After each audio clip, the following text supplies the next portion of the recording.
Hey everyone. Before we get into today's creepy story, I wanted to remind you this is my second channel. Be sure to subscribe here and check out my main channel for more scary stories.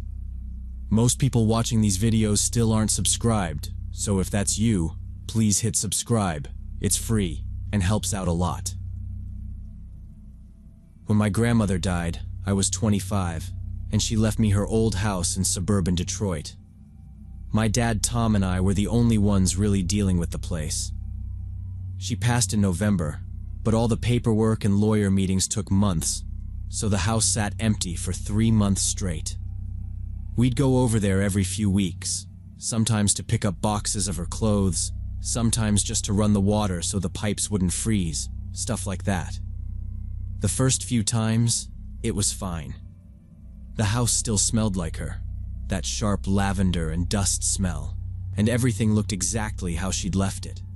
Crocheted blankets on the couch, her little plastic pill organizers by the phone, the fridge with half-empty ketchup and jelly jars. Nothing really out of place. About a month in, though, we started to notice weird little things. The kitchen cabinets would be left open when I knew I'd close them. I'd ask my dad if he left the silverware drawer open and he'd say, "I thought you did." Or we'd find the bathroom door shut tight when it was always left open before. I remember one time I came in after work and the hallway runner rug was turned completely sideways, like someone had just spun it around and left it that way. Dad said maybe we just remembered it wrong. Or maybe the house was settling, floors shifting a little.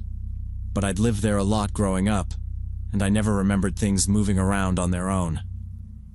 The next week, the old armchair in the living room looked pushed out just a bit further from the wall. A stack of magazines was knocked over on the coffee table. Nothing huge. We kept telling each other we probably just didn't pay attention, or maybe the movers from the estate sale nudged something. Still, every time I walked in, the house felt off. Not scary, but like the air was heavier. A closed-up feeling, like after a storm. My dad kept saying, "It's just in your head, the place is empty," and I wanted to believe him. When I'd go to the basement to check the water heater, I'd sometimes get this weird feeling like I was interrupting something. The pull chain light would be swaying a little when I'd get down there, but I figured it was just the door slamming upstairs. I kept telling myself there was nothing wrong, but I started moving a little faster every time I had to go down there, just in case. One afternoon, we found the coat closet open, and 2 of my grandmother's old raincoats were hanging on different pegs than before. We'd boxed up most of her clothes by then, so it didn't make sense. My dad laughed it off, but I could tell he was getting annoyed too. He started double-checking the locks on all the doors every time we left. A few times I'd catch him just standing in the kitchen looking around like he was waiting for something to happen. Still, we both decided it was just the stress of everything. Dealing with her stuff, the funeral, all of it. I tried to ignore the knots in my stomach every time we went back. We kept going, every week or two, grabbing small things, packing boxes, tossing out expired food. The feeling never got better. If anything, it got worse. The fridge made odd clicks at night, the pipes banged louder, and I stopped wanting to go upstairs alone. But I didn't say anything. I figured it was grief and stress, nothing more. Now looking back, I should have trusted my instincts from the start. The signs were there. I just didn't want to see them. By the second month, these odd details started to get a little harder to brush off. I'd come in and smell faint cigarette smoke in the back bedroom. Nobody in our family smoked, not in the house, and the windows were always shut tight. Sometimes the mailbox would have the junk mail tossed out on the porch, like someone had rifled through it. Dad said it was probably the wind, but the papers were never scattered, just stacked in a messy pile. I kept a set of tools in the garage for when we needed them, just a little red box with a hammer, some pliers, duct tape. I started noticing the box wasn't always where I left it. Once I found it on the washing machine, open. Another time, it was under the workbench, and I knew I hadn't touched it. My dad shrugged, said maybe he'd moved it and forgot. But neither of us could remember using the tools at all. Things started missing. Nothing valuable, just little stuff. A flashlight, a pack of AA batteries, one of my old hoodies.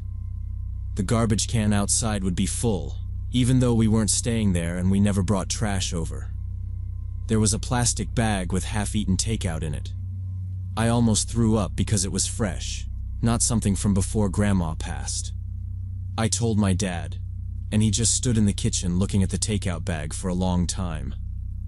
Then he checked every window and door, even the back screen, to make sure they were locked. We both started wondering if someone had a key, or if maybe one of the neighbors was using the place. He said, "I'll talk to Bob next door. Maybe he's seen someone hanging around." But when he asked, Bob just said he hadn't noticed anything weird, just that the lights came on some nights when he thought the house should be empty. A week later, I walked in to find the living room couch had an old mismatched blanket thrown over the back, and a pillow, one that definitely didn't belong to Grandma. There were dirty dishes piled up in the sink, and a mug with coffee grounds dried to the bottom. It looked like someone had eaten there, maybe even slept on the couch. The smell in the air was different, a little sour and stale. My dad swore up and down he hadn't touched any of it. The fridge had a new empty milk carton in it, and a half-eaten sandwich that neither of us recognized. Some breadcrumbs were scattered on the counter. I stood there just staring at it, and my dad slammed the fridge shut and said, "That's it, we're getting cameras." He went out that day and bought a set of cheap security cameras from Home Depot.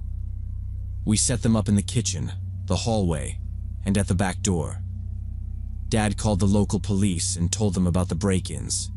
They came, took a look around, asked if anything valuable was missing. We said no, not really. Just that someone was clearly coming and going. The officer told us, "Unless we catch someone inside, there's not much we can do. Keep the cameras running and call us if you get a video." He said it was probably a squatter, or maybe someone with an old spare key. He said sometimes these cases go unsolved for months. After we set up the cameras, nothing happened for a week. The house stayed quiet.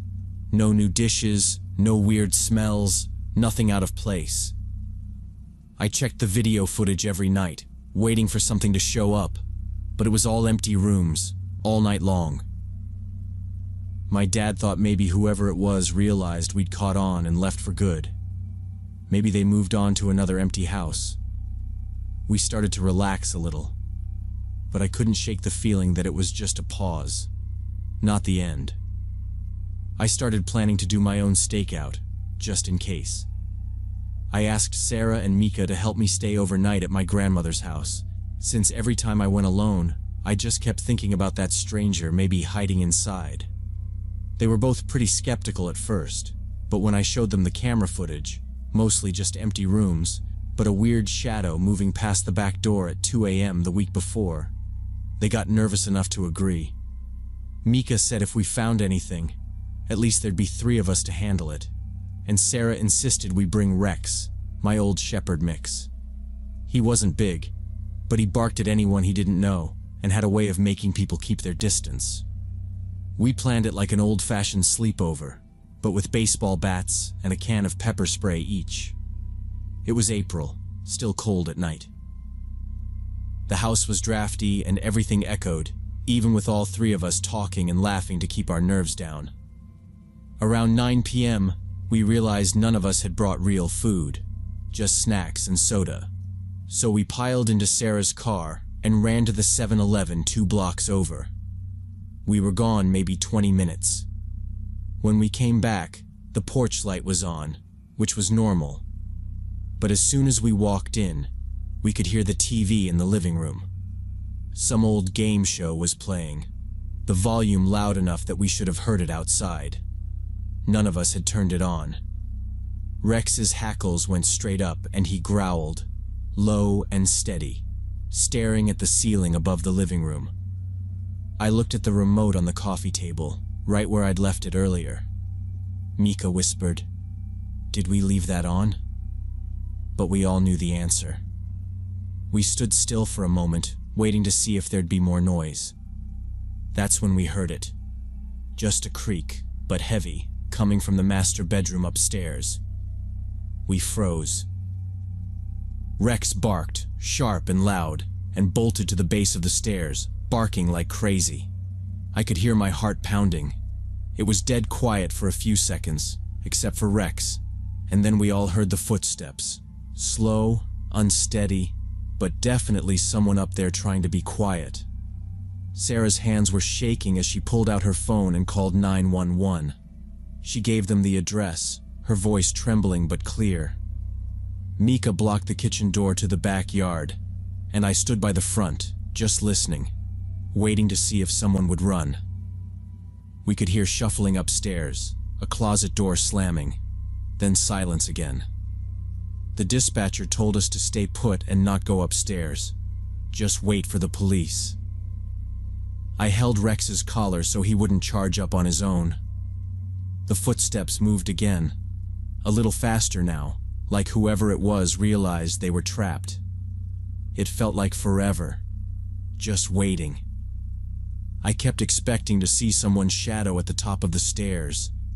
Every sound made me jump.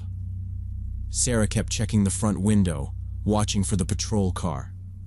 Finally, we saw the headlights. The cops showed up, 2 of them, coming in with flashlights and hands on their guns. They told us to stay outside. We listened as they moved from room to room, calling out warnings. I heard them in the attic, stomping around, even tapping on the walls. After 15 minutes, they came back down and said, "Nobody's here. All the doors and windows are still locked from the inside." They searched the yard, checked the garage. Nothing. One officer said maybe whoever it was jumped out a window before we got home. But there were no footprints in the wet dirt outside, and the ground under the windows was undisturbed. The cops left, telling us to call if anything else happened. I watched them go, feeling more confused than relieved. We all decided to stay up the rest of the night in the living room, Rex curled up between us. None of us slept. Every noise sounded like footsteps. Every gust of wind felt like someone moving around outside. By morning, we hadn't seen or heard anything else, and we tried to laugh it off, but nobody really could. A couple nights later, I went back by myself to grab some clothes I'd left. I found a note on the kitchen table, just a piece of notebook paper torn out, with words in messy black marker. "This is my home now." I didn't touch it, just took a picture and texted it to my dad. When I opened the pantry, some of the food we just restocked was missing. Cereal boxes gone, a loaf of bread half-eaten on the counter. The glass in my grandmother's china cabinet was smashed out, shards everywhere, her good plates gone. I felt like I was being watched every second I was in the house. I left after 5 minutes and drove straight to Sarah's, still clutching my keys in my fist. We called the police again. They came, wrote down the details, dusted for prints, but told us honestly that if we couldn't catch someone in the act, there wasn't much more they could do. They said they'd increase patrols, but warned us not to try staying overnight again. That week, 2 more notes appeared on the table, both in the same handwriting. "You don't belong here," and "Leave food." It was enough for me. I told my dad I was done, that I wasn't going back in there. He agreed. We got a real security company to come out. Motion sensors, cameras everywhere, door alarms with direct connection to the police. I still got notifications every night, little blips that said, "Motion detected in kitchen," or "Living room sensor tripped." But the cameras never caught anyone. Once, the footage showed the lights flicker on and off at 2 a.m., with nothing there, no sign of movement. Then, another note showed up. "Turn off the cameras." That was it for me.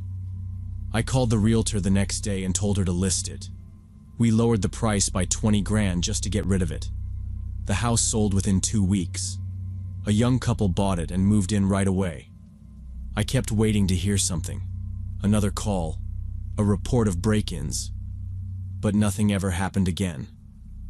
The police closed the file, and that was it.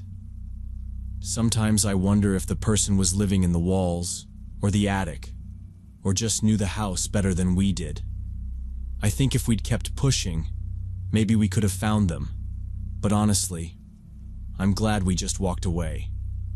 Some people will fight for a place out of stubbornness or pride, but I wasn't about to risk my friends or myself for a house full of bad memories and an intruder who never wanted to leave. Some things you just have to let go.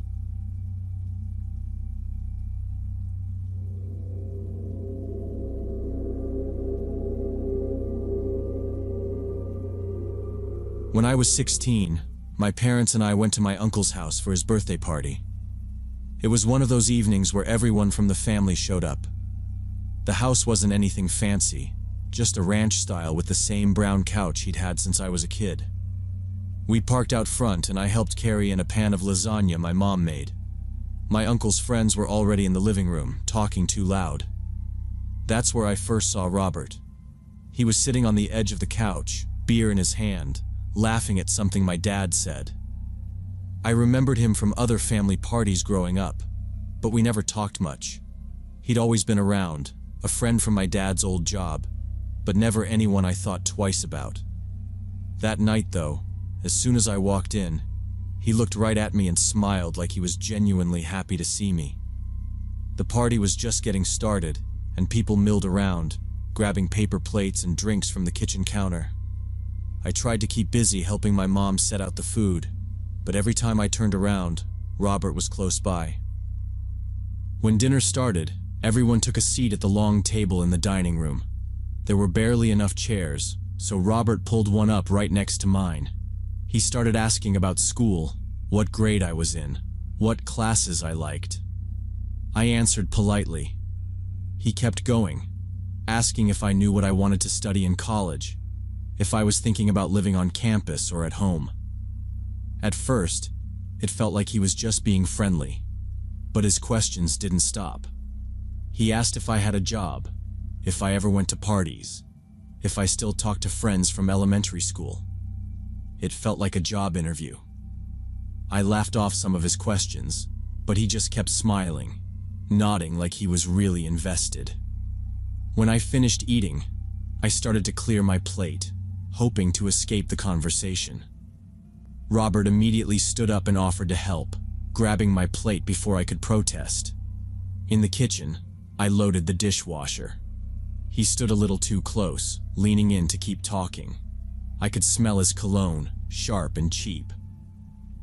He asked if I had any plans for the summer. I shrugged and said maybe a part-time job, maybe nothing. He smiled and said, "That's the best age. All the time in the world ahead of you." I didn't know what to say to that, so I focused on rinsing the plates. He stood there, not moving away, just talking. The conversation drifted to music, then to movies, but each topic seemed to circle back to me. He kept asking what I liked, if I was dating anyone, if my parents let me go out at night. After a while, I pretended I had to use the bathroom just to get away. He watched me go, still smiling, eyes following me down the hall. Back in the living room, the adults had started a card game and some cousins were watching TV. I sat with my phone, scrolling to look busy. Robert eventually came back out, standing behind the couch and watching the card game for a while. But after a few minutes, he drifted over to where I was sitting. He asked if I wanted dessert, and when I said no, he sat down beside me anyway, just a little too close.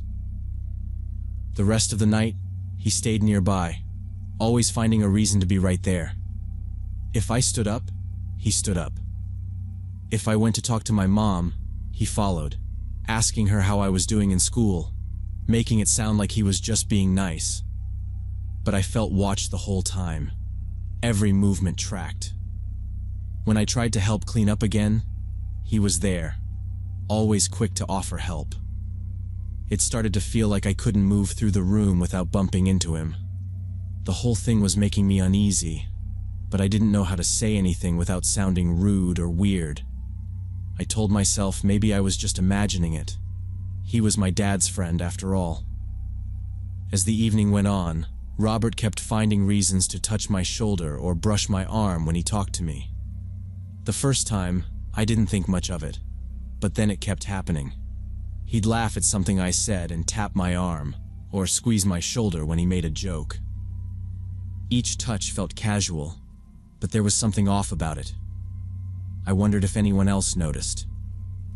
I looked over at my dad and uncle, sitting at the kitchen table with a couple beers, talking about old times. My dad was facing our direction, but he didn't look up. Robert leaned in and said I looked nice in my dress. I mumbled thanks, but he just kept going, asking if I had a boyfriend. I said no. He smiled, slow and strange, then asked if I ever went to the movies or out to eat with friends. I shook my head. He started telling me about new restaurants in town, places he liked, and said I should try them sometime. He listed off a few, like he was making plans. I nodded along, not sure what else to do. He asked if I drove yet, if I had my license. I said I was still learning. He laughed and said, I could show you some good routes if your dad doesn't mind. The whole thing felt like a performance, but my dad didn't look up once. I started glancing his way, hoping he'd notice or say something, but he just kept talking to my uncle. I wondered if I was being too sensitive, if Robert was just being friendly in an awkward way, but every time he touched my arm or asked another question, my stomach twisted tighter.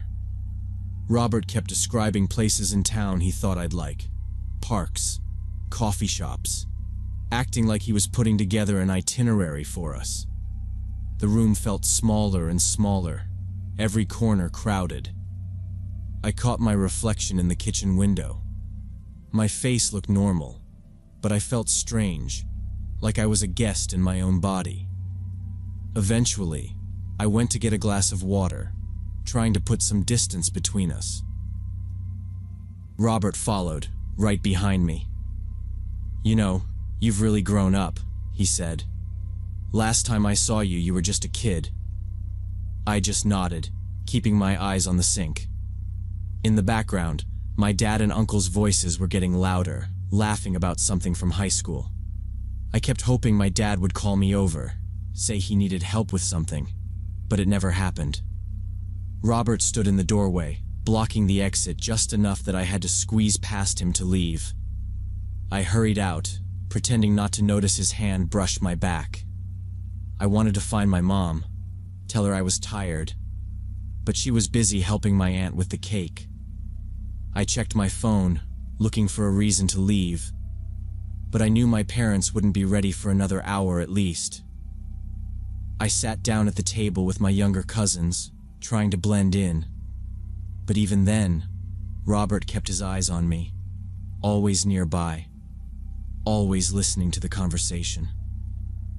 Every time someone called my name, he'd answer for me, acting like he knew what I was going to say. The whole night, I watched the clock, counting down the minutes until we could go home.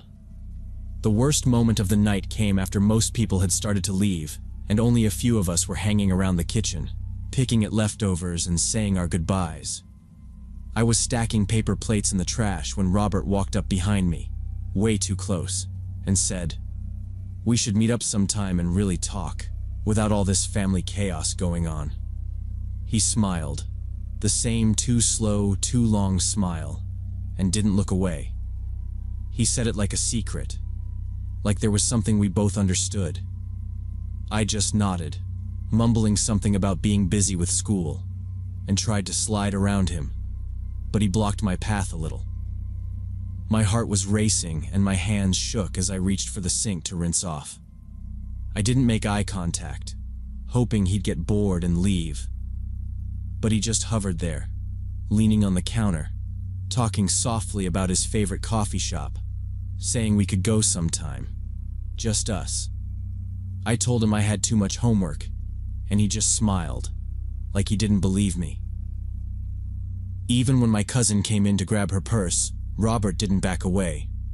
I tried to keep the conversation with her going so I wouldn't be alone, but the second she left, he stepped in again. He kept following me around the party, not saying much but always nearby.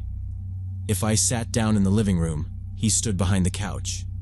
If I went to the hallway, he found a reason to walk past. It didn't matter where I was. If I was alone for even a second, he showed up. When other relatives tried to talk to me, he'd wait just out of earshot, like he was waiting for them to finish so he could come back. It got so bad that I started sticking close to my aunt and my female cousins. I made up excuses to help my aunt with cleaning or watch a movie with the little kids, just to have people around me at all times. I hoped he'd get the message, but he never really left me alone. A few times, when I went to the bathroom or stepped out onto the porch for a breath of air, he was there, pretending to look at his phone or have a cigarette, always glancing over. My phone buzzed in my pocket and I kept checking it, pretending I was texting someone, but it didn't matter. By the end of the night, I was counting the minutes until we could leave, rehearsing what I'd say if he tried to talk to me again. When it was finally time to say goodbye, my parents started gathering their things and calling me over to thank my uncle for dinner. I was putting on my shoes in the hallway when Robert appeared next to me. He smiled and opened his arms for a hug. We'd never hugged before. Usually we just waved or shook hands like everyone else. I didn't want to make a scene, so I hugged him quickly, but he held on tight, both arms wrapped around me like he wasn't going to let go. It was too long, too close, and I could feel his breath on my neck. He whispered, "Don't forget what I said about getting together," right in my ear, his hand pressing gently into my back. I pulled away as quickly as I could, avoiding his eyes. My dad was standing nearby, watching the whole thing, but he just nodded at Robert and didn't say a word. I felt my face burning and I hurried over to my mom, hoping no one else had noticed how long the hug lasted. On the drive home, I kept waiting for my dad to bring it up, to ask if Robert had said anything weird or made me uncomfortable. Instead, he started talking about work, complaining about a coworker, and then asked me if I had any homework to finish before Monday. My mom scrolled through her phone, making plans for the next week. I stared out the window, thinking about what I'd say if he ever asked, but he never did. I realized either he didn't notice how Robert acted, or he saw and didn't care enough to do anything. That was almost worse than the hug itself.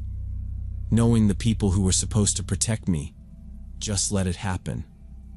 I didn't sleep much that night, replaying the whole evening in my head, wondering if I'd done something wrong or if I should have said something out loud. The next week at school, I told a couple of my friends what happened.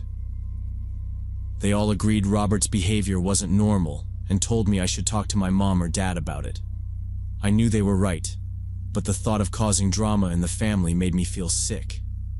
We only saw Robert at big family gatherings, maybe twice a year. I told myself I could handle it. I was leaving for college in another state in a few months anyway, and I'd just make sure to never be alone with him again. I started thinking about excuses I could use if he ever tried to talk to me in private, ways to slip away if he cornered me again. I kept my distance at every family event after that, always sitting near my cousins or helping my aunt with food so I had people around me. 2 years have gone by since that night. I still see Robert at holidays or parties, but I'm better at shutting down conversations before they get weird. If he tries to talk to me alone, I just excuse myself, say I need to help with something or answer a call. He still tries sometimes, but it never goes anywhere. I never told my parents exactly how bad it felt, but I know now I was right to trust my gut. Just because someone is a family friend doesn't mean they're safe. The whole thing taught me that adults don't always protect kids the way they should, even when the warning signs are obvious.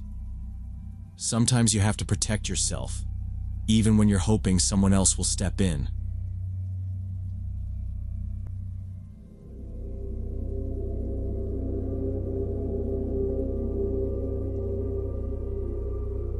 When I was 25 and in medical school, I picked up extra shifts at the hospital to help with tuition. Most nights, I didn't mind it. The halls were mostly quiet after midnight. The staff just focused on getting through till morning. But I always hated the commute home. My car had been in the shop for almost a week, so I had to use the city bus if I finished late. That Tuesday night, I got off at 2:45 a.m., and it was one of those shifts where you leave feeling like your brain is running on fumes. I walked out through the ambulance entrance and cut across the parking lot, feeling the cold in my scrubs. There's not much around the hospital, just an old liquor store, a payday loan place, and a couple of empty buildings. I checked the bus schedule on my phone and saw I had maybe 15 minutes before the last bus rolled through. The stop was down near the corner, under a flickering streetlight that didn't do much to cut the shadows. It always felt sketchy over there at night. Almost no cars, and nobody around except maybe someone sleeping in the doorway of the liquor store. My shoes stuck to the sidewalk a little from spilled soda or who knows what, and I kept one hand on my backpack strap just out of habit. I was the only person waiting. I kept glancing at my phone, thinking about putting on some music, but the empty street made me uneasy enough that I wanted to keep my ears open. I saw someone across the street at the bus shelter, but she was walking my way, fast at first, then slower when she got close. She looked about mid-40s, with frizzy hair and layers of wrinkled clothes like she'd been sleeping rough or hadn't changed in a few days. There was something about how she moved, arms tight to her body, eyes darting around the sidewalk, made me think she was coming down from something, or maybe just hadn't slept. Before I could put in my headphones, she was already talking, real casual like she knew me. "Hey, you working the night shift too?" she said. Her voice was scratchy, and her words sort of blurred together. I gave a short nod, trying not to sound unfriendly, and shifted a few steps back so I had a little space between us and the street. She didn't seem to notice. She started rambling right away, telling me about how she used to work at the hospital before everything changed, but she didn't say what she meant by that.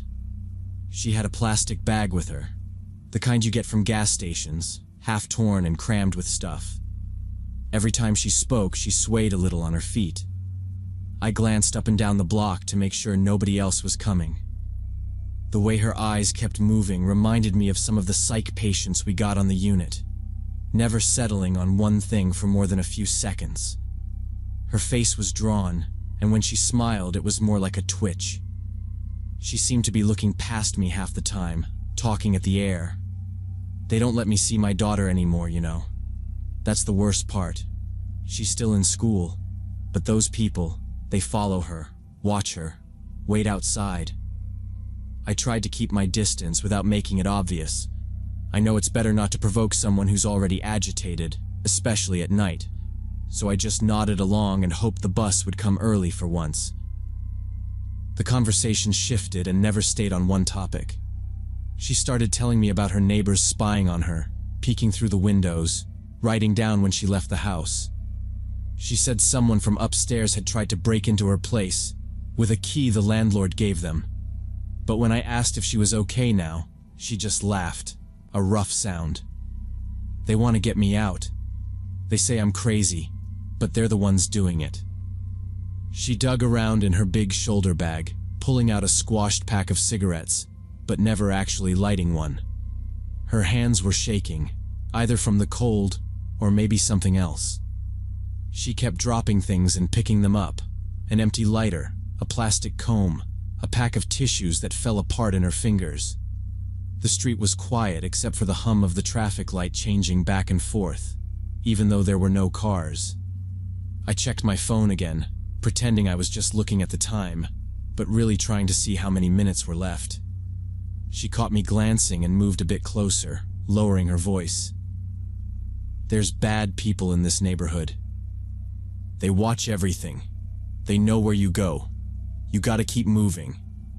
I tried to look sympathetic but non-committal, but it only seemed to make her talk faster. "They come at night, you know. They wait. My landlord said I could stay, But then he started sending letters, saying I had to leave. He thinks I don't see him watching me through the blinds. She was getting louder now, waving her hand around as if to show me invisible proof. It's not safe out here. People think you're paranoid, but they don't know. She fumbled in her bag again, still searching for that cigarette, then finally gave up and shoved the bag under her arm. Her gaze flicked past me, down the street, and she started repeating, "You gotta keep moving. Don't let them see you stand still." At this point, I was getting more nervous than before, glancing for headlights or any sign of the bus. Her behavior was unpredictable, and even though she wasn't being directly aggressive, I could feel tension building just from how frantic her movements were getting.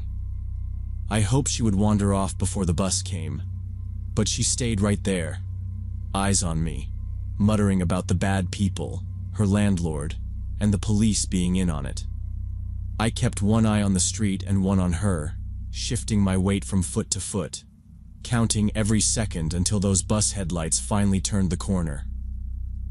When she reached into her bag for the third time, a kitchen knife slipped out and clattered onto the pavement between us.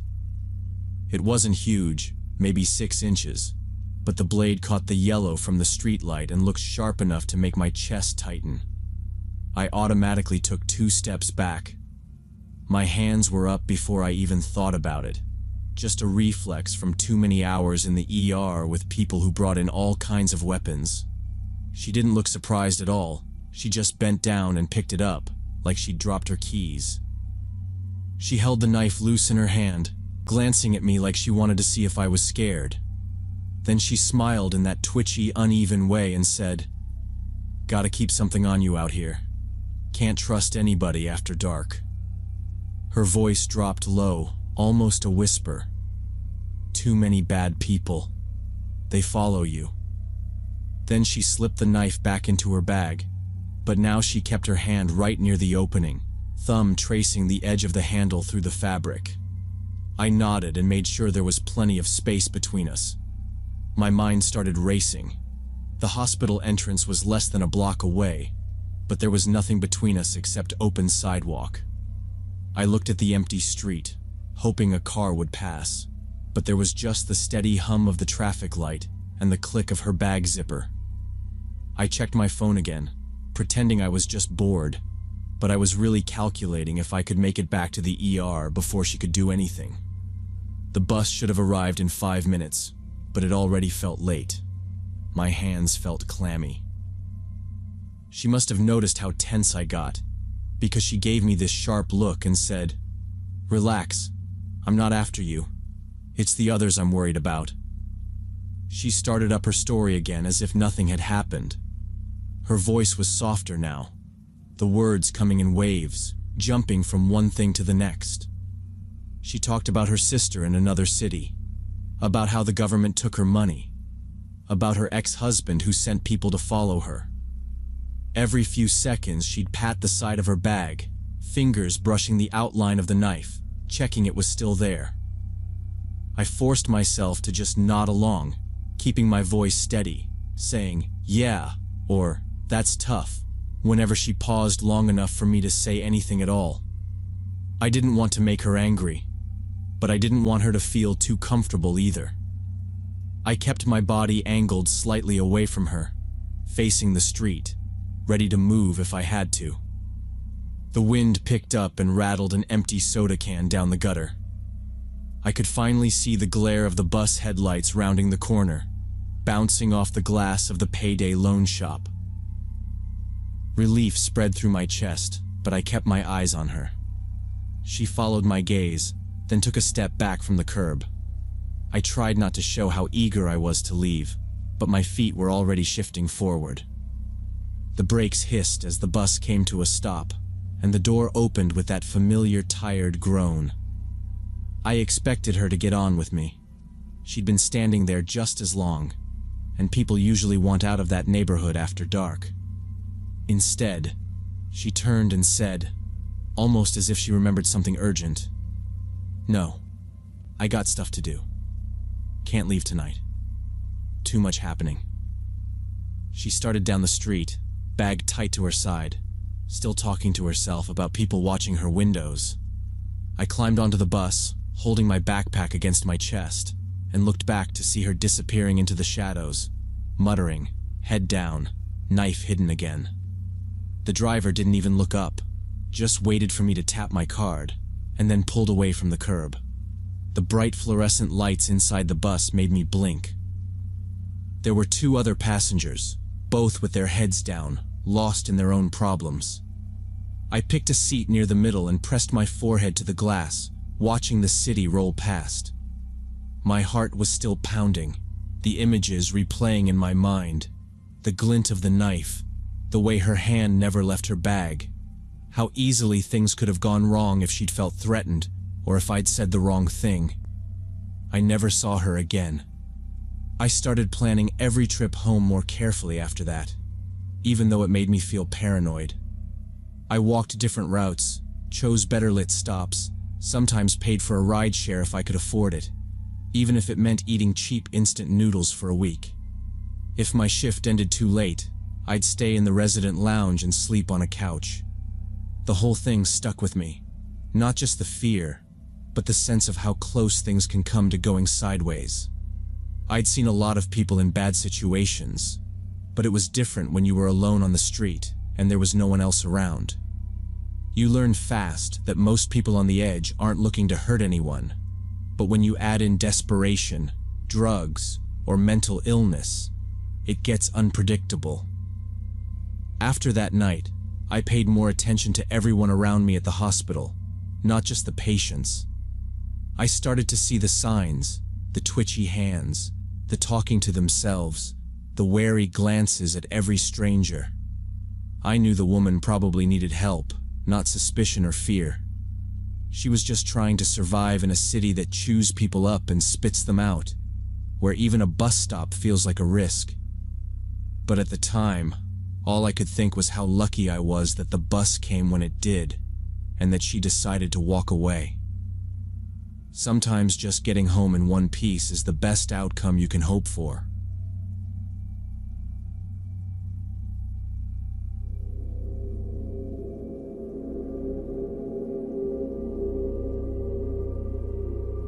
When I was 16, I started going to this hair salon called Golden Locks on Main Street for color and styling. The first time I walked in, it was raining outside and the place smelled like bleach and expensive shampoo. I remember the yellow sign in the window and the little bell on the door that jingled every time someone came in. The owner, Rosa, was a short woman with dark, shiny hair and big earrings. She smiled at me right away, said, "You must be our new client," and took my coat like I was someone important. Her assistant, Carmen, was younger, probably in her 20s, and she wore bright nail polish and tight jeans under her apron. They worked together easily, chatting as they mixed dye and washed hair, sometimes slipping into Spanish when they thought I wasn't listening. At first, I felt lucky that they paid attention to me. Rosa asked me where I went to school, what I wanted to do when I graduated, and even what subjects I liked best. She made comments about how mature I was for my age, and how it was so nice to have a young client who carried herself well. Carmen always agreed, laughing and calling me Chica, and asking if I needed anything to drink. It was kind of flattering, especially since my parents hardly ever asked about my life. After a couple appointments, Rosa started giving me discounts, taking $10 or $20 off the total, and saying it was because I was her favorite.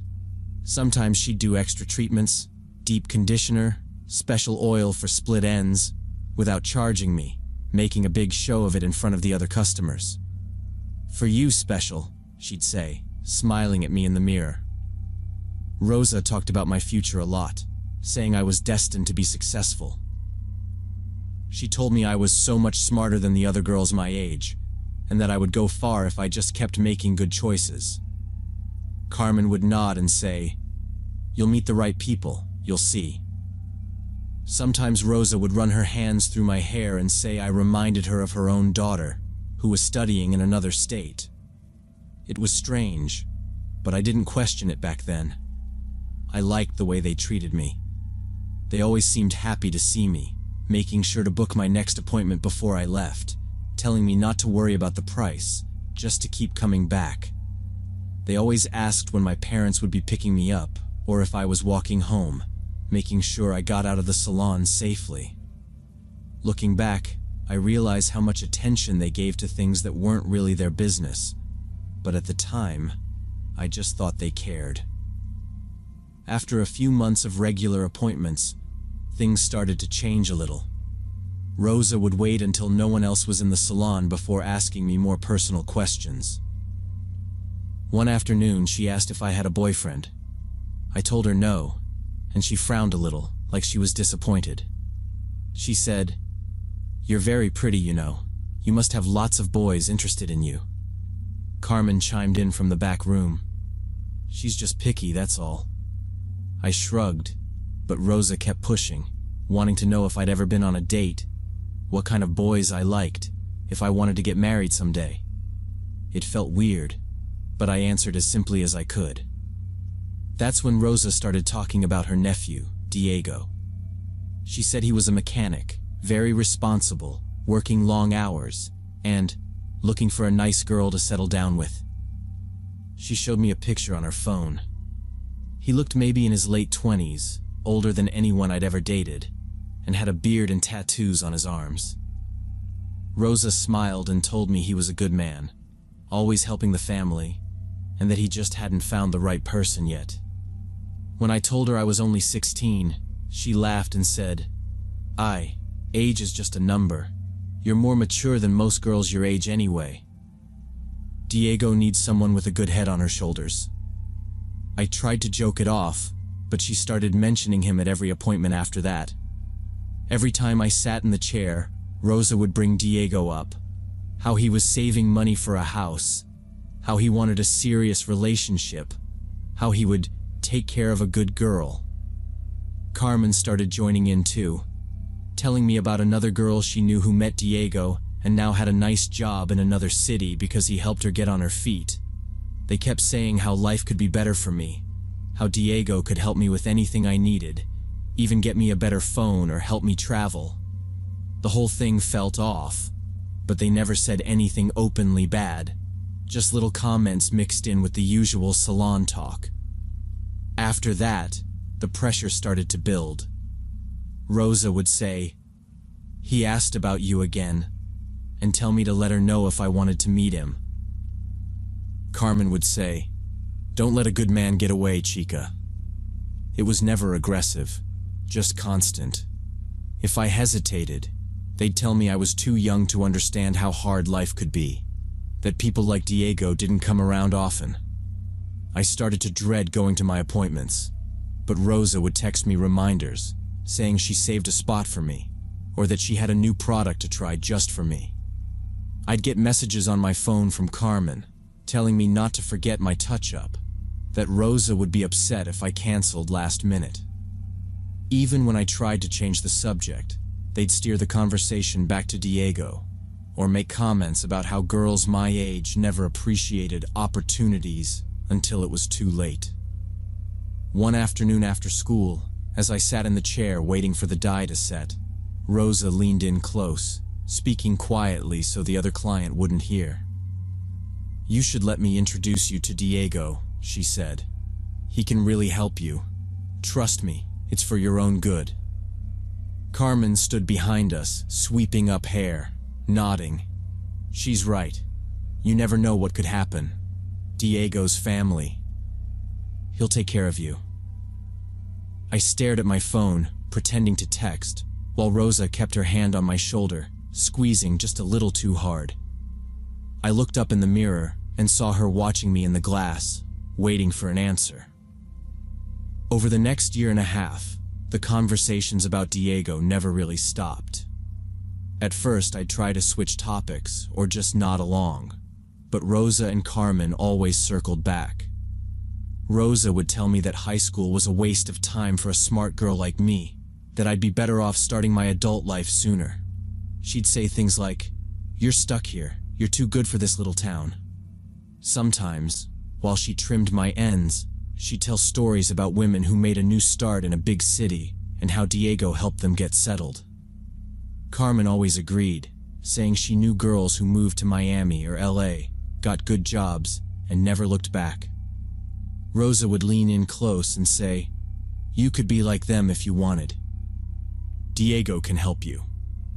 If I said I wasn't interested, their faces would drop. I'd get the cold shoulder, my haircut done in silence, or Rosa would tell Carmen in Spanish that I was throwing away my chance. It got so that I'd dread the last 10 minutes of every appointment, waiting for the pitch. But then, after a few weeks, they'd go back to being friendly, offering discounts again, making me feel welcome, and I'd relax, thinking maybe they finally let it go.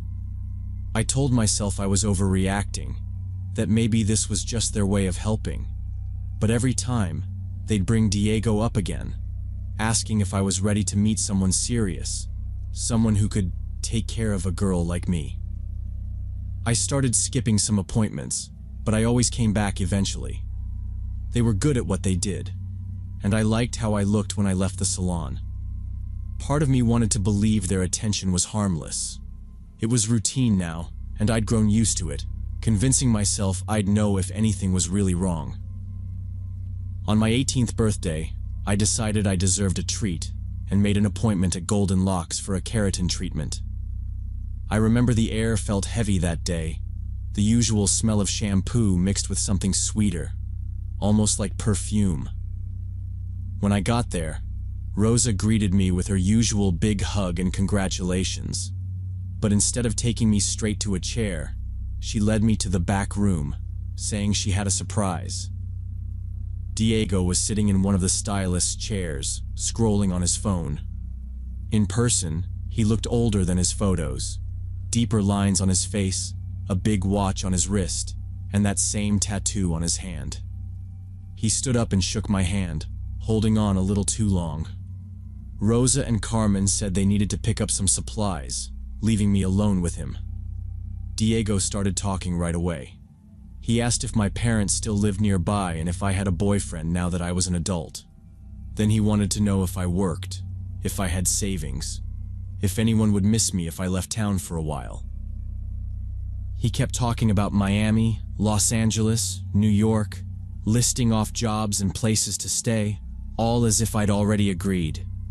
He kept saying I'd be safer if I left my old life behind, that he could show me a new world. I just nodded, feeling trapped, watching the clock on the wall. When my treatment was done, I grabbed my bag and tried to walk out fast, but Diego was already at the door, insisting on walking me to my car. "It's not safe out there," he said, trying to sound friendly, but it felt more like a threat. Outside, the parking lot was half empty. The sun was already going down. I said I was fine, that I could make it to my car, but Diego didn't listen. He kept a hand on my arm, steering me past the other parked cars toward a white van with no windows. He told me, "It's time to start your new life. Rosa already packed some things for you. We can leave right now." His grip tightened on my wrist, and I saw the van's back doors were cracked open, a duffel bag I recognized from the salon sitting inside. My heart pounded. I tried to pull away, but he squeezed harder, telling me to be quiet, that everything was going to be fine if I just listened. That's when I realized how stupid I'd been, coming back here after all the warnings. The salon, the offers, the stories about other girls, the way they tracked my appointments and asked about my family. It was all part of something bigger. This was the moment they'd been planning, waiting for me to turn 18, waiting until no one could call it kidnapping a minor. I screamed as loud as I could, pushing back and twisting my wrist. Diego tried to cover my mouth, but I kept yelling, using every bit of strength I had. I heard footsteps pounding on the pavement, a security guard in a blue jacket running toward us, waving his arms and shouting. Diego let go so suddenly I almost fell. He turned and tried to laugh it off, telling the guard we were just talking. I stepped away from him, shaking, holding my keys between my fingers like claws. The guard put himself between us and asked me if I was okay, if this man was bothering me. I nodded, unable to say much, my mouth dry and hands shaking. Diego shrugged, put his hands up, and walked away from the van, pretending nothing was wrong. The guard asked if I needed help, and when I said yes, he walked me the rest of the way to my car, making sure I got in and locked the door before he left. I drove home with my hands shaking, barely able to hold the wheel. I called my mom and told her everything. Then I called the police. They listened, but said there wasn't enough evidence for an arrest unless something more happened. They took my statement and told me to stay away from the salon, to let them know if I saw Diego or the white van again. I never went back to Golden Locks. I blocked Rosa and Carmen's numbers, deleted every message, threw out every bottle of shampoo I'd bought there. Sometimes I see stories on the news about girls going missing, about trafficking, and I wonder how many times things like this have happened to others.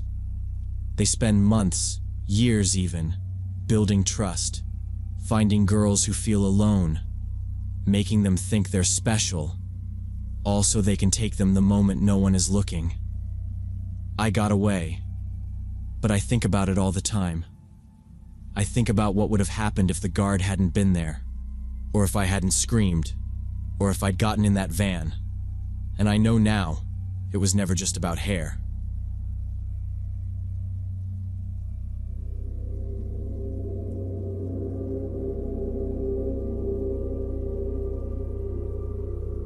When I was 23, I got really into urban decay photography. Detroit is full of these places, but I kept hearing about this old textile factory out past the main city streets, not far from a strip of closed warehouses and the old train line. I'd seen some shots online and figured it would be worth the drive. Saturday afternoon, I packed up my camera, 2 lenses, a little tripod, and a flashlight. I threw on an old jacket because the forecast called for rain later and headed out. My car rattled on the cracked roads, past empty lots and rusted fences, until I found the building. The factory took up nearly a whole block, 4 stories tall, with faded brick walls and dirty windows.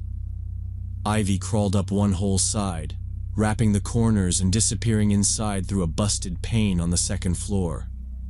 There was a sign that had fallen halfway off. Whitman Textiles, letters mostly missing now. The main doors were covered in plywood and metal bars. I circled the building, boots crunching over broken glass, looking for a way in. Down a side alley, between piles of old pallets and weeds, I saw a door hanging loose on its hinges.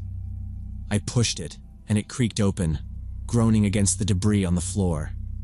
The air inside was stale and cold. My first steps echoed.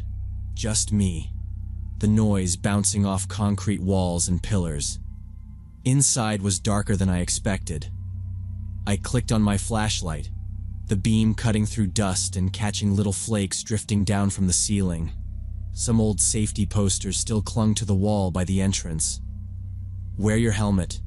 Report all accidents. Most of the floor tiles were missing. Water dripped in a corner. Puddles spread under the exposed roof where daylight streamed through a ragged hole. In some places, insulation dangled in sheets like yellow spiderwebs. I started taking pictures right away, focusing on the lines of light crossing the main hall and the way the dust hung in the beams. Pipes ran along the walls, some dripping, all rusty. I stepped over old blueprints and a pile of rotting work gloves.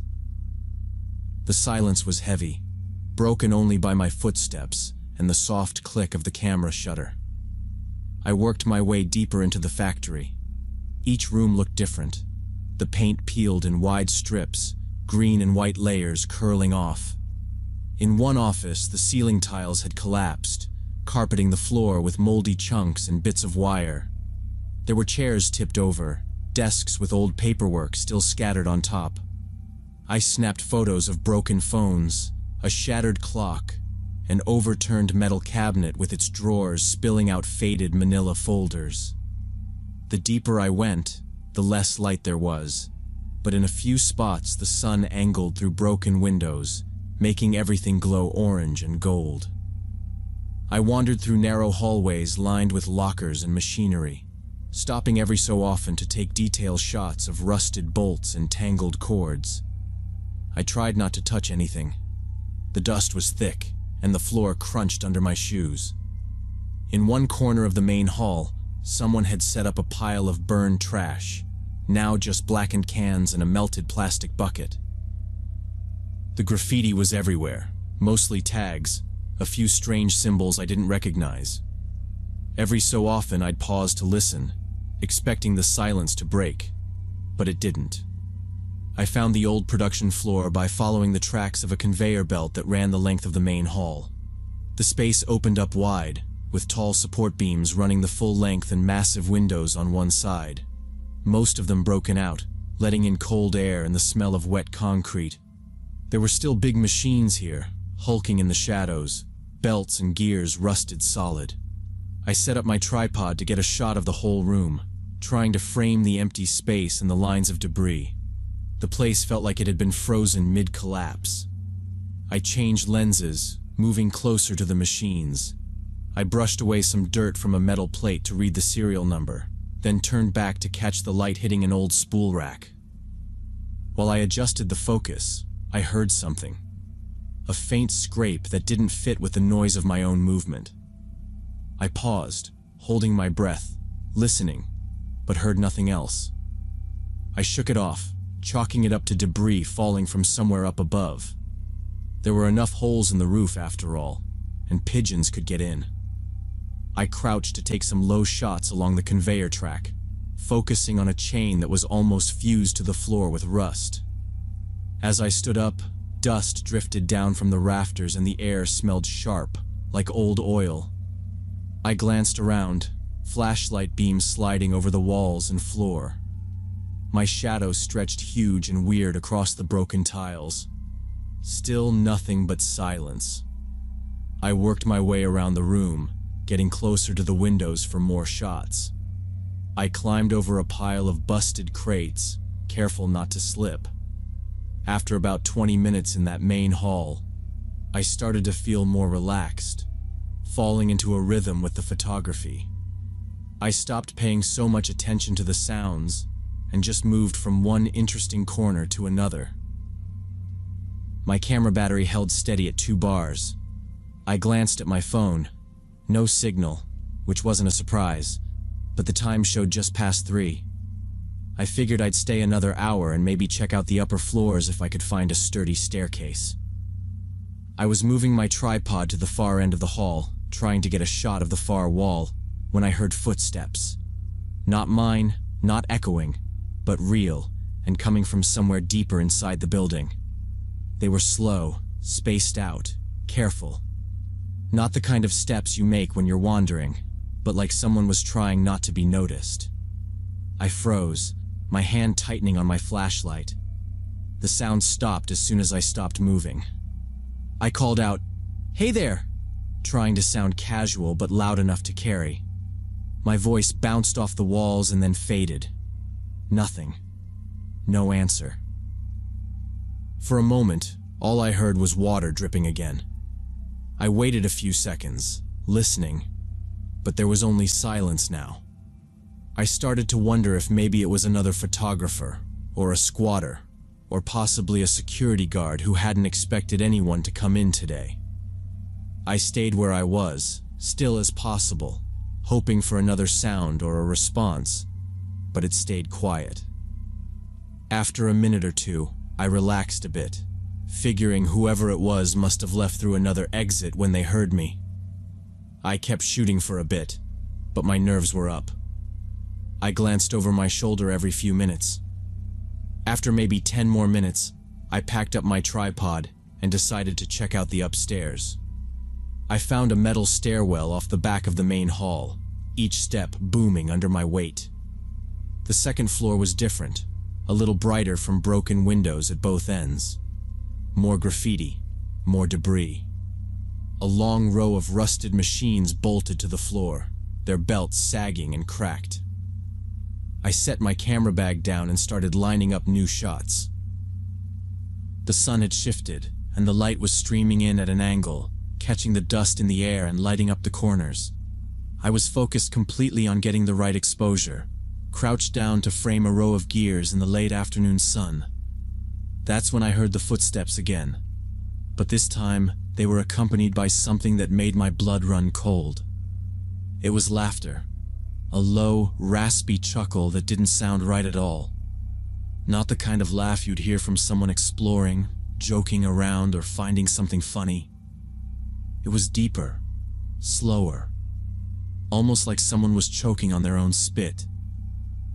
I froze, every muscle in my body locked, and listened. The laughter came from the floor directly below me, echoing up through the broken beams and the gaps in the ruined ceiling. It lasted longer the second time, stretching out, then breaking off with a sudden cough. I stood there holding my breath, the camera still in my hands, and I realized whoever was down there had been listening to me walk, and they wanted me to know they were there. It was clear I wasn't alone in the factory, and this person wasn't trying to hide. They wanted me to feel uncomfortable. I tried to pinpoint exactly where the sound was coming from, but it bounced around the concrete, making it hard to tell if they were moving closer or just standing still, watching me. For a minute I just stood in the middle of that old room, unsure what to do next. My first thought was maybe I could wait them out, but I couldn't shake the feeling that this person wanted something from me, or at the very least, wanted to mess with me. I tried to go back to taking pictures, but my hands were shaking too much, and I kept glancing over my shoulder. The laughter faded, but now there were small scraping sounds, footsteps circling under my feet. It felt like they were tracing my route from below, step for step. I packed my lens back into the bag, snapped the buckles shut, and listened again. The building creaked and settled, but I could hear the footsteps changing direction, coming up toward the main stairwell. That's when I knew I needed to leave, and fast. I tried to keep calm and moved toward the stairwell. As I passed the far end of the room, I caught a flicker of movement near one of the boarded-up windows. It looked like a shadow at first, just a break in the light, but then I saw it, an eye, watching me through a crack between two wooden planks. The eye didn't blink. It was wide and glassy, so focused it didn't even look real at first. For a second I thought maybe it was a trick of the light, but then the pupil shifted, following me as I walked. The eye stayed locked on me, unblinking, just waiting to see what I would do. My skin went cold and I gripped my bag tighter, slowly backing away from the window, never taking my eyes off that staring shape. The person didn't say a word. I heard them shifting behind the boards, like they were trying to keep me in sight, shuffling along the inside of the wall. My heart hammered as I ducked out of sight, moving quickly, but as quietly as I could. I stayed low, keeping one hand on my bag and the other holding my phone, even though I knew I had no service. As I reached the stairwell, I stopped and listened again. The footsteps had started up in another part of the building. It sounded like they were coming toward me, maybe from the hallway that led to the ground floor.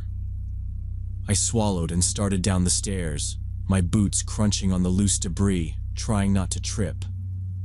Every few steps I checked behind me, half expecting that staring eye to be waiting at the top of the landing. But it wasn't. Instead, I heard the heavy, slow tread of feet coming up from the opposite direction, then stopping. Whoever it was, they were listening too. I made it to the bottom of the stairs, and just as I turned the corner to the exit, I heard a door slam somewhere deeper in the factory. The echo was so loud it made me flinch. I didn't hesitate. I walked as fast as I could without breaking into a run, passing through the shadows and pushing open the same door I'd come in. As I stepped outside, I heard footsteps behind me again, this time moving faster, but not running. It was the sound of someone following, maybe 20 or 30 feet behind, just close enough to let me know they were there. I didn't look back until I was out in the alley, the sunlight hitting me in the face. I didn't see anyone in the doorway, but I could feel them watching. I sprinted the last stretch to my car, threw my camera gear in the passenger seat, and slammed the door shut. My hands were shaking so badly I almost dropped my keys. The engine turned over with a grinding noise that made me curse under my breath. As soon as it caught, I peeled out of the alley, tires skidding on gravel. I didn't slow down until I was a few blocks away, weaving through empty streets and past boarded-up houses. I checked my rearview mirror a dozen times, but nobody was following. I pulled over once I felt safe, just to catch my breath. A few days went by before I told anyone what happened. I brought it up to a friend who lived not far from the factory. He listened without saying much, then told me he wasn't surprised. That building, he said, was known as a crash pad for some of the roughest people in the area.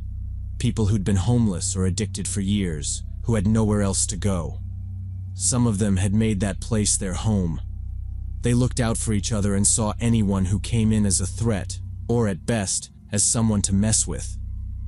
He told me there had been stories about trespassers getting jumped, robbed, even stabbed. The cops didn't patrol there unless someone called in a gunshot or a fire. It was basically a no-go zone after dark, and even during the day you were taking a risk if you wandered in alone. I never went back to that factory. I deleted most of the photos from my camera, except for a few shots of the empty halls and broken windows. Every time I thought about going back for more pictures, I remembered the sound of that laughter and the way that eyes stared through the boards, and I lost all interest.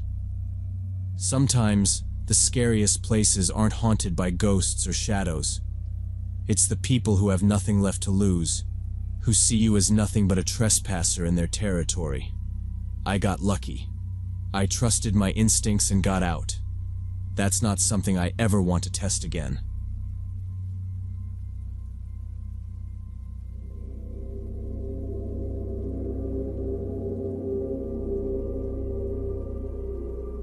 Last summer when I was 20, my roommate Katie invited me to spend a weekend at her family's ranch out in the foothills.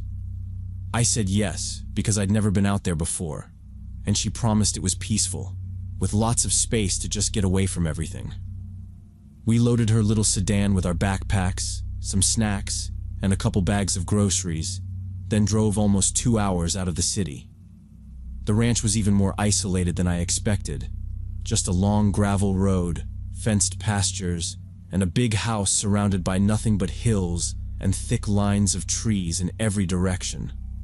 There weren't even any streetlights for miles.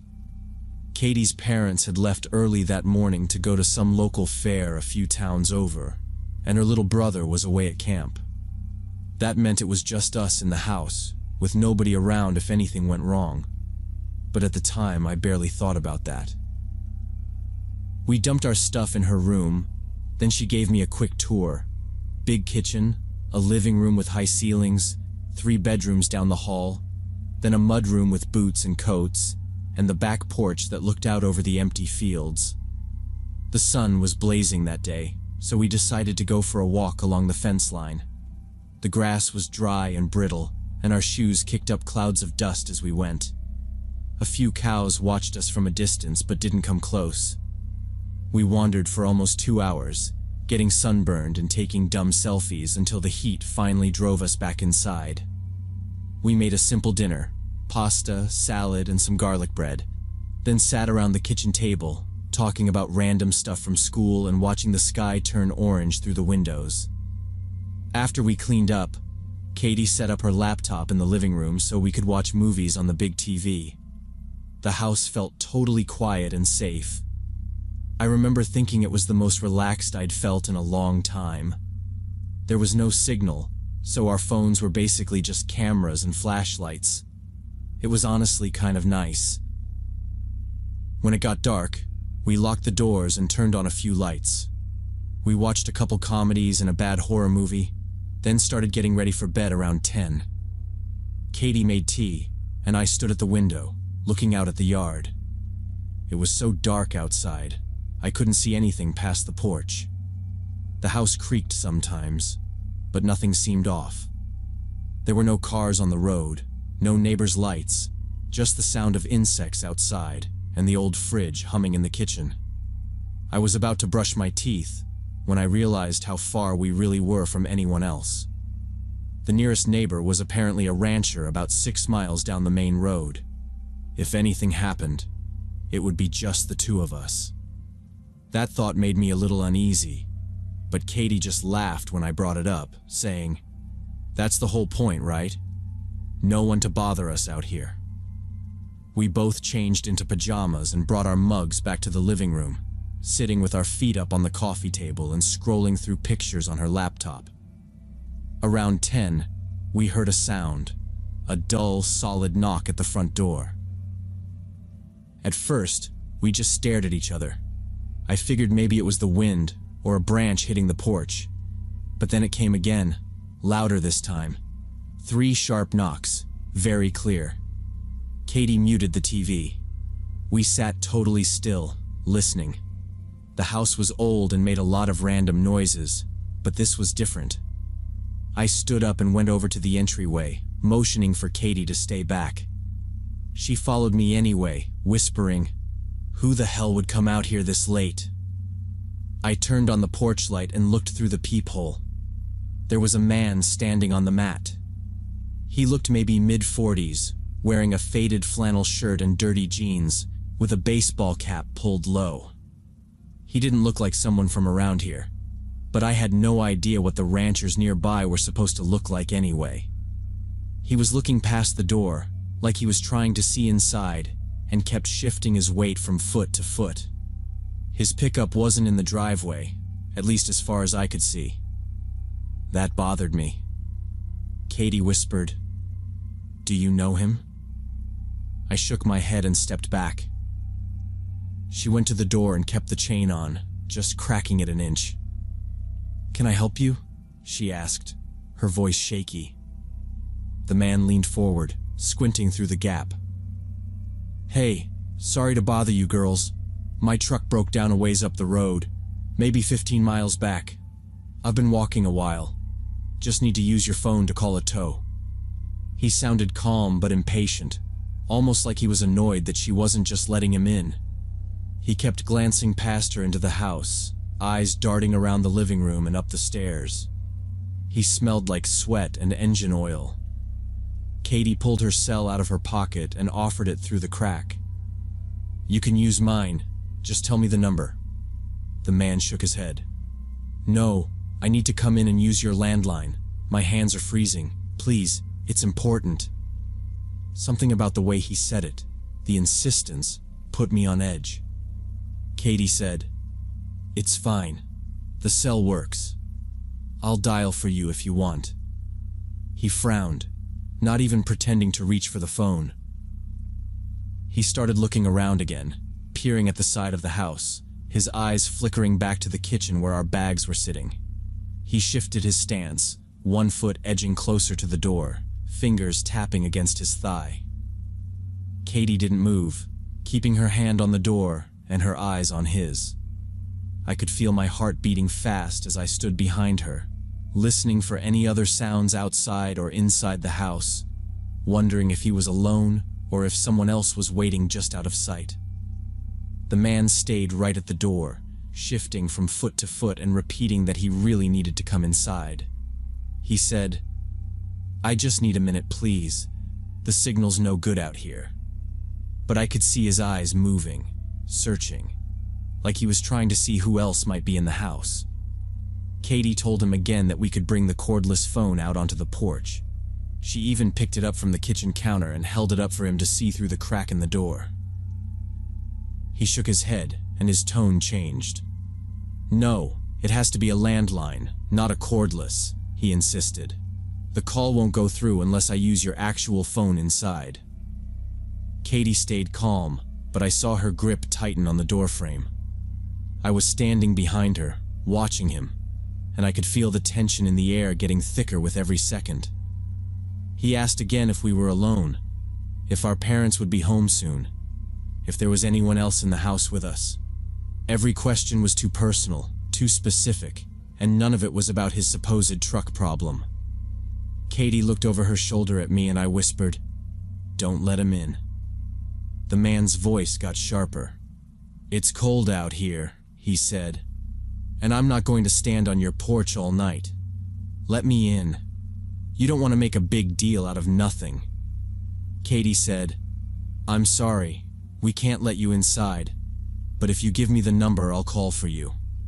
He took another step closer, pressing his face against the crack in the door, and I saw his hand reach out as if he might grab the chain.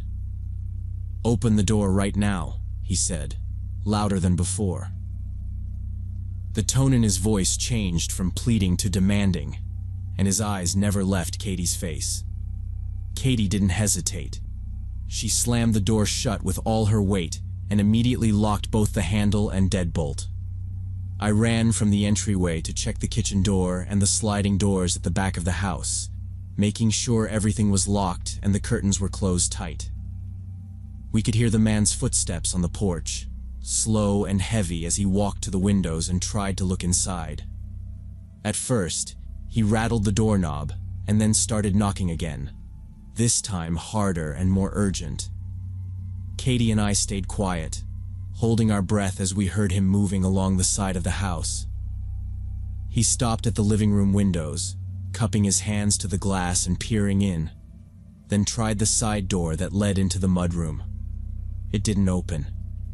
He circled the house slowly, checking every window, every door, moving with a patience that didn't make sense for someone stranded or desperate for help. Katie whispered that we should turn off all the lights so he couldn't see us. We moved from room to room, flicking switches, then hurried upstairs and crouched down by the bedroom window to watch him. He was still outside, moving deliberately from one entrance to the next. He didn't look nervous or panicked. He looked focused, like he'd done this before. After a while, we heard him banging against the side gate, then nothing. For almost an hour, we sat in the dark, listening. Every so often there was a noise, footsteps in the gravel, the faint creak of a hinge, the quiet scrape of metal on glass. Sometimes it sounded like he was talking to himself, muttering under his breath. We didn't see anyone else, but the way he acted made it feel like we were being hunted. Around 11, we heard a series of scraping sounds from the back of the house. Someone was trying the handle of the kitchen door, then pushing against the frame hard enough to make the glass vibrate. We stayed hidden at the top of the stairs, the phone clutched in Katie's hand. I was terrified he might get inside, or that there could be more than one of them, waiting for us to make a mistake. The rattling went on for a few minutes, then suddenly stopped. The house was silent again. We didn't dare move, barely breathing as we waited to see if he would try another window or door. We waited in total silence for what felt like forever. When nothing happened for a while, Katie finally called her parents and whispered what was happening. Her dad answered and told us to stay hidden and not to open the door for anyone, no matter what. He said they would leave the fair right away and drive home. Katie kept the phone with her, checking every few minutes for messages or calls. We didn't move from our spot at the top of the stairs. Every sound from outside made us tense up, expecting him to come crashing through a window. After what felt like hours, headlights finally swept across the driveway. We heard the car doors slam, and Katie's parents calling out for us as they came up the porch steps. The man was gone. Her dad walked the perimeter of the house with a big flashlight and checked the road in both directions, but there was no sign of any pickup or anyone walking. He drove up and down the road for several miles, looking for a broken-down vehicle or someone stranded, but the road was empty and silent. The only footprints were the ones circling our house. Katie's mom called the sheriff, who arrived about 30 minutes later. He listened to our story and shook his head. He said there had been other incidents like this in rural areas lately. People pretending to need help to get into houses, sometimes working in groups, sometimes alone. He explained that these criminals watched the houses to learn the routines of the people who lived there, waiting until only the younger ones or women were home before making their move. He praised us for not letting the man inside and for refusing to leave the house or open the door for him. By the time the sheriff left, it was nearly 2 in the morning. Katie's dad sat up all night with the lights on and his truck parked out front. Neither of us slept. We replayed every moment, thinking about what might have happened if we'd let that man in, or if we hadn't locked every door and window.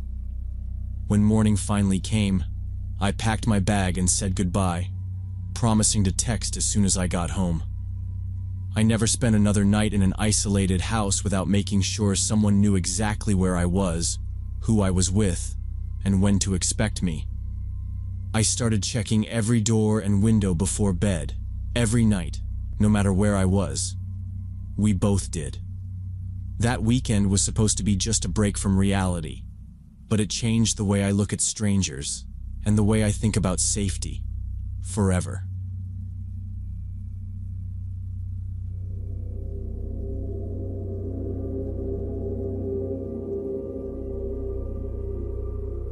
When I was 19, I decided to take a long bus trip from Oregon to visit my friend in Boston. I didn't have much money for hotels, so I figured I'd try sleeping one night in the big 24-hour cafe at the bus terminal.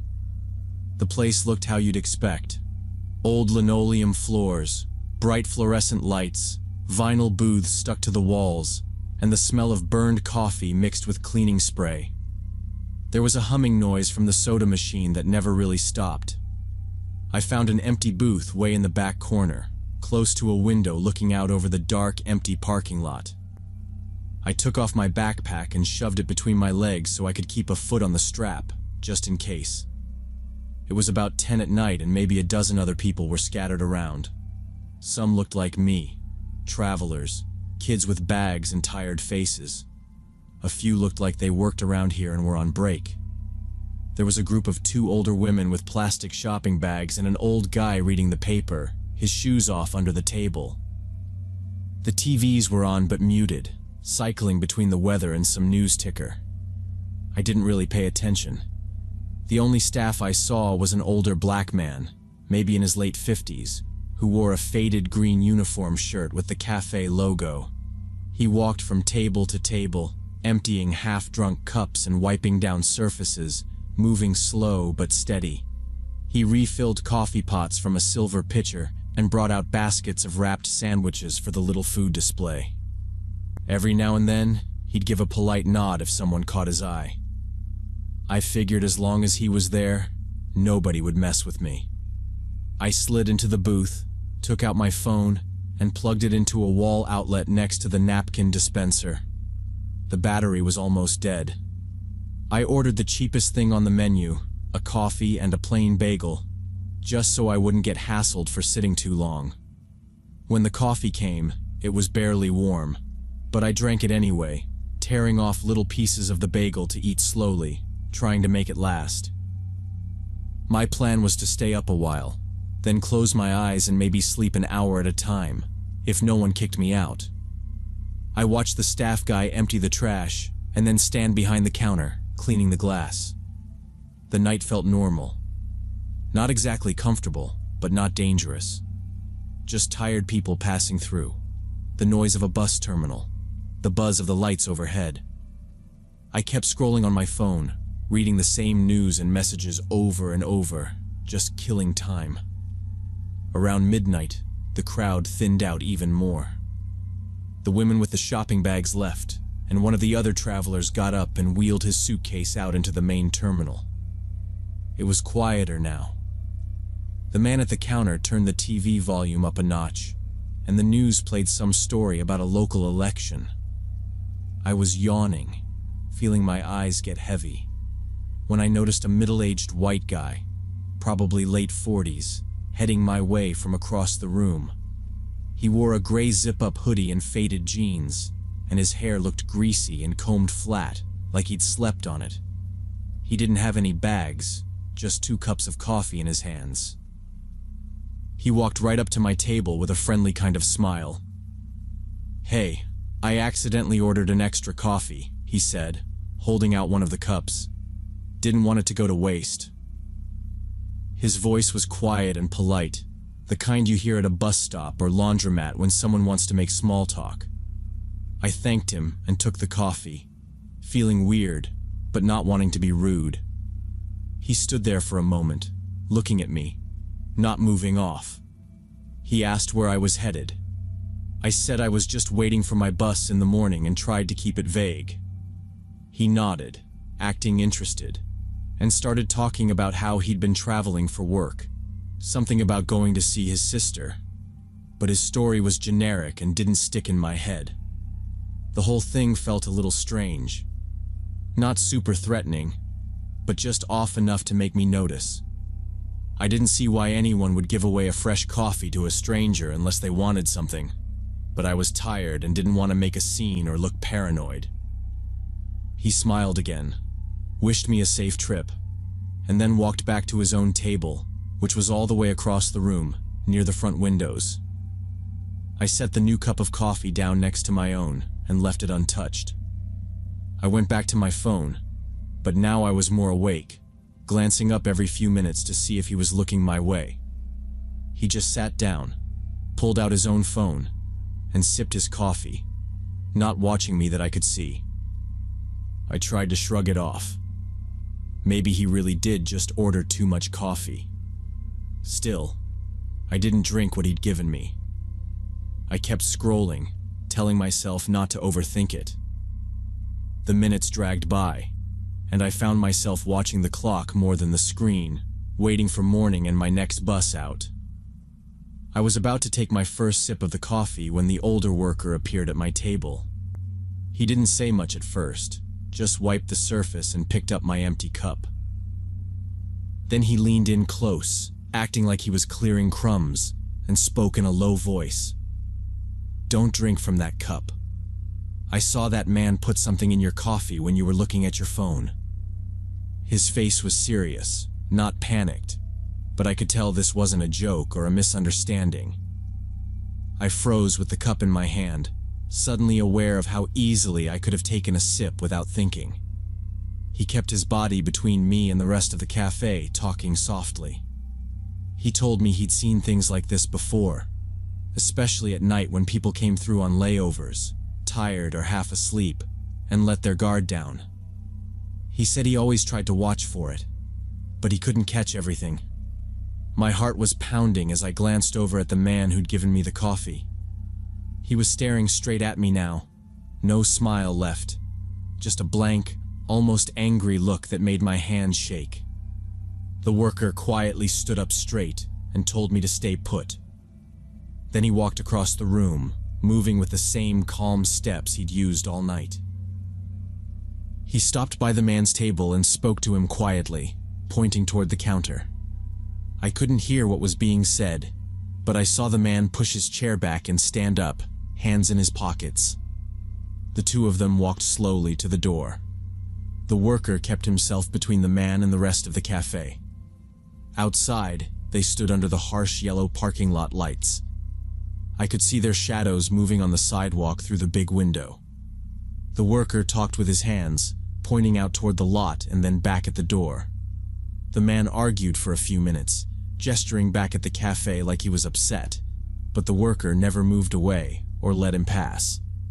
Finally, the man pulled his hood up, turned around, and walked off into the dark, moving quickly past the line of parked cars. I watched until he disappeared into the shadows, half expecting him to turn around, but he didn't. When the worker came back inside, he walked straight to my booth and told me in a quiet voice that he'd called security. He said he'd dealt with guys like that before, travelers who weren't really travelers, just predators looking for someone tired and alone. The terminal drew people like that, he explained, because it was open all night and full of people who had nowhere else to go. He told me this was not the first time he'd seen someone try to drug a drink, but he tried to step in when he could, even if it meant dealing with angry men outside. He didn't try to scare me, but made it clear that what had happened was serious. He told me to dump the coffee in the bathroom and not to accept anything else from anyone for the rest of the night. I did what he said, pouring the cup out and rinsing it in the sink, my hands still shaking as I watched the brown liquid swirl away. I kept thinking about how close I'd come, how easy it would have been for me to trust someone just because they smiled and seemed harmless. After that, the worker stayed near my table for the rest of the night. He made small talk with some of the regulars, wiped down tables that were already clean, and checked in on me every half hour or so.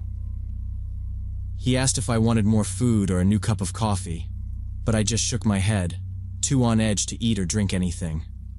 I kept my bag at my feet and barely slept, watching the front doors and flinching every time someone new walked in. Nobody bothered me. The cafe got quiet as the night went on, just the buzz of the lights and the faint sound of buses idling outside. Around 6 in the morning, the first rush of travelers for the early buses started to trickle in. I packed up my things and checked the schedule on my phone.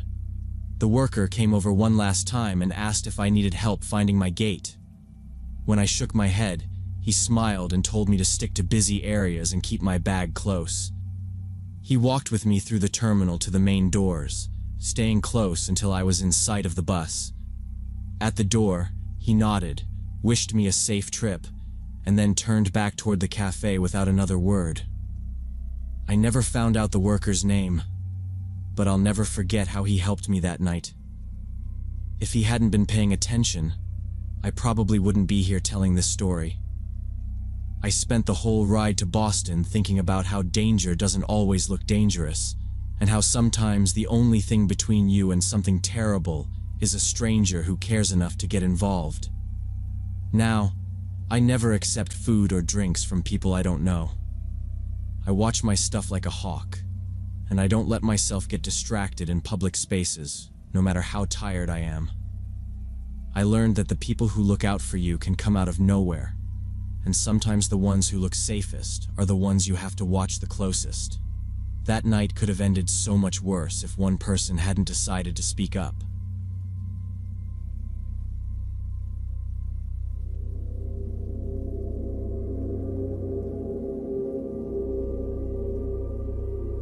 Last year, I was running a small construction crew with my partner Steve and his wife Carol.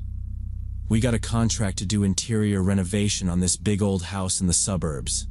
The owner lived out of state and wanted to flip it after we finished the work. The place had been empty for months, which was perfect because we could work whatever hours we wanted without disturbing anyone.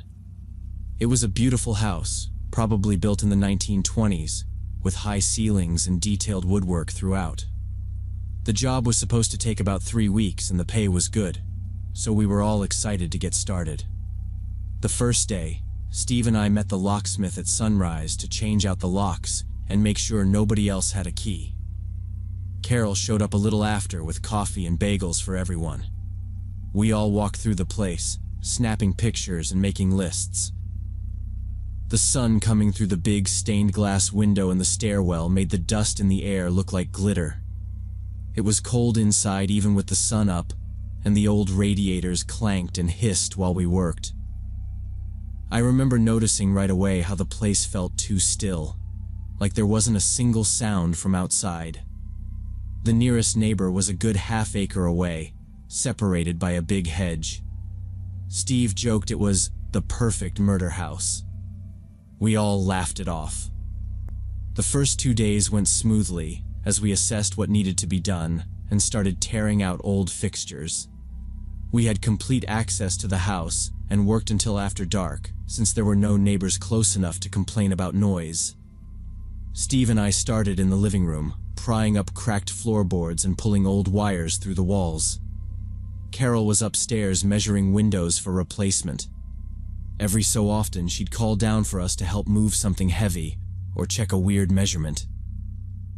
There was some water damage under the upstairs bathroom, and the wallpaper had started to peel away in the corners, exposing old, faded pencil marks that looked like maybe they were left by kids decades ago. In the kitchen, Steve found a box of yellowed receipts and old pay stubs under a loose floorboard, but nothing of real value. We threw out rusted metal, broken glass, and stacks of warped plywood. Every room had its own set of creaks and groans, but it all felt like normal old house sounds. On the third day, we decided to push late into the evening to finish demo work on the second floor. Carol was handling cleanup while Steve and I focused on removing old plumbing fixtures. The house was big enough that we often worked in different areas and communicated by shouting between rooms. I was in the kitchen, crouched under the sink, disconnecting an old cast iron pipe, and Steve was in the hallway with a sawzall, trying to cut out a section of metal vent. We'd brought in extra work lights and long extension cords, and the place was full of shadows and pools of harsh white light. Carol's steps moved from room to room overhead, steady and quick. I remember her humming to herself, a habit of hers when she was trying to stay focused. Around 9 at night, Carol went upstairs to sweep debris from one of the bedrooms we'd been working in. Steve and I were downstairs in the kitchen, discussing plans for the next day's work. The only sounds were our voices, the electric saw, and the occasional thud from above as Carol pushed a heavy piece of trim into the hallway. I was kneeling on the floor, pulling at a stubborn section of pipe, when we both heard Carol scream from somewhere above us. It wasn't just a startled yelp. It was a full-blown scream of terror that made both of us drop our tools and run for the stairs. The noise echoed through the empty house. We could hear something crashing and banging around up there, like furniture being knocked over. I took the steps 2 at a time, Steve right behind me. As we reached the landing, there was another loud crash from the guest bedroom at the end of the hall. The light was on inside, but the door was half closed. I could see a shadow moving quickly past the gap and Carol's voice, high and desperate, yelling, "Get out! Get out!" Steve pushed past me, shoving the door open. The old brass knob slipped in his hand, but he forced it. Inside, the whole room was a mess. Dresser tipped over, a shattered lamp on the floor, and dust in the air. Carol was in the far corner, pressed up against the wall, clutching a broom handle, her eyes wide. Steve started to say something, but she just kept shouting, "He was here! He was just here!" She pointed at the open window. The old screen was hanging half out, the bottom bent like someone had kicked it loose from the inside.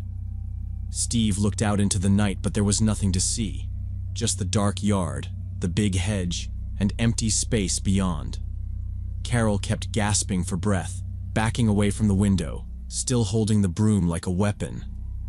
I could see the marks on the sill, the streaks of dirt, and the deep, fresh scuff on the floor below. Steve asked her, "What happened? Who was here?"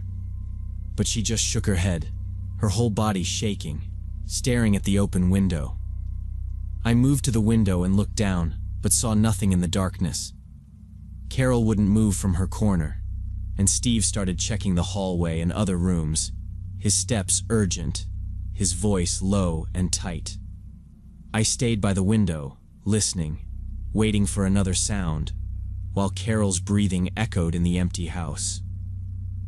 We found Carol on the floor of the master bedroom, surrounded by spilled paint and an overturned ladder. She was pointing at a large walk-in closet with its door standing wide open. As we helped her up, she kept saying, "There's someone in there. There's someone in the closet." Steve and I looked where she was pointing and saw a man crouched in the back corner of the closet, trying to hide behind some hanging clothes that had been left by the previous owners. He looked like he'd been living rough for a while.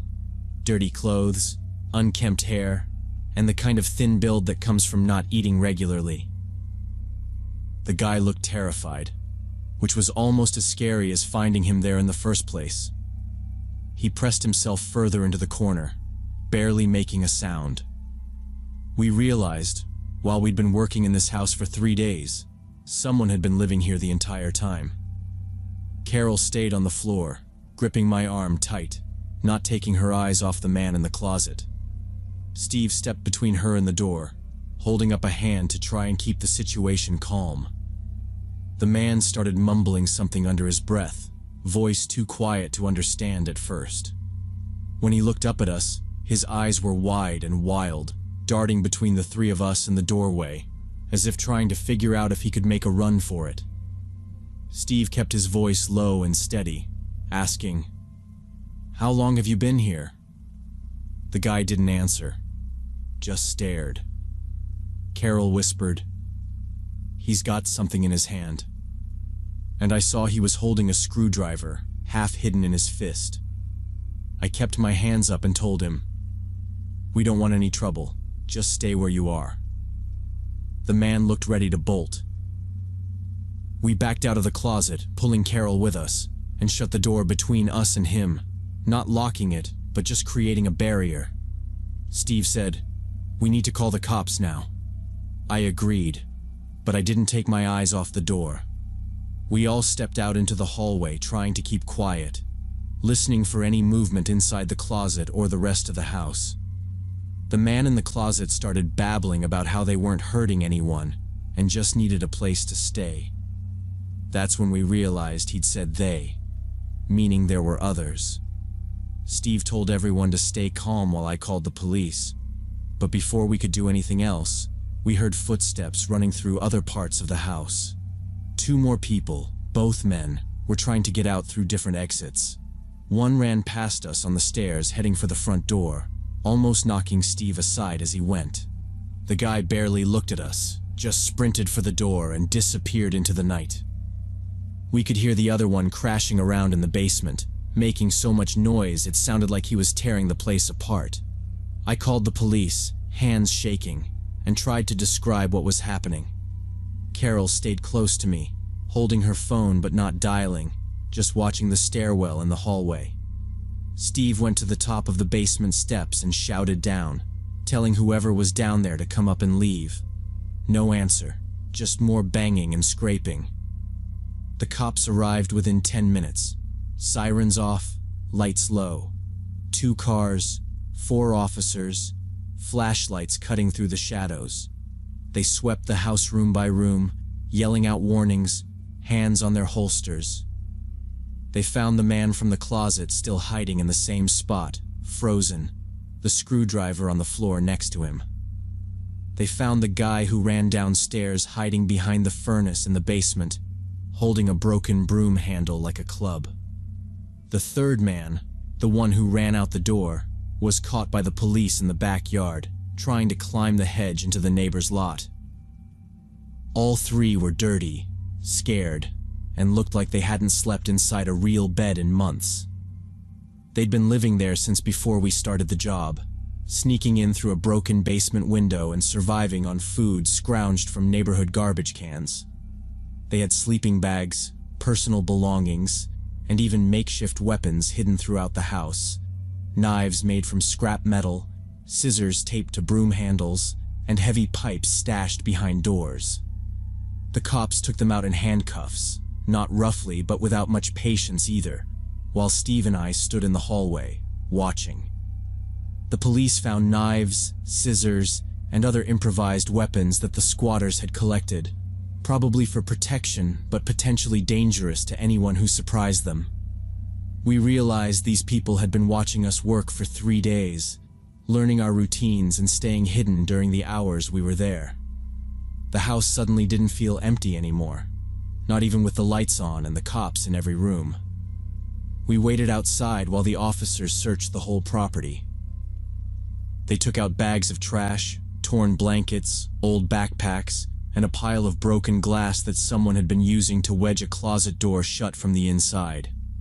The property owner called us that night, apologizing and promising to have security in place before we came back. The next day, a new crew came and installed alarms on every window and door, motion detectors in the hallways, locks on every basement entrance. There was even a big metal box with a keypad on the front porch that the security company would check each morning and night. None of us felt comfortable working there after dark anymore, knowing how easily people could hide in a large, empty house. Carol started insisting we do a full sweep of every room, every closet, every crawl space before picking up a single tool. Steve brought his old baseball bat with him and kept it nearby. I started double-checking the back doors and making sure the windows were all secure before we left for the night. The job took an extra week to finish, partly because we never worked past sunset again. On the last day, as we loaded up the truck, Carol found a stash of old photographs hidden behind the furnace. Pictures of the house from years before, back when it was lived in and warm. It made me think about all the other renovation jobs I'd done in vacant properties, and wonder how many times we might have had unseen company. The experience taught our whole crew to do thorough walkthroughs of any empty building before starting work, because you never know who might have decided to call it home.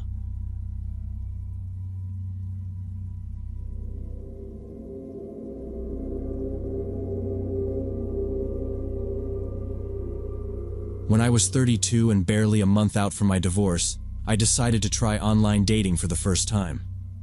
I hadn't dated anyone new since my early 20s, and now everything felt different. Apps, swiping, matching, all that. It felt like everyone I knew was either married, engaged, or busy telling me how fun it was to be single again. I downloaded an app that a coworker suggested, something that everyone at the office claimed was safe and normal, and I set up a profile. I didn't know what kind of pictures to use, so I picked some from a family barbecue, a couple of selfies, and one with my dog. Within the first week, I matched with a guy named Brad. He seemed decent enough. Early 40s, short hair, button-down shirts, always standing next to nice cars or city views in his photos.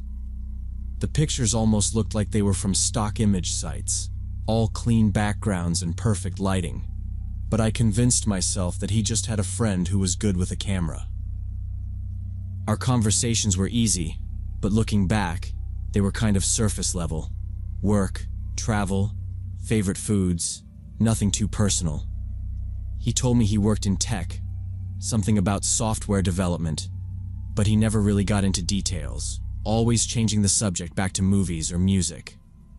Still, I was new to this, and after 3 days of messaging back and forth, Brad suggested we meet for a drink at Golden Oak, a bar in the middle of downtown. I'd been there before. The place was busy on weekends, lots of people, decent lighting, and plenty of exits. He picked Friday night, and I agreed. He texted me early that afternoon. Looking forward to tonight. Let me know if you get there before me. I got ready, trying not to overthink it. I chose jeans and a black sweater, the most neutral thing I owned. I arrived at Golden Oak a few minutes before 7. The bar was crowded, groups of friends laughing, some couples by the windows, sports on the TVs above the bar. I picked a spot near the entrance so I could see everyone who came in. At 7:15, I got a text from Brad. "Sorry, running a bit behind. Be there soon." I ordered myself a drink, thinking it was just traffic. By 7:30, he hadn't arrived. Another text. "Stuck in traffic. Would you mind meeting at Greystone Lounge instead? It's 2 blocks over and way less crowded. I'll get us a table." I'd never been to Greystone, but I looked it up and it seemed fine. Another bar, slightly fancier, still in a busy part of downtown. I hesitated. My gut told me it was strange for him to pick a new spot so late, but I didn't want to seem rude or make things awkward. I texted back, "Okay, I'll head over." I finished my drink, left a tip, and walked the 2 blocks to Greystone. It was quieter, with dark wood furniture and soft lighting, only a handful of people at the tables. I checked my phone, no new messages. I found a table by the window, sat down, and waited. By now it was nearly 8. I was starting to regret not leaving after the first half hour. I thought about making an excuse to go home, but before I could decide, someone approached my table. "Are you Sarah?" he asked. I looked up. The man standing there was older than the guy in the photos, at least late 40s or early 50s. His hair was thinning, and his face was rounder, jaw less defined. He wore a wrinkled shirt and a jacket that looked like it hadn't been washed in a while. I stared for a second, not sure if it was a mistake. He smiled, uncomfortable, then said, "Sorry I'm late. I'm Brad." Right then, I knew I'd been catfished. He looked nothing like his photos. Not even close. Not just a bad angle or old pictures, but an entirely different person. I felt heat rush to my face and glanced away, embarrassed that I hadn't left earlier, that I'd let myself end up in this situation. I looked at the door, tempted to just walk out, but I felt trapped by politeness and a little ashamed for not trusting my gut. He sat down across from me, acting like everything was fine, like this was just a normal date. He started talking fast, as if he wanted to distract me from what had just happened. "Sorry about all the delays. Work's been crazy since I got laid off." He went on about his job in programming, but quickly shifted to how he was driving for delivery apps now, staying in a rented room across town. He mentioned moving here last year, then said he'd grown up locally, then switched back again. His stories tangled together, none of them matching what he told me online. I picked up on little contradictions. He said he didn't own a car, but all his photos had him posing next to expensive vehicles. He said he hated bars, but then described himself as a regular at several places downtown. Each time I tried to ask a question, he changed the subject. I forced a smile, nodding, looking around the room for a way out. I kept my purse on my lap and my phone unlocked in my hand. He started asking questions about my work, how long I'd been single, what part of town I lived in. Not in a friendly way, more like he was gathering details. I gave short answers, kept things vague. He talked about how hard it was to meet people, how most women on these apps were too judgmental, how everyone expected too much. He laughed, but there was no humor in it. I checked the time on my phone. I needed to end this date, but I was still trying to figure out how to do it without causing a scene or making things uncomfortable. I told him I had to get up early for work the next day, hoping he'd take the hint. He didn't. He kept talking, voice getting faster, eyes flicking from me to the door and back again. I started planning how to get out of there as quickly and safely as I could, rehearsing what I'd say and watching for the first pause in his rambling that would let me leave. Brad's behavior got worse the longer we sat there. At first, he just kept talking over me, asking questions and not listening to anything I said. Then he started reaching for my hand, trying to hold it across the table. I pulled away, but he kept trying, his fingers brushing my knuckles and making my skin crawl. He leaned in close and whispered that I should come back to his place after, that he lived right up the street, and it would be more private. I laughed it off and said I was tired and had work early.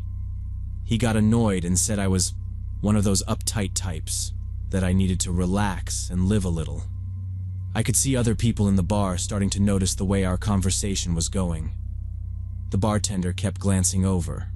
Brad either didn't notice or didn't care. He waved down the server and ordered another drink, even though I'd already told him I was about to leave. He moved his chair closer, blocking me in on one side. He asked if I'd ever been with someone like him before, then laughed at his own question. I felt stuck, but I told him again that I really needed to go. When the server set down his drink, I took the chance to stand up, grabbing my purse off the table. "I have to go," I said as steadily as I could. He frowned, took a sip of his drink, then said I was just being dramatic. I ignored him and started walking toward the exit. As soon as we got outside, Brad followed me. He moved faster, cutting me off before I could cross the street toward the parking garage. His voice got louder. "You really just going to bail like that? After I waited all night?" I kept walking, not answering, just trying to keep my pace steady. He kept pace with me, matching every step, saying I was wasting his time, that I should have told him from the start if I wasn't interested. I didn't look at him. I just wanted to get to my car and lock the door. I could feel my heart racing. Inside the parking garage, the echoes made his voice sound even harsher. When I got to my car, he stepped in front of the driver's side door, blocking me. He grabbed my arm, not hard enough to leave a bruise, but hard enough to make me stop and look at him. He leaned in close, his breath sour, and tried to kiss me. I jerked my head away and pulled my arm free. "Don't touch me," I said, raising my voice. He grabbed for me again and I started yelling as loud as I could. "Help! Get away from me!" The shout bounced off the concrete walls. A security guard from the mall came jogging over, radio in hand. "Is there a problem here?" he called out. Brad let go of me, taking a step back and glaring at both of us. "She's being crazy," he muttered. I moved away from him, putting my car between us, and the guard positioned himself between us. "You need to leave, sir," the guard said, staying calm but firm. Brad looked at me one last time, pure anger in his eyes, then turned and walked away, still muttering under his breath. I fumbled with my keys, got into my car, and locked the doors. I watched him disappear into the stairwell before I let myself breathe again. I got home and tried to convince myself it was over, that he'd move on and forget about me. But the next morning, my phone started buzzing before I even left for work. At first it was one text, then another, then 10 more, then dozens. He called me every name you can think of, accused me of being a liar, told me I'd regret making him look stupid in public. He said he was going to come find me at work. He described the outfit I'd worn the night before, and said he wasn't finished with me yet. My hands shook as I blocked his number, but the messages kept coming from new numbers, emails, even social media accounts I didn't remember linking to the app. By lunchtime, I was so rattled that I started taking screenshots of every single message, every threat, every insult. I saved them to my cloud account just in case he tried to hack my phone or delete things somehow. My coworkers could tell something was wrong, but I didn't say anything until after lunch, when I got a message that said, "I know where you live." That was it. No more chances. I told my manager I needed to take the afternoon off for an emergency, and I drove straight to the police station. The officer at the desk listened to everything, looked through the screenshots, and nodded like he'd seen this 100 times. He filed a report for harassment, made copies of everything I showed him, and told me to save any new messages in case they needed more evidence. He said if Brad ever tried to show up at my job or apartment, to call 911 immediately and not try to talk to him myself. On my way out, he said, "You did the right thing coming in." I nodded, but I felt more tired than relieved. That night, I deleted the dating app, shut down my old accounts, and started new ones with the highest privacy settings I could find. I told friends what happened and made a rule for myself. Never meet anyone new alone. Always pick public places, and if anything feels off, I leave right away. It's been months now, and I haven't heard from Brad again, but sometimes I still check the locks twice before going to bed. I never thought something like this would happen to me, but I learned that you can't always spot danger until it's already way too close.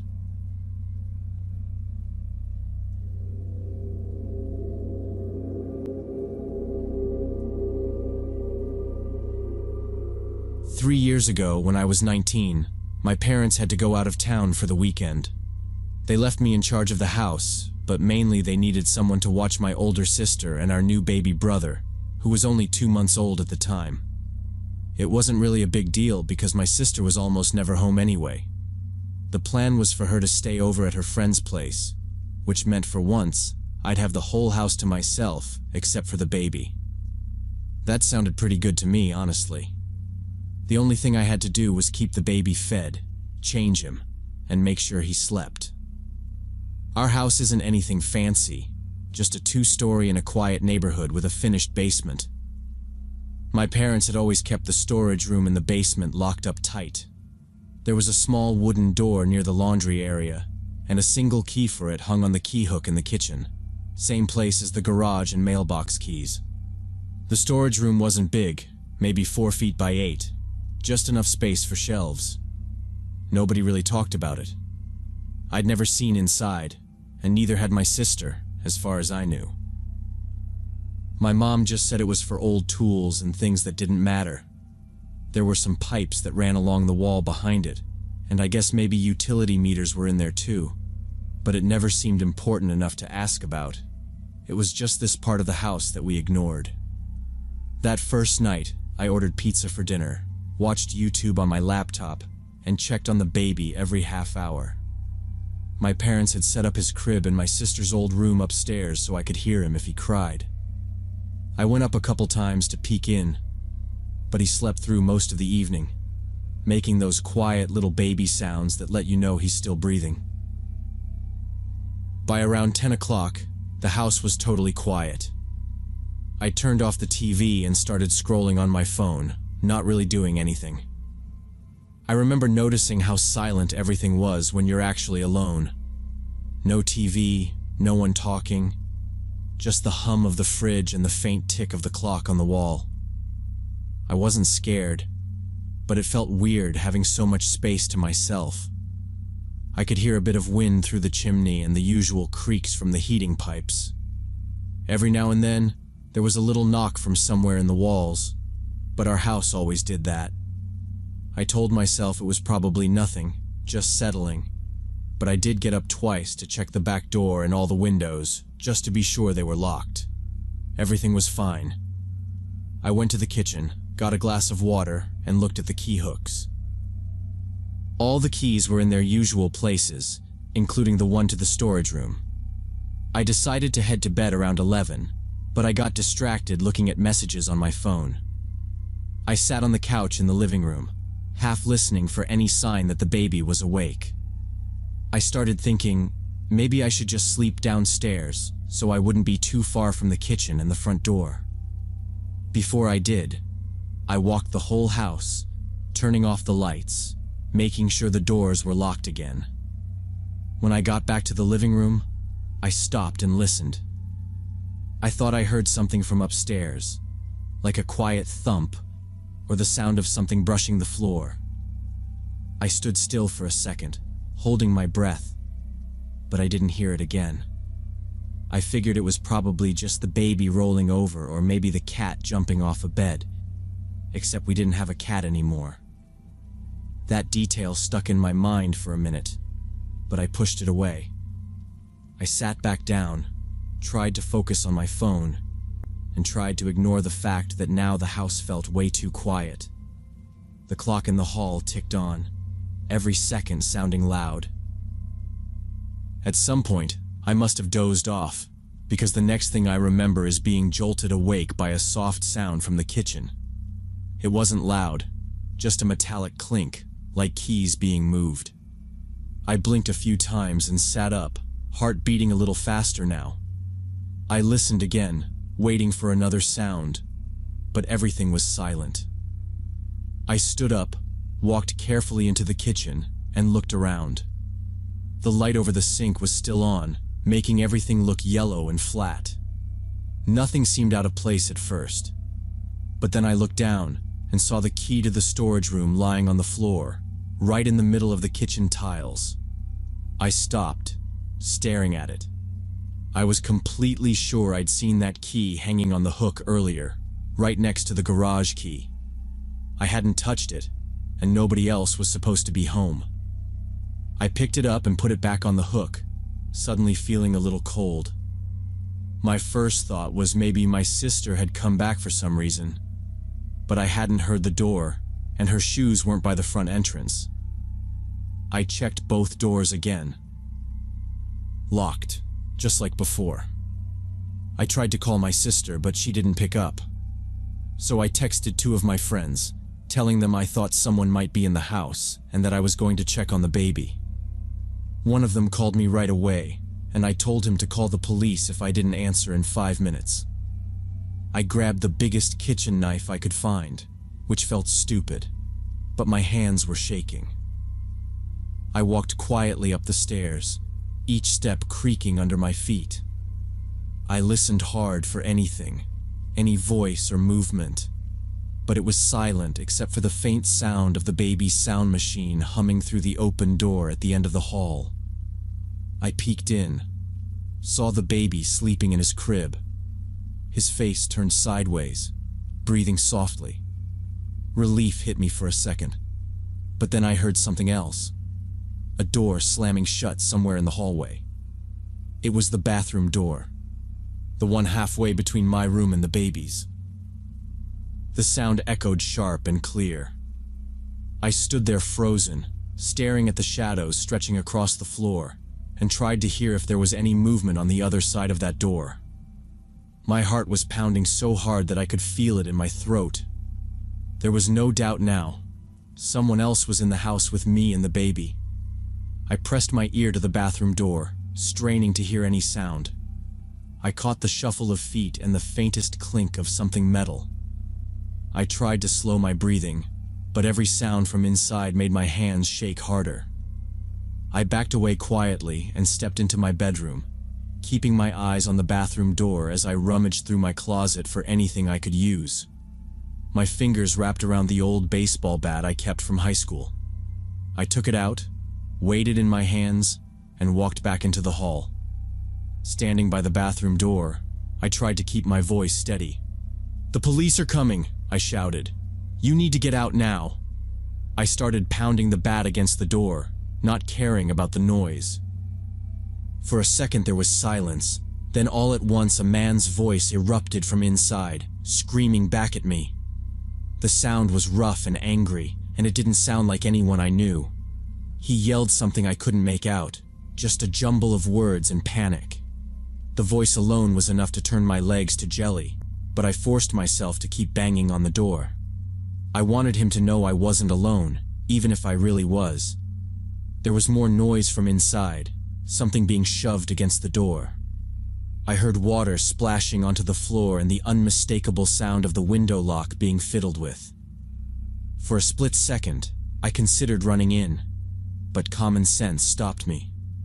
I ducked into my room and dragged a chair out into the hallway, jamming it tight under the bathroom door handle. It was the only thing I could think of to slow him down if he tried to bolt. As soon as the chair was wedged in place, I heard the sharp squeak of the bathroom window being pushed open. I ran to the back of the house and looked through the hall window, just in time to see a figure clambering out onto the small balcony that ran along the upper floor. Our house was attached to the neighbors by those old wooden balconies, and there was only a narrow gap between them. I watched the man's shadow leap across, land hard, and disappear out of sight. I rushed downstairs and out the front door, craning my neck to look at the rooftops.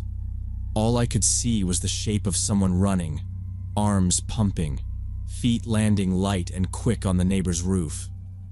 I screamed after him, hoping someone would hear, but he was already too far away. 10 minutes later, red and blue lights flashed down the street, and 2 police officers pounded up our driveway. By then, the intruder was long gone. The police spent almost an hour combing through every room. They checked the closets, the garage, under every bed, even the crawl spaces in the basement. A neighbor had seen someone jump across the balcony but lost sight of him in the dark. They asked me questions about what I'd seen, what I'd heard, and if anything was missing. My sister showed up halfway through, crying and apologizing for leaving me alone, but it didn't matter anymore. The only thing that mattered was making sure the baby was safe. The officers promised to patrol the neighborhood through the night, but I knew already they wouldn't find the guy. He was gone. When the police started their investigation for real, they asked if there were any rooms in the house nobody ever went into. I told them about the storage room in the basement, the one with the old wooden door. They took the key from the hook and went down ahead of me, flashlight sweeping over every inch of the concrete floor. When they unlocked the door and swung it open, I could see right away that something was wrong. Instead of boxes and tools, the floor was covered with a pile of old blankets, like a makeshift bed. In one corner were stacks of canned food, empty water bottles, and plastic bags stuffed with clothes. There was a small flashlight, a pocket knife, and a few wrappers from food I recognized from our own pantry. The worst part was on the shelves. Laid out in a neat row were some of our old family photos, the kind that had sat on the fireplace mantel or in frames upstairs. Pictures of me and my sister as kids, my parents on vacation, the baby's first day home from the hospital. Someone had taken them down, removed the frames, and put them here. There were even a couple of photos I didn't remember being taken at all, as if someone had used their phone to snap them through our window or when we weren't looking. The police officer took a deep breath and told me quietly that whoever had been here knew our family, knew our routines. The locks on the storage room door had scratches around the keyhole, marks where someone had used tools to pick the lock, probably more than once. They bagged up everything as evidence. When they checked the back door and the basement windows, they found small scratches in the paint and dust disturbed under the window ledges. Someone had been getting in and out for weeks, maybe even longer. The police thought the intruder had been living inside the storage room, watching us, waiting for the right time. He knew when we left, when we came back, even when the baby was sleeping. I tried to remember if I'd ever felt watched, if I'd seen anything out of place before that night, but I couldn't. It felt like everything had changed in a single hour. We didn't stay in that house much longer. My parents came home and packed up the baby's things that night, refusing to leave us alone again. Within 2 months, we moved across town. My sister refused to talk about it. I kept thinking about the way that key had ended up on the kitchen floor, as if he wanted me to find it, as if he wanted me to know he was there. Even now, years later, I check every lock twice before I go to bed. I don't think I'll ever stop.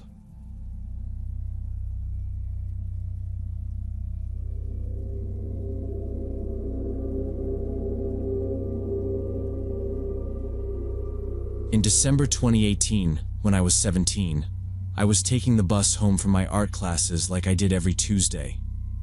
It was already getting dark by the time I got out, and the bus stop was at the end of a long street that always seemed colder than everywhere else. I kept my hands in my jacket pockets, clutching my sketchbook and a bag of brushes and pencils. The streetlights flickered, lighting up the empty benches at the stop, and the bus was late as usual. When it finally came, only 2 people got off and nobody else was waiting to get on but me. I picked the seat in the middle, pressed my bag to my side, and looked out the window. 2 stops later, this guy got on. Looked like a college student, a bit older, but nothing that stood out. He was clean-shaven, wearing a black jacket and jeans, hair a little messy like he hadn't bothered with it, but nothing that made me nervous. He scanned the empty rows, then came straight down and sat in the seat next to mine, even though the whole bus was empty. He didn't look over at first, just sat quietly, elbows tucked in, hands neat in his lap. For a minute I tried to ignore him and stared at the blurred trees outside, but after a few stops, he glanced at my lap and nodded at my sketchbook. "You in art school?" he asked. I said yeah, and he smiled like he was genuinely interested, asked what I liked to draw, if I painted or just sketched, things like that. His questions were normal, nothing pushy. He looked me in the eye when he spoke, his voice calm and kind of soft. He introduced himself as Alex. He said he was 22 and studied marketing at the university nearby. I told him my name and tried to sound casual, not wanting to seem rude. Alex asked if I always carried that much stuff around. I laughed a little and said, "Only on Tuesdays." He said he did the same, but with textbooks and not art stuff. The bus was quiet, except for a couple in the back, and the driver's voice muttering on the radio. Alex said he worked part-time at a small electronics store not far from the university, that he usually closed up on Thursdays, and he liked having different routines each day to keep things interesting. He asked where my stop was, and I told him near the library. He said he used to go to the library a lot when he first moved here, but didn't have much time anymore. The whole time, nothing felt off. He didn't sit too close, didn't make any weird comments, just seemed genuinely bored and passing time. He leaned back and asked about my classes, what kind of teachers I had, what projects I was working on. I told him about the portrait I was doing for homework, and he nodded along, saying he wished he could draw. He asked what kind of music I liked, if I listened to it while drawing. It felt like a pretty normal conversation. The sun was gone now, and the windows just showed reflections. I remember watching the streetlights go by, counting the stops. Alex started talking about his friends, how they all ended up in different courses, and he didn't get to see them much except for random meetups after class. A few stops later, the couple in the back got off and the bus was almost empty. Alex didn't move. He pulled his phone out and checked the time, then glanced over at me again. He asked if I ever went to parties, if art school was just all artsy types, or if people actually did stuff together. I said I didn't really know. I just had a small group I usually hung out with. He nodded and laughed, said marketing students were all the same, always pretending to network but really just wanting to drink. I kind of smiled and looked away, not sure what else to say. My stop was coming up in a few minutes. Alex kept talking, saying he liked finding new music, new people to talk to, that it was hard meeting anyone outside of classes. He seemed harmless, honestly. When he shifted in his seat, his phone buzzed. He read a message and put it away, saying his friends were bothering him about some last-minute plans. I didn't pay much attention, just pulled out my own phone to text my mom and let her know I was almost home. It was just another Tuesday, nothing special. Then Alex looked over at me and said his friends were having a party that night at his buddy's apartment. He said it wasn't anything crazy, just a few people playing games and listening to music. He said they wanted to invite a couple of new faces, that sometimes it was good to mix things up. I kind of shrugged, said I wasn't much for parties, and he nodded like he understood. "It's nothing wild," he said. "Just a bunch of us eating snacks, listening to music. You can stop by for an hour if you want. You don't have to stay." He started listing off what they'd have: board games, playlists, maybe some pizza. He said everyone was chill, no pressure. I told him I had to get home soon, that I didn't really know anyone there, and he just kept smiling, saying, "You'll fit in, trust me. It's low-key." He said I could leave whenever I wanted, that he'd make sure nobody bugged me if I just wanted to hang for a bit and then dip out. The bus rolled over a bump, and I gripped my sketchbook tighter. I felt awkward, but he was still smiling, trying to convince me. He said, "Come on, you've got to try something new once in a while. If you hate it, you can leave." He laughed again. "I promise, it's not that serious." He kept talking, saying it was just a way to meet people, that sometimes you get stuck in a routine and need to do something different. I looked down at my bag and then back out the window. I thought about it, realized I didn't have any homework due, and said maybe I could stop by for a little while. I texted my mom that I'd be home later than usual, just to cover myself. Alex grinned, said I wouldn't regret it. He asked for my number so he could send me the address, and I hesitated, but gave it to him. The bus slowed near the next stop and I got up, slinging my bag over my shoulder. Alex said, "I'll text you the details. See you there?" I nodded, stepped off the bus, and watched as it pulled away into the dark. We took the bus to an older part of town where the sidewalks were cracked and the street lights didn't really reach the corners. The buildings all looked tired, dirty brick with rust stains on the window frames. Alex seemed relaxed, but as we walked from the bus stop, I realized he wasn't making small talk anymore. He just looked at his phone and led the way, barely glancing at me. We cut through an alley behind a row of closed shops. There was broken glass near the dumpsters, and the only sound was our footsteps. The apartment building was just 3 floors, concrete steps, chipped paint on the door. He opened it without a key, just buzzed and waited. The inside smelled like cigarette smoke and something greasy. We climbed up to the 2nd floor and he knocked on a door with faded numbers. It swung open almost right away. 4 men were inside. None of them looked like students. One had a shaved head and thick beard, maybe mid-30s. Another wore a stained hoodie and barely glanced at me before turning down the music on a speaker. The others looked rough, tired, with hard eyes. They barely said hello. Alex introduced me, but nobody gave their names. There were empty beer cans on the coffee table, and the furniture looked like it had been pulled from the street. The walls were bare except for a few taped-up flyers. The air felt heavy, like nobody had opened a window in weeks. One of the guys sat in the only armchair, just staring at me. The others stood around, all watching. There wasn't any sign of food or games or music except for the cheap speaker. Nobody laughed or seemed excited. It was too quiet for a party. They started asking questions right away, not friendly stuff. One asked if I lived alone or with family. Another wanted to know what school I went to, what time my classes ended. They pressed for details about my parents, if they worked late, if I ever had the house to myself. I tried to keep my answers short, but they kept circling back to where I lived, and if anyone was waiting for me. Nobody smiled. Alex stood off to the side, hands in his pockets, not saying much anymore. One of the men offered me a beer, holding it out like a dare. I shook my head and said I didn't drink. He looked annoyed and set it back down. Another guy said I should take my coat off and stay a while, said it was just getting started.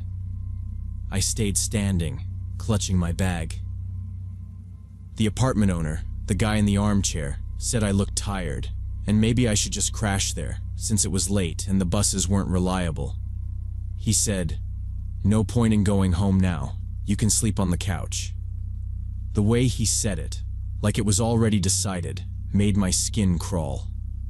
They moved closer, trying to block the door a little. One leaned against it, casual but not really. The man who'd offered the beer said nobody would bother me there, that I was safe. My hands were sweating.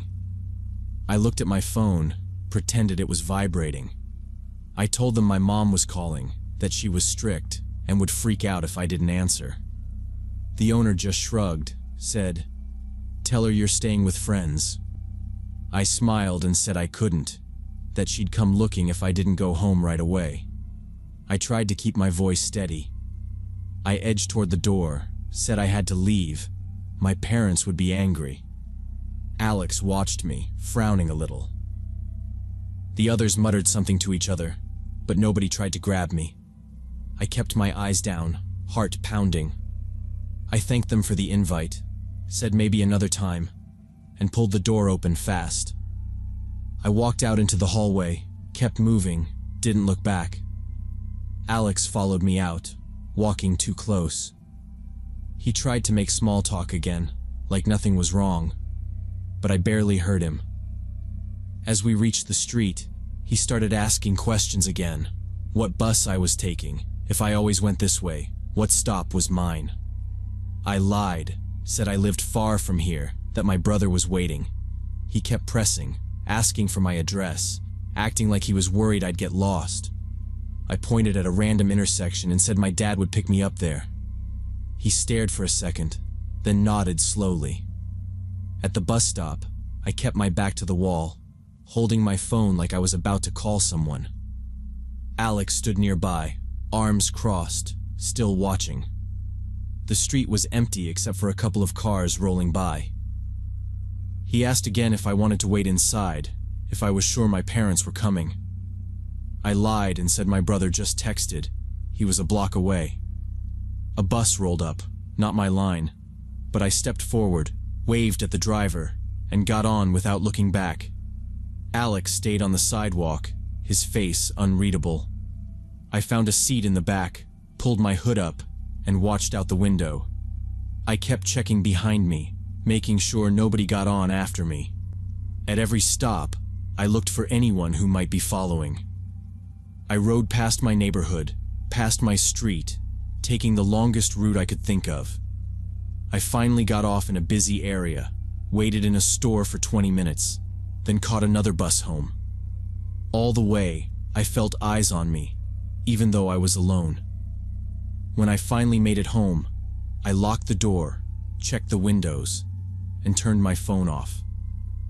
I didn't sleep much that night. The next morning, I kept replaying everything. I realized that nothing about the night was normal. The men were too old, their questions too personal. There was no party, just a plan. They wanted to know who would miss me, if anyone was waiting at home. If I had stayed, I don't think I would have left that apartment again. Now, years later, I'm sure what almost happened. They wanted someone who wouldn't be missed right away, someone they could control. The way they watched me, blocked the door, pressured me to stay. It all fits what I've read about trafficking setups. Sometimes I wonder how many others they tried it on. Sometimes I wonder what would have happened if I hadn't lied, if I hadn't run. I never saw Alex again. I changed my route, kept my head down, and never trusted a stranger on the bus after that. I think about it every time I see someone riding home alone, looking at their phone, not realizing how quickly a normal night can turn into something you remember for the rest of your life.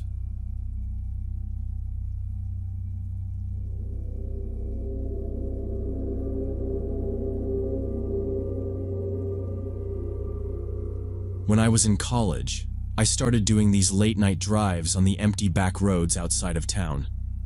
It wasn't anything wild. I just found it helped me clear my head when I was stressed or pissed off after a long day. The quiet made it easier to think, and the winding roads outside campus felt 100 miles away from everything. I'd blast some music, put the windows down, and just let my mind wander. I got into the habit after freshman year, when stuff with school and roommates was getting to be a lot, and it worked for me. No matter how bad my mood was, those drives would take the edge off. So it became my thing whenever I felt the pressure getting high. This one night in March, I had a huge exam coming up and couldn't sit still in my room. My roommate was up late gaming with friends and being loud, and I just needed some time alone to sort out my thoughts. It was already almost midnight, but I grabbed my keys and decided to take my usual route out toward the old nature preserve. There's this winding mountain road I'd been down maybe a dozen times before. Nothing fancy, just a stretch of blacktop surrounded by woods and fields. At night, it's totally dead. No houses for miles, barely any lights except for the occasional mailbox reflector. I liked it that way. If there were any cars, they were few and far between, usually just other students heading home from somewhere. I didn't pack much, just my phone, wallet, and a half-empty bottle of water. I tossed them in the cup holder, pulled on a hoodie, and went down to the parking lot behind my dorm. It was colder than I expected, the kind of cold that sticks to the inside of your sleeves and makes your hands ache on the steering wheel. The car started up with a grumble, and I sat there for a second, staring at the lit-up dashboard, feeling tired but restless. I reversed out slow, letting the radio fill the cabin, and eased onto the main road heading west. Campus faded away behind me in less than 10 minutes. The streetlights stopped, and it was just my headlights cutting through the dark, bouncing off the thin mist that hung over the fields. I knew the road by heart, past the old gas station, over a narrow bridge, then the sharp curve near the abandoned fruit stand. The preserve was about 20 minutes out, but the drive felt shorter at night. I kept one eye on the clock, mostly out of habit, not wanting to stay out too late and mess up my sleep for the exam. Some nights, I'd see deer along the shoulders, or an occasional raccoon darting out of the brush, but that night was especially quiet. No animals, no cars in my rear view, just the steady hum of the engine. The only sound came from the tires on the damp pavement and the soft static of the radio. I kept my window cracked, the cold air making me shiver, but it helped keep me awake and focused. I could smell the wet leaves and earth from the woods on either side. As I got further out, I noticed more fallen branches in the road than usual, probably from that big storm a few days back. I slowed down to avoid them, weaving a little. A couple times I caught myself zoning out, watching the shadows between the trees flicker and move in the high beams. The sense of isolation was deeper than usual, with no sign of life anywhere. And for a second, I wondered if I should just head back. But I shook it off. I just needed to clear my head, and the preserve was the perfect spot for it. It wasn't long before I reached the part where the road got narrower and started to climb, with old wooden guardrails and sharp drop-offs on one side. There was a small parking lot for the preserve at the top, but I almost never saw anyone park there after dark. I kept going, watching the lines on the road and feeling a little more awake as the curves got tighter. About halfway there, just past a bend where the woods grew thick and close to the road, I saw something blocking the way up ahead. I slowed to a crawl and flicked my high beams on. A huge tree had fallen across both lanes, probably snapped by the storm. The trunk was thick, covered in wet moss, and branches stuck out at awkward angles. I stopped a few yards back and just sat for a second, sizing it up. There was no way around it. The ditch on either side was deep and muddy, and the tree was way too big for me to move alone. I put the car in reverse, craning my neck to look behind. The road was narrow, barely wide enough for 2 cars to pass, and bordered by soggy grass and soft dirt. I tried to do a careful 3-point turn, but the shoulder was even softer than it looked. The back tires spun as soon as they hit the edge, sending up a spray of mud. I let off the gas, hoping they'd catch, but the more I tapped the pedal, the deeper the wheels seemed to sink. I cursed under my breath and rolled down the window, listening for anything. Another car, an animal, maybe even a branch cracking somewhere out in the dark. Nothing.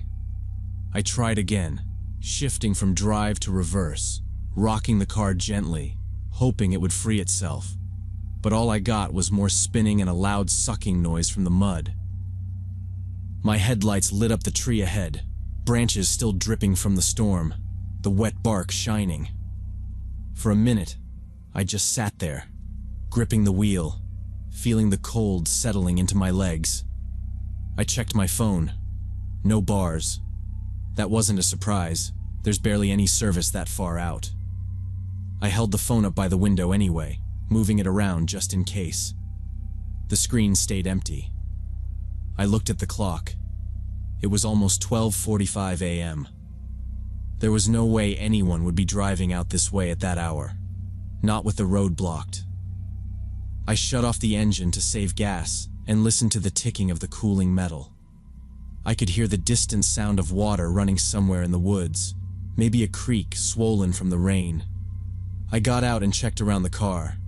The ground was soft and spongy, my shoes sinking half an inch with every step.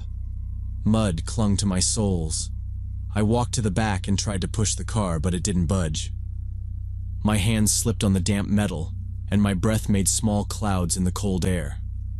I circled the car, scanning the tree line and the road, but there was nothing except for the wet smell of earth and the soft drizzle still falling from the branches overhead. I felt the mud pulling at my feet with every step, and I knew the car wasn't going anywhere. I got back in and tried the engine once more, hoping maybe a bit of luck would get me out. The tires spun and dug in deeper. Now I was stuck, completely alone, with no cell service, and no chance of anyone else coming down that road tonight. I let my head rest against the steering wheel, and listened to the ticking of the engine, the soft tap of rain on the roof, and realized I had no choice but to wait or walk. After sitting in the dark for what felt like forever, I finally found a single bar of service when I held my phone out the window at just the right angle. The signal kept dropping in and out, but after a few tries, I managed to call for a tow truck. The guy on the other end sounded half asleep, but told me they could send someone out.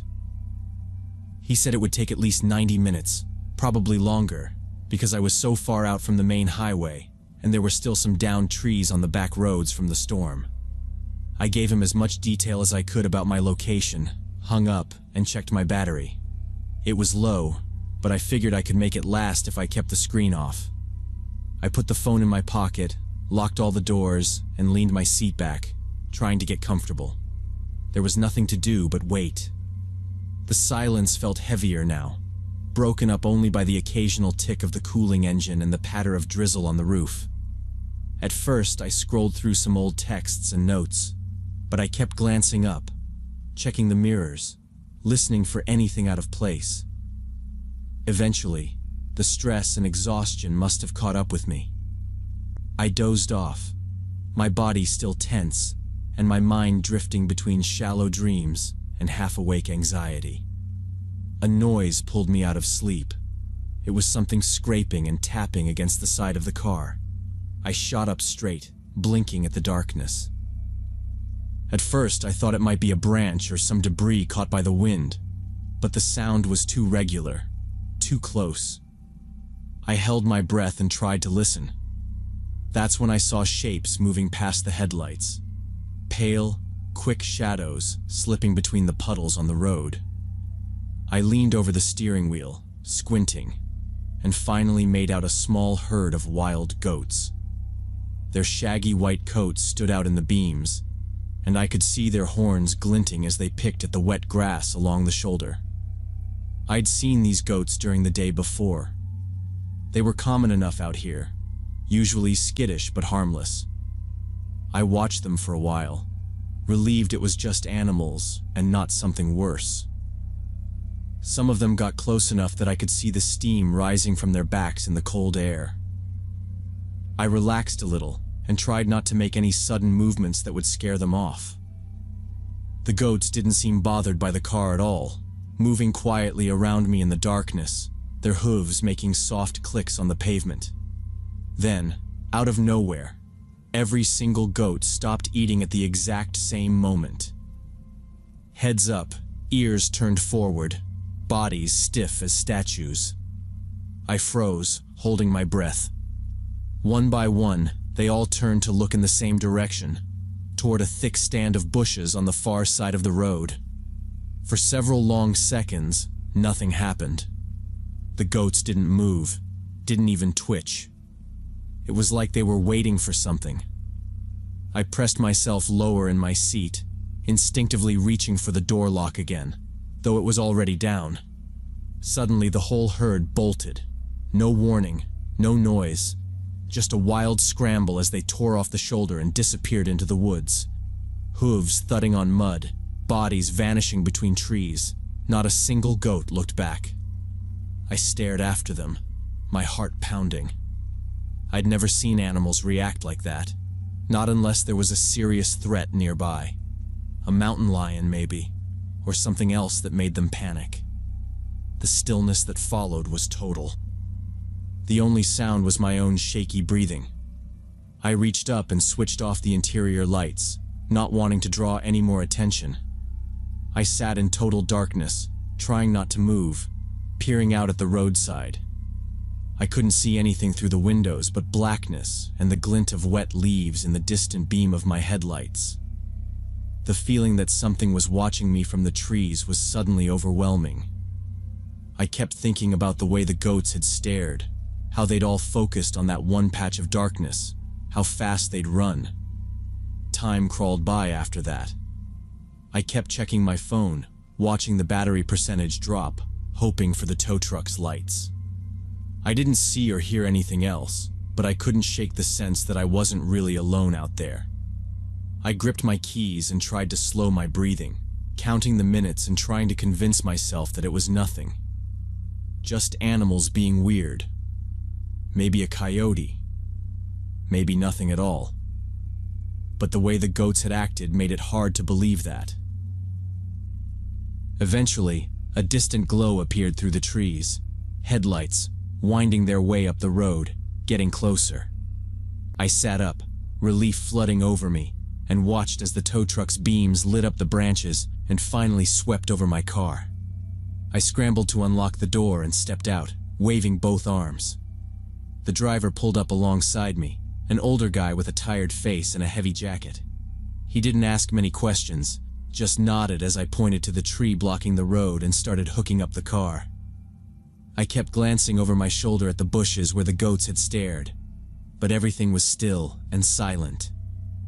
The tow truck's engine was loud in the quiet, drowning out any other sounds. Once my car was free and back on solid ground, the driver gestured for me to climb in the cab with him. I got in fast, shut the door, and tried to keep my eyes forward, focusing on the dashboard lights and the heater blasting against my cold hands.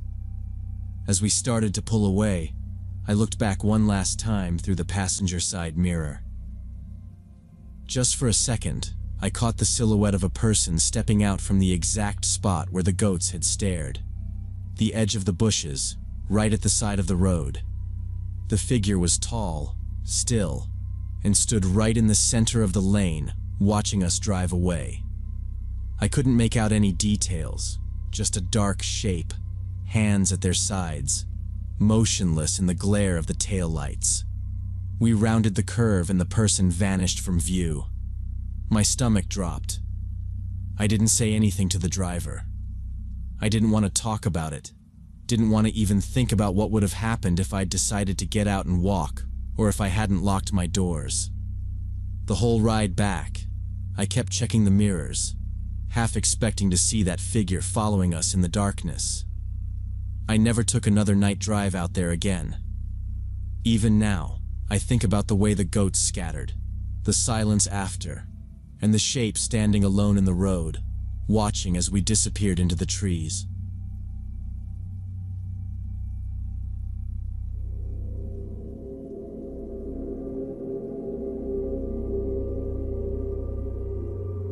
When I was 25, I got my dream job at a tech company and moved halfway across the country for it. I felt like I was finally getting my life together after a few years of bouncing around. The company was big enough to feel busy, but small enough that I still saw a lot of the same faces each day, even if I didn't know everyone by name. My first week was mostly paperwork, orientation, and figuring out the coffee situation. I had a little cubicle on the developer's floor, not far from the windows that overlooked the parking lot and a patchy lawn. Brad was one of the first people I actually talked to outside of HR. He worked in IT security. His office was just down the hall, with a few monitors and a bunch of cords snaking around on his desk. He had that tech guy look: jeans, faded polo, lanyard with too many keys, and a badge clipped to his pocket. He came by my desk to help set up my security clearances. While he typed in my credentials, he made small talk about where I'd moved from and told me which lunch spots were good. He mentioned his family a lot, especially his wife and 2 kids. He showed me pictures on his phone from family vacations. The kids always had food all over their faces. Brad would laugh and tell me which park had the best playgrounds. I mostly nodded along. I thought he was just being nice since I was new and didn't know anyone. He walked me through the company's security protocols in a way that was actually helpful, not like he was bored or annoyed. He explained things slowly, like where to keep my badge, how to sign into the VPN, and who to call if my password stopped working.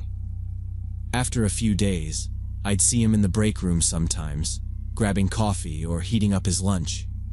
He always smiled and asked how I was settling in.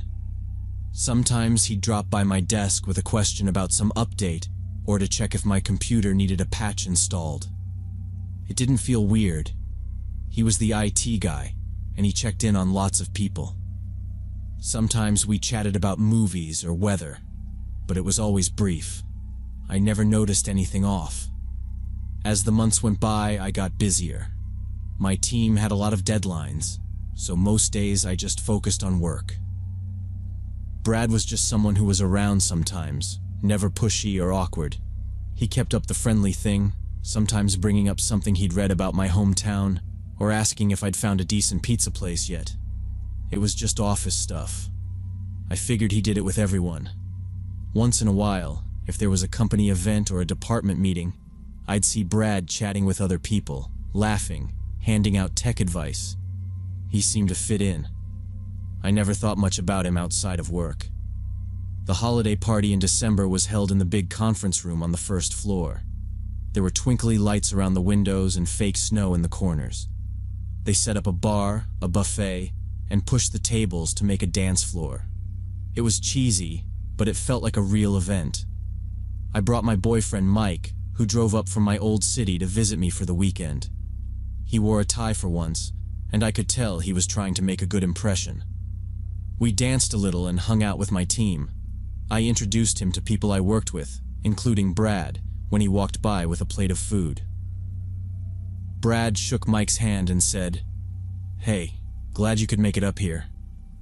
He asked Mike if the drive was bad and told him to try the chocolate cake. They made a little small talk, but Brad seemed quieter than usual. He didn't say much, just smiled, and then turned away to talk to someone from finance. The rest of the night was normal. Music, bad dancing, company swag, and gift bags. Mike and I left a little after 10, waving goodbye to the group near the elevators. The next Monday, I was at my desk early, sorting through emails. My phone buzzed with a message from Brad. It was longer than usual, a few big paragraphs. He said he wanted to tell me something personal and hoped it wouldn't be too weird. He started talking about the party, how I looked absolutely beautiful, and how seeing me with Mike had made him feel something he hadn't felt in years. He wrote that he'd been thinking about me non-stop since then. He said he didn't want to make me uncomfortable, but couldn't keep it to himself anymore. He talked about how things were hard at home, how his marriage felt empty, and how he'd never met anyone like me. I sat there for a minute just reading it over, not really believing it. Brad had always been friendly, but not in a way that felt like this. I scrolled up and down the message again. He went on about how he couldn't sleep, how he thought about me during meetings, and how he felt alive again since meeting me. My hands felt shaky. I typed out a short reply, telling him I was sorry he was having a rough time, but that I had a boyfriend and he was married. I told him I didn't want any trouble and hoped things would settle down. Brad answered almost right away. He apologized, said he was just dealing with a rough patch at home, and promised not to say anything like that again. He said he respected me and didn't want to make things awkward at work. I told him it was okay, but I wanted to keep things professional from now on. After that, I just sat back in my chair, staring at my monitor, hoping he'd actually mean what he said. The messages didn't stop, and after that first apology, things only got worse. Brad started texting every day, sometimes late at night, saying he couldn't stop thinking about me and that he was falling in love.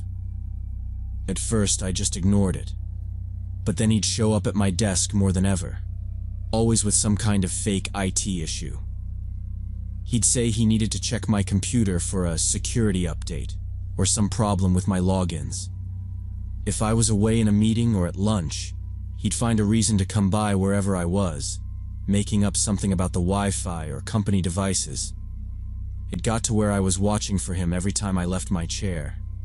Then he started bringing up details about my life he shouldn't have known. One day he joked about my apartment complex, mentioning the coffee shop across the street and how parking could be a pain there. I'd never told him where I lived, but he acted like it was normal to know. He started showing up near my car in the company lot at the end of the day, just running into me as I left. Once, when I tried to avoid him in the break room, He followed me out and muttered that I'd been leading him on by being nice all these months.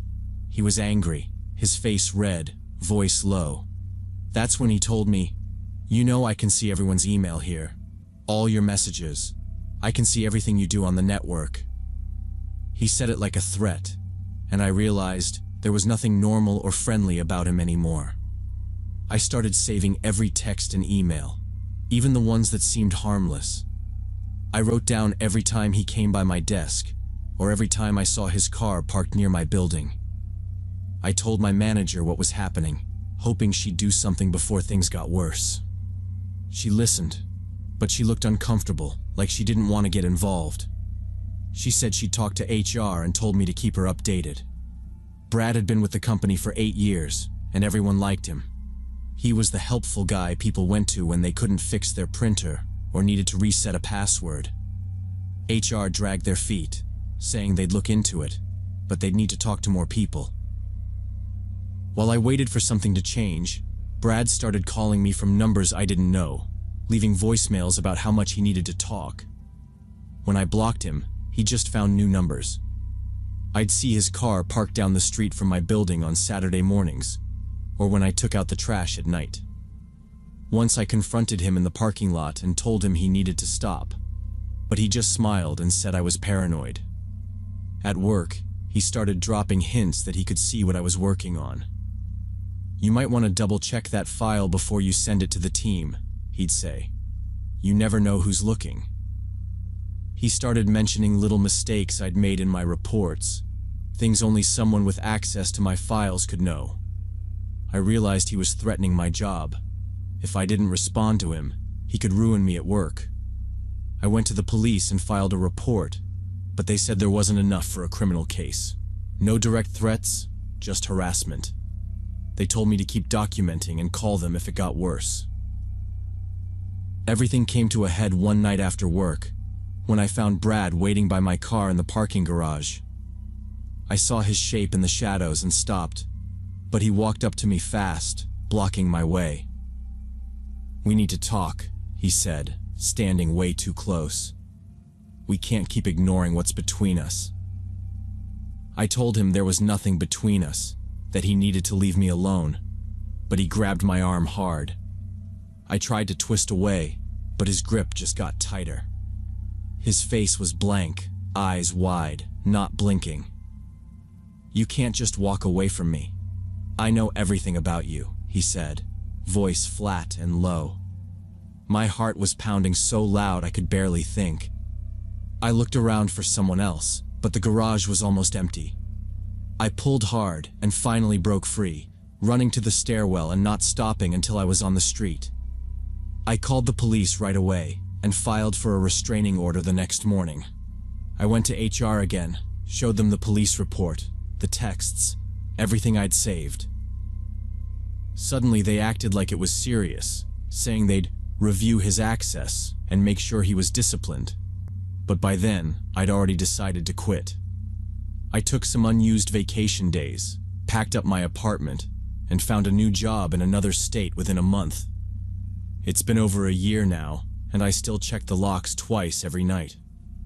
Brad still tries to find me online, using fake names and empty profiles. I made all my accounts private and changed my number.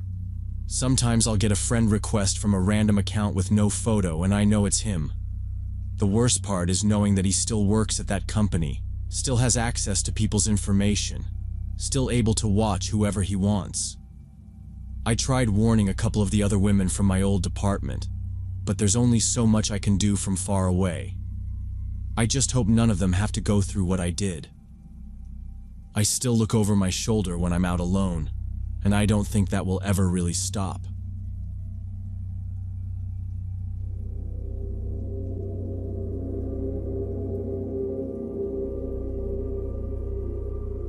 So when I was 20, I was doing a summer internship program in New Orleans. It was my last week before heading back to college, and my group of friends wanted to experience the real nightlife in the French Quarter. We started at some of the more touristy bars on Bourbon Street, places that had big neon signs and crowds of people taking pictures outside. It was hot, muggy, The kind of air that feels sticky after an hour, and all of us were already a little sweaty from walking. We were a mixed group, 2 guys, 3 girls, most of us interns or students, none of us from the city. Tyler was the only one who claimed he knew New Orleans like a local. He had family there, he said, and he'd been a couple times before. After the 3rd round of weak drinks and loud pop music, he leaned in close to us at the bar and said, "You want to see a real New Orleans club? Not this tourist stuff?" He was grinning, kind of tipsy, and kept saying, "Trust me, this is where people really go." I remember thinking he was just trying to impress us. Still, we all agreed and followed him out of the bar. Tyler led us past the crowds, turning off Bourbon Street down a narrow alleyway that was slick with spilled beer and littered with old flyers and empty cups. The sound changed. The music and shouting faded behind us, replaced by our footsteps and the distant noise of a delivery truck. We passed an old iron gate. Then Tyler pointed out a faded sign over a set of stairs leading down. It just said, "Basement." Nothing more. We hesitated, but Tyler just waved us along, saying, "This is it. You'll see. It's safe, I promise." The stairway was chipped, wet from some recent spill, and smelled like old beer and mildew. We went down one by one, Tyler first, the rest of us close behind. At the bottom, a heavy wooden door opened straight into a basement room. The first thing I noticed was how loud the music was, way louder than anywhere else we'd been, but not the kind you could dance to. It was just a deep, thumping bass with a kind of repetitive beat that almost made my teeth shake. The lights were dim, but it wasn't the kind of darkness that hides everything. It was more like the light was pointed away from the center, so you could see everything, but it all felt off. There were maybe 20 people inside, most of them sitting at the edges of the room in mismatched chairs and booths. Most were older men, at least mid-40s or 50s, a few in suits, a couple in worn denim jackets. The smell was thick, sweat, cheap liquor, a hint of something sour, almost chemical. The dance floor was empty. I glanced around and saw maybe 4 women in the whole place. 2 were sitting at the bar, their shoulders hunched, hair pulled up, both with drinks in front of them that they weren't touching. Another girl in a short black dress sat at a booth with an older guy, staring at her phone. The last one was by the bathroom door, biting her nails, looking at the men, never at us. We took a table near the back, trying to act like we belonged. I remember how Tyler kept laughing, probably to hide how out of place he felt. My friend Jasmine kept adjusting her skirt, looking around with a tight smile. The rest of us just kind of watched. The bartender, a big man with a shaved head and a stained apron, came over. He barely looked at us. Tyler ordered a round of beers, and I noticed the bartender only asked to see Tyler's ID, not the rest of ours. When the drinks came, the bottles were room temperature and dusty at the neck. Tyler didn't care. He just handed them out and raised his to toast, but nobody really joined in. As we sat there, the feeling in the room got heavier. The men around the edges of the club didn't talk much, just watched us, and then turned back to their conversations, their faces mostly expressionless. I started noticing little things that felt wrong. One of the women at the bar kept glancing at the door every few seconds, like she was waiting for something. The girl at the booth kept her phone in her lap, but when the man she was with leaned in, she slid it under the table and froze until he turned away. Nobody was dancing, nobody was really enjoying the music, and everyone's eyes kept shifting around, checking who was coming and going. At one point, I saw the bartender walk up to one of the women and lean in close, whispering something that made her flinch. She didn't respond, just nodded and stared into her glass. We ordered drinks and tried to blend in, but I kept noticing weird interactions happening around us. Some of the women looked like they didn't want to be there, but they stayed close to specific men like they weren't allowed to leave. Jasmine started whispering to me that she didn't feel good about this place, that she wanted to go back to the regular bars. Tyler waved her off, saying, "It's just the vibe. It's more chill, don't worry." He was grinning, clearly enjoying being the one who brought us somewhere new, but I saw him glance over his shoulder a few times too. After about an hour, Tyler got up to get another round, and when he came back, he was laughing. He sat down hard, sloshing his beer, and said, "You'll never believe what just happened. Some guy in a cowboy hat just offered me $100 to buy the pretty blonde." He was talking about Jasmine. He thought it was hilarious and just a weird pickup line, but Jasmine's face went white. I didn't think it was funny at all and told him we needed to leave immediately. Tyler argued, but I stood up and grabbed my jacket, telling everyone we were going. My friends thought I was overreacting, but after I insisted, they stood too, a little nervous now. We left the club and went back to the regular tourist areas. Later that night, our group got separated in the crowds on Bourbon Street. The sidewalks were packed with people, and the music from the bars blended together into one steady noise. Tyler and Jasmine drifted off toward another club, and I lost track of the rest of the group somewhere near a souvenir shop. My phone was almost dead, and I couldn't reach anyone. I'd had a few drinks, my feet hurt, and the humidity felt worse than before.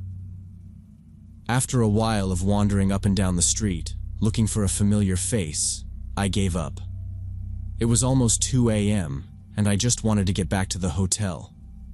I went out to the curb in front of one of the bars, where taxis were lined up, waiting for the last of the party crowd. The first car in line was a yellow sedan with a taxi sign on top, so I got in without really thinking about it. The driver was an older guy with a shaved head, wearing a faded polo shirt. He smiled in the rearview mirror and asked where I was staying. I told him the name of our hotel, which was just a few blocks away. He nodded and pulled away from the curb. At first, it felt normal. He made some small talk about how busy the city was during the summer, how crazy Bourbon Street could get. I leaned back, feeling the exhaustion hit me.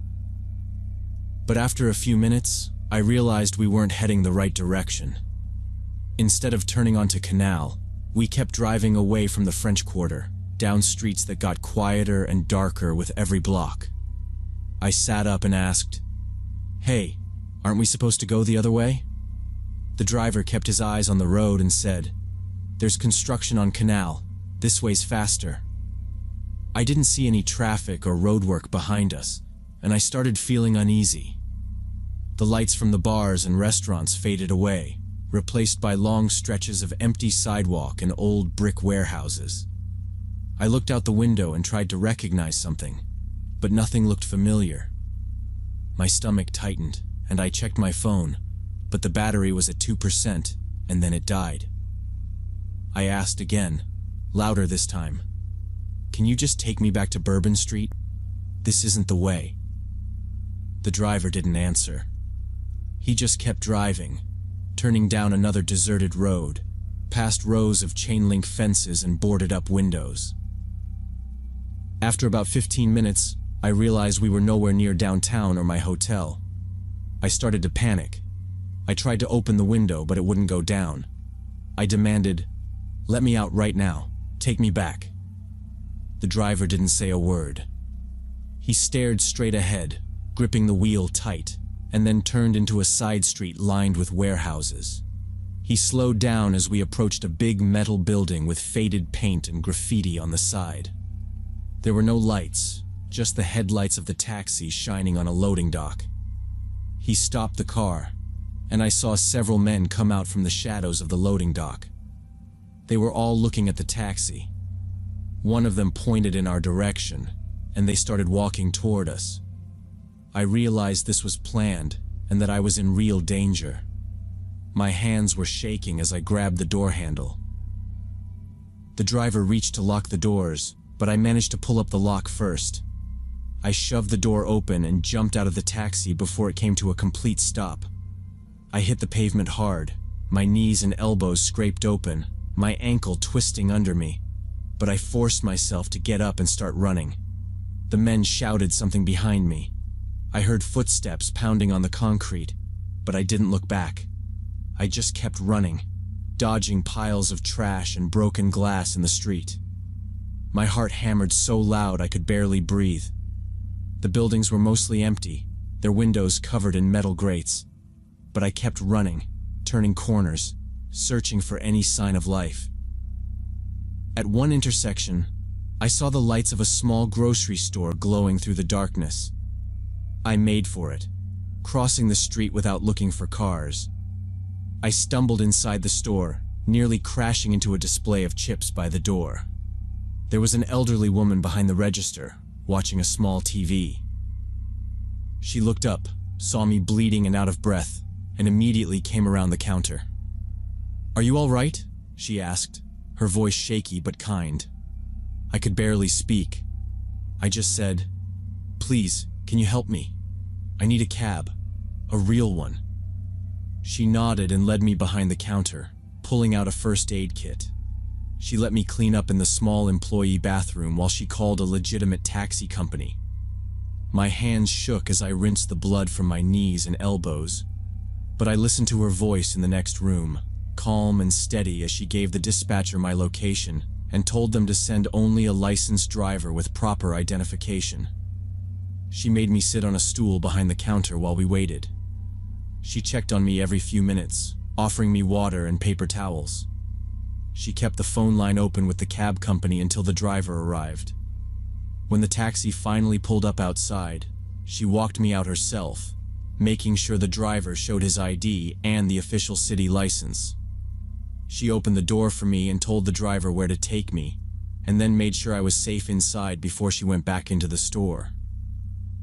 I never reported what happened. I was scared and embarrassed, and I just wanted to get home. I didn't tell my friends the details, only that I'd gotten lost and taken a cab back late. I kept the story to myself, but I know how close I came to disappearing that night. Now, whenever I hear people talk about human trafficking or stories of missing tourists, I think about that basement club and the warehouse and the look on the men's faces as they walk toward the car. It's not something that only happens to people from far away or to runaways. It can happen to any young woman who finds herself alone in the wrong place at the wrong time. After that, I never went out by myself in an unfamiliar city again.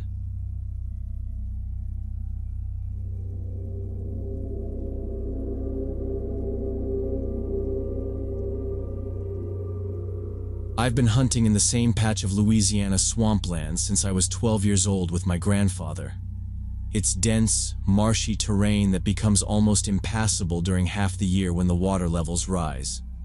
The paths disappear under standing water, and you get thick tangles of cypress roots and black mud that will suck the boots right off your feet. Still, there are spots in those woods where I feel at home, and my favorite has always been the old hunting blind my granddad built out of scrap wood and tin. He put it up before I was born, and even now it sits about 10 feet above the marsh on thick, weathered stilts. Last October, with deer season just starting, I figured it was time to get back out there. I woke up around 3 in the morning, loaded up my old Ford pickup with my rifle and pack, and started the drive out. The radio barely worked, so it was just the sound of the tires humming and the dark fields rushing past my window. The last stretch was always rough, a dirt road full of potholes and roots. When I finally parked at the trailhead, it was still pitch black, just a thin crescent of moon above the trees. I strapped on my headlamp and started the mile-long hike to the blind, cutting through tall grass and palmetto thickets. My boots splashed through muddy water in some spots, but I kept a steady pace. I'd done this walk more times than I could count. When the sun finally started to lighten the sky, I made it to the blind. I climbed up the ladder, set my gear down, and settled in. The air was thick and damp, heavy with the smell of decaying leaves and stagnant water. I remember thinking how still everything was. Usually by dawn you'd hear birds starting up. Herons, woodpeckers, sometimes the weird croak of a bullfrog. That morning, though, there was nothing. No birds, no squirrels rustling in the brush, not even the buzzing of mosquitoes. It felt wrong in a way I couldn't explain, like the forest itself was holding back, waiting for something to happen. I checked my rifle, chambered a round, and propped it across my lap. The clearing below the blind was just visible in the gray light, and I watched for any sign of movement.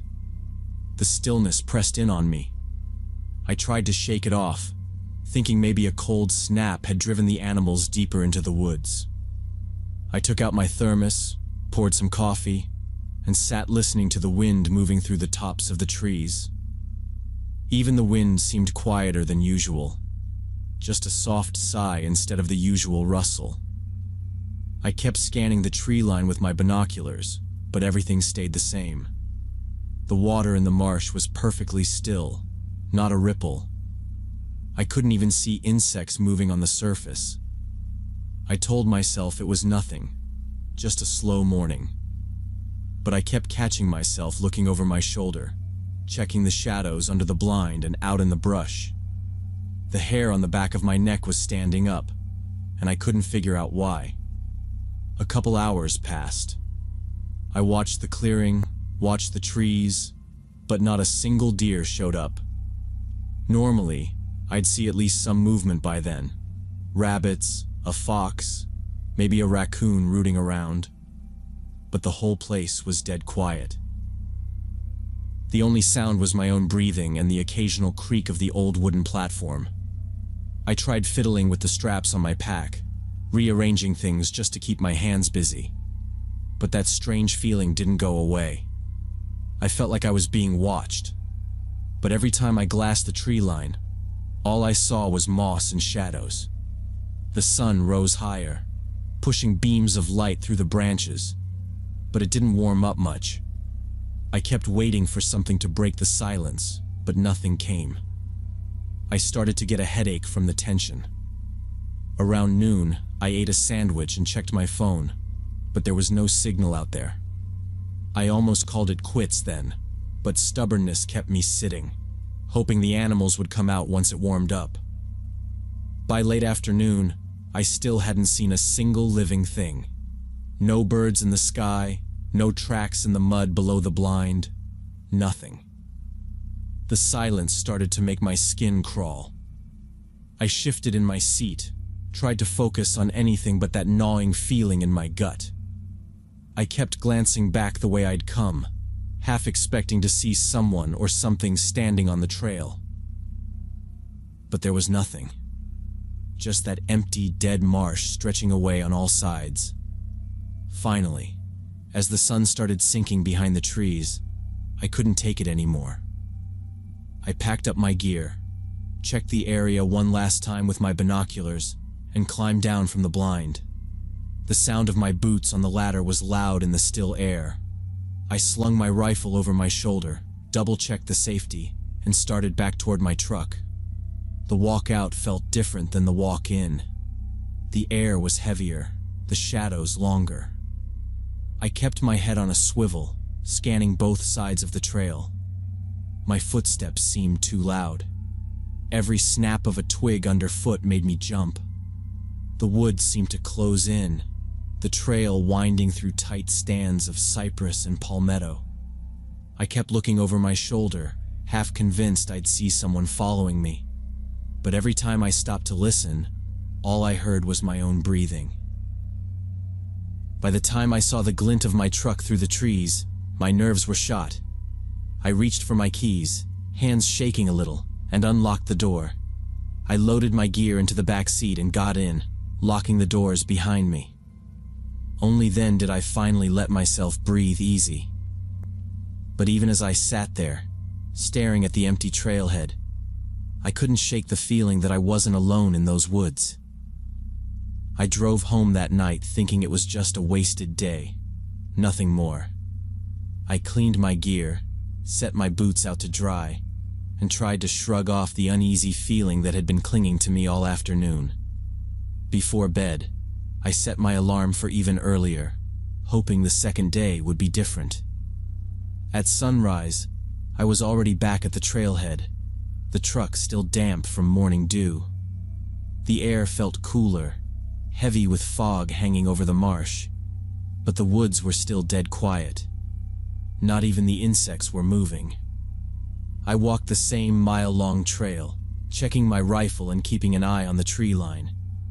Halfway down the path, I saw something that made me stop cold. Fresh animal tracks, big, clean, and unmistakable, pressed into the mud where the trail dipped low near the cypress roots.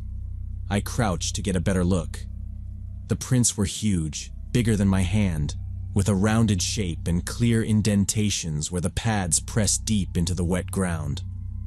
4 toes, no claws showing. Mountain lion for sure. The tracks were new, maybe just a few hours old, made since the last rain. As I followed the line of prints, my stomach twisted. They overlapped my own boot tracks from the night before, shadowing every step I'd taken out of the woods. I looked ahead and behind, noticing how the big cat's paws matched my own prints, pacing me exactly. The realization hit hard. The lion had been following me, probably watching from just out of sight. It must have moved in after I'd passed through, trailing me all the way back to the truck and then vanishing into the brush before dawn. I started tracing my route back to the blind, watching how the animal's tracks came and went, sometimes right on top of my own. Here and there, the prints veered off into the grass, circled a tree, or stopped at the edge of the trail. At one muddy bend, the tracks pressed deep beside a pile of flattened reeds, as if the animal had paused to rest. Nearby, I spotted gouges raked into the bark of a small gum tree, about as high as my shoulder. The scratches were fresh, sap still oozing from the cuts, and they were spaced wide, signs of a mature cat marking its territory. I looked up and saw more of those claw marks further down the path, each one clean and deliberate. Moving closer to the old blind, I noticed another spot where the grass and leaves had been pressed flat in a tight oval. I recognized the sign right away. This was where the cat had lain down, likely for hours, with a clear view of the stand. From here, it could watch the clearing, the ladder, even the shadow where I'd left my backpack. The tracks circled this spot, looping out toward the brush and then returning again and again. Every detail pointed to the same thing.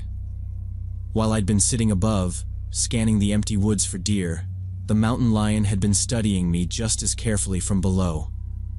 The weight of that realization settled in. All those hours spent listening to the silence, scanning for movement, trying to spot a deer in the clearing. Meanwhile, a predator had been closing in, waiting for a weakness or a mistake. The forest hadn't gone quiet for no reason. Every animal that could escape had either run or hidden, leaving only the hunter and the hunted. I thought about how many times I'd climbed down that ladder, how exposed I must have looked from the edge of the tree line. It didn't matter how careful I was or how many times I checked my surroundings. The cat had all the advantages. Standing there in the brush, surrounded by clawed trees and fresh prints, I felt exposed in a way I never had before. I stopped tracking, backed away from the resting spot, and started moving back toward my truck with a steady pace. The forest stayed silent as I hiked out, eyes scanning every shadow, ears straining for even a hint of movement. I kept my rifle ready, but it felt small compared to what I knew was out there, hidden just beyond the edges of my sight.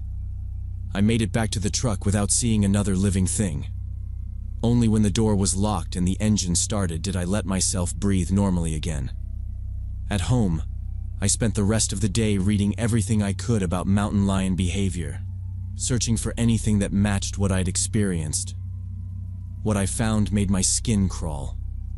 A drought had hammered the region all summer, wiping out most of the deer and driving big predators out of their usual territories. The experts all said the same thing. When a lion starts following people, watching them for hours, it's testing boundaries, thinking about the risks of a hunt. Hunger makes them bold, and a person alone in the woods, distracted and unprepared, is sometimes all it takes. I replayed every step of the last 2 days, realizing how close I'd come to never making it back. If I'd stayed a little later in the blind, or if I'd decided to camp overnight, I might have given the cat its chance. A lot of people think of predators as distant threats, something you'll never see if you're careful. The truth is, you don't see them unless they want you to. That lesson sticks with me every time I think about going back. Now, if I hunt, I bring someone with me, and I carry bear spray clipped right to my belt. Every time the woods get too quiet, I remember how luck and timing are sometimes the only things keeping you alive. I've never gone back to that blind alone.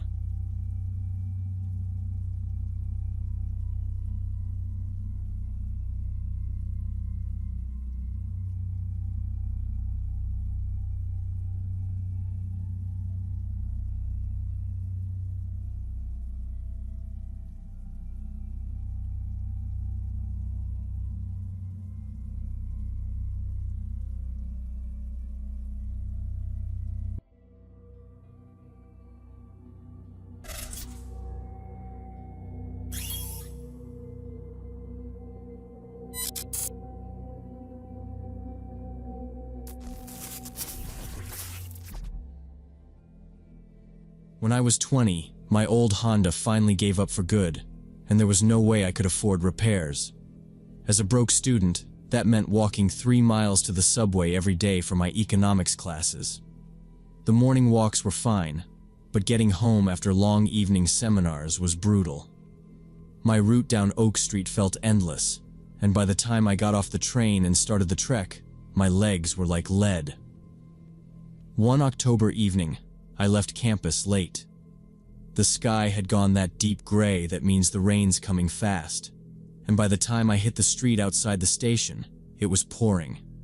My jacket was thin, more for wind than water, and I hadn't bothered with an umbrella. Within minutes, my jeans were soaked through and water was trickling down the back of my neck. The sidewalks were mostly empty except for a few people hurrying the opposite way under umbrellas. I kept my head down, trying to shield my face from the rain. That's when I heard the hum of an engine pulling up beside me. I glanced left and saw a dark blue sedan keeping pace with me at the curb. It wasn't brand new, but it was clean, well kept. The passenger window slid down with an electric whir, and a man leaned over from the driver's seat.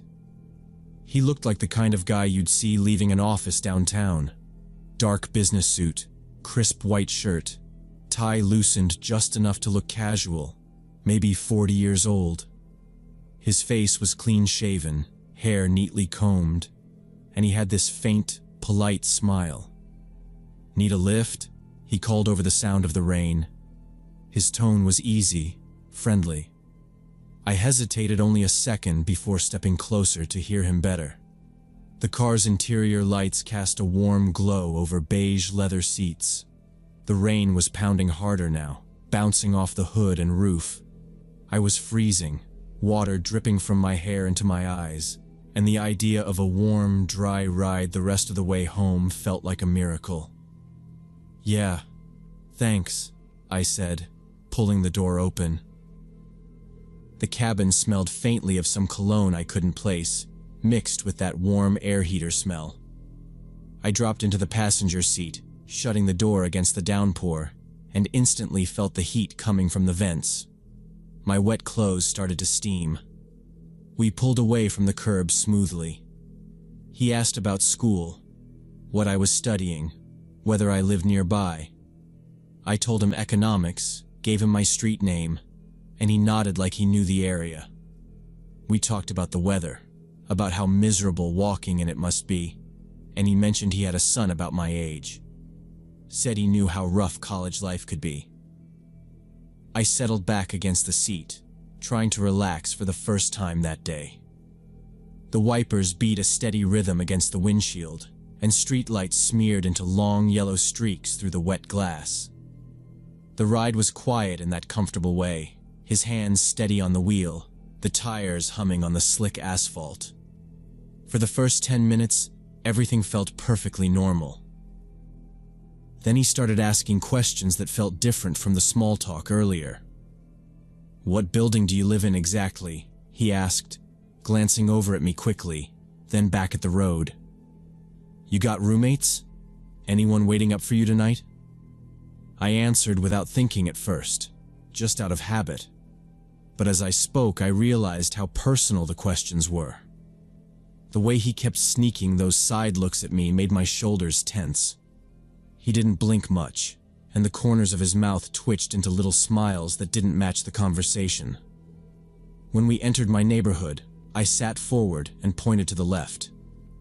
"That's my street there, just turn here." He drove right past. "You missed it," I said, a little louder this time. He gave a slow smile, his eyes still on the road ahead. "I know a shortcut. Trust me. It's quicker." My stomach tightened. I knew these streets well enough to be sure there was no shortcut in that direction. I glanced out the window, watching familiar houses give way to long stretches of chain-link fence and empty lots. The streetlights were fewer here, the darkness heavier. I turned in my seat. "Just let me out here. I'll walk." He didn't answer. His hand stayed steady on the wheel. He pulled into a narrow back lane I'd never noticed before, the pavement cracked and broken. At the far end were two dark, boarded-up warehouse buildings. He rolled the car to a stop between them, cut the engine, and set the gear shift into park. "What are we doing here?" I asked, already reaching for the handle. I heard the click of the locks before I could pull it.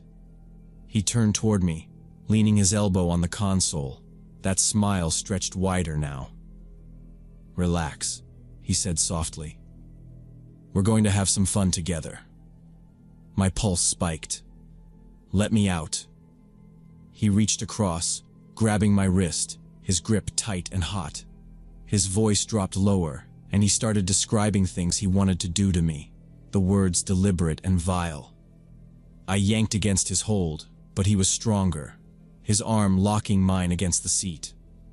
"Stop fighting," he snapped, "unless you want me to hurt you." The car felt suddenly smaller, the air heavy. My eyes darted around, desperate for something, anything. That's when I noticed the emergency brake handle, just inches from my thigh. I didn't think, I just grabbed it and yanked with everything I had. The brake popped up and the car jolted forward with a violent clunk. He was thrown forward into the steering wheel, swearing loudly. His grip loosened for the first time. I slammed my free hand onto the lock switch, shoved the door open, and scrambled out into the cold night air. My shoes slipped on the wet pavement, but I kept my balance and sprinted toward the mouth of the alley. "Get back here!" he shouted behind me, but his voice was fading. I didn't look back. I cut between two fences, stumbled onto a better-lit side street, and ran until my lungs burned. By the time I reached a main road, headlights from passing cars washed over me, and I forced myself to slow enough to look around. He hadn't followed. I walked the rest of the way home fast, every sound making me flinch. When I reached my apartment, I locked the door, then locked it again, and sat on the floor until my breathing slowed. The next morning, I went straight to campus security.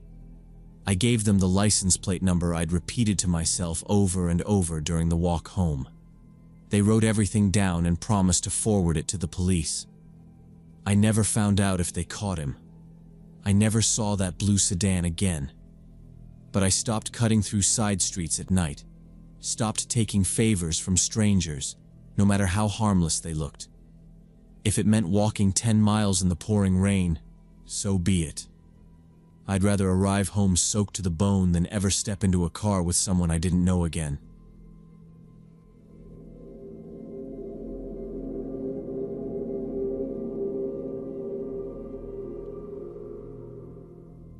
So when I was 15, I spent summer vacation with my uncle in rural Colorado back in 2010.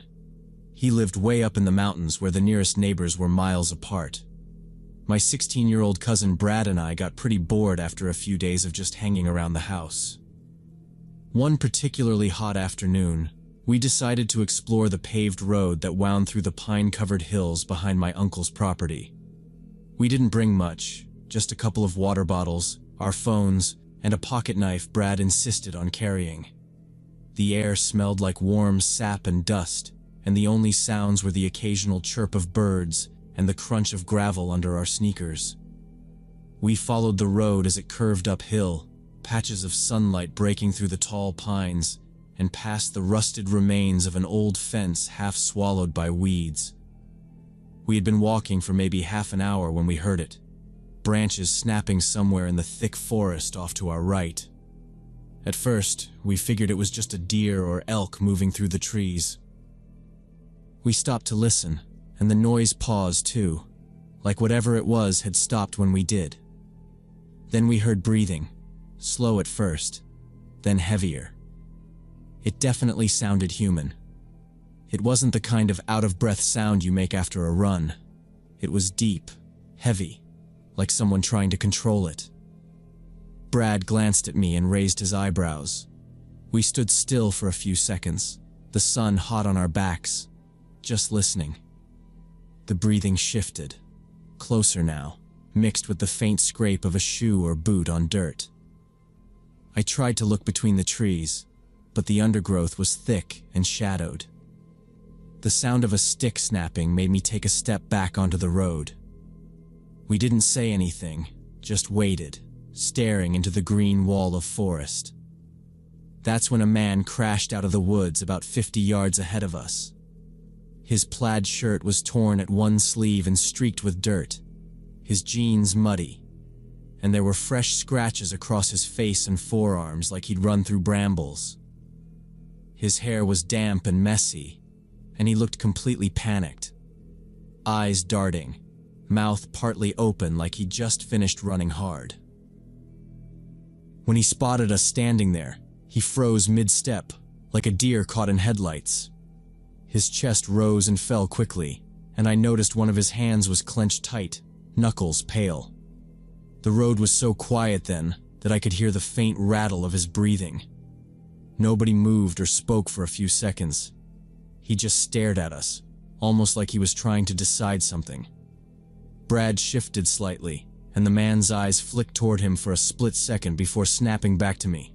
Then, without saying a word, he spun on his heel and bolted off the road, disappearing into the trees on the opposite side. His footsteps crashed through the underbrush for several seconds before fading. Brad and I stayed rooted where we were, staring at the spot where he'd vanished, the air still and silent again except for the faint rustle of leaves in the breeze. We probably should have headed straight home, but curiosity got the better of us. We decided to check out where the guy had come from originally. Following the broken branches and the scuffed dirt, we left the road and stepped into the pines. The ground was soft with needles and pockets of granite. We moved slow so we didn't snap twigs. We stopped often to listen. No voices, no engines, just flies and the faint trickle of water somewhere below the slope. We followed the disturbance like a breadcrumb trail. Ferns were bent. A sapling was split at the top where something heavy had dragged through. On a patch of dark soil, I saw the outline of a sneaker. The toe dug deep like the person had lunged downhill. Brad didn't talk. He just pointed and kept going, using his forearm to push branches aside. The heat sat under the trees like a blanket that didn't move. After about 10 minutes, our slope dropped into a shallow ravine. A creek wound along the bottom over stones the color of old coins. That was where we saw the second man. He was big and stocky, and he was kneeling by the water on one knee. His jacket was torn at the elbow. His head was bowed. In his hands was a folding camping knife that he was washing in the stream. He turned the blade under the flow, slow and steady, like he was rolling a spoon under a tap. Sunlight flashed along the edge each time he rolled it. We both froze. Then, moving together, we slipped behind a set of boulders on our side of the ravine. We kept low and watched through a gap. The man never looked around. He just kept cleaning. He folded the knife halfway and used his thumb to press along the joint, then opened it again and let the water run. He rubbed the spine with the heel of his hand, dipped, rubbed again, dipped again. It was careful, repetitive, not casual, not quick. The water swirled where it hit the metal. I noticed his hands were scraped across the knuckles. One cuff had a faint pink wash at the edge, like it had been rinsed but not fully. He didn't drink or splash his face. He didn't look tired. He looked focused on a single task. Brad's grip tightened on my sleeve. He tilted his head back toward the way we came. I understood. We had seen enough. We eased back one heel at a time. We kept our weight over our feet so we wouldn't slide rocks. The smell of wet stone and metal sat there. At the bank, we belly crawled up into a thicket and stayed there a few seconds to listen. Nothing moved except the water. A breeze lifted the tops of the trees and died. We stood and stepped off along our own tracks. The return felt longer. I kept seeing the first guy's face in my head, the way he froze at the road, and then the second man's hands pinching the hinge of that knife. We lost the trail once where the brush grew even, and the ground was all the same color. Brad glanced up through the branches to find the sun and corrected us a few yards. Neither of us spoke. When we reached the pavement, it was like hitting bright water. Heat lifted off the blacktop. We just turned and headed for the house at a fast walk that almost became a run. Every bend in the road felt like a place someone could step out. I kept checking behind us. Back there was only shimmer and trees. Our footsteps sounded loud on the shoulder. At the property line, we cut across the field to save time, passing the stack of split wood and the old tractor with the flat tire. The windows were open. My uncle was in the kitchen wiping down the counter with a towel. We told him what we saw in order. The crash in the trees. The first man on the road, the second man at the creek washing a folding knife, over and over. He listened. He looked at our torn shirts and the sap. He didn't seem alarmed. He asked if either man spoke. We said no. He asked if we had seen any blood on the road. We hadn't. He stood there with the towel in his hands. Then he said it could be hunters who had a bad shot and were cleaning up to keep bears away. Or campers who cut themselves and got spooked. He told us to drink water and to stay around the house for the rest of the day. After a minute, he added that he would call the Forest Service in the morning just to report it. He made that call after breakfast. A ranger came by late morning in a dusty SUV. She had a brimmed hat and a notebook and a calm voice that made me feel less jumpy. She asked us to tell it from the start. We did. She didn't rush us and didn't push when we couldn't remember tiny details. Then she asked us to point out the spot, and my uncle followed in his truck. The road looked the same as the day before. In the forest, our path had already softened. Branches we bent had fallen back. The footprint was gone. Needles hid our tracks. We found the ravine by sound and slope. The creek ran a little higher. The rocks where we had crouched were warm. The ranger moved slow along both banks, looking at torn fern tips and scuffs in the dirt, but there wasn't much to see. She took a few notes and marked a point on a folded map. Back at the house, she gave my uncle a card. She said sometimes people do strange things in the woods, and it turns out to be nothing serious, and sometimes it doesn't, and they try to check either way. She told us to avoid that side for a few days, and to call if we remembered anything else. Then she left. The screen door clicked, and the house went quiet again. Nothing else ever came of it that we heard. No patrols on the road. No helicopter. No missing posters at the gas pump in town. We asked my uncle twice the next week if anyone called him back. He said no both times. We kept to the property, stacked wood, and rode the old four-wheeler along the fence line. When August ended, I went home to school. Brad and I brought it up sometimes on the phone during the fall, like we were checking the details. 15 years have gone by and I still think about how the knife flashed in that thin light. I think about the first guy's breathing and how he stopped, then ran. I can build explanations when I try. A messy field dress, a cut hand, two guys who argued and then split up. Any of that could be true. But the careful rinsing stayed with me, and the pink at the cuff, and how empty the wood sounded while he worked. We never found out who they were or what they were really doing out there. The only thing I know for sure is what we saw, and that it was real, and that we turned around and left without saying a word, and kept walking until we were back on the road. We kept our pace to the house,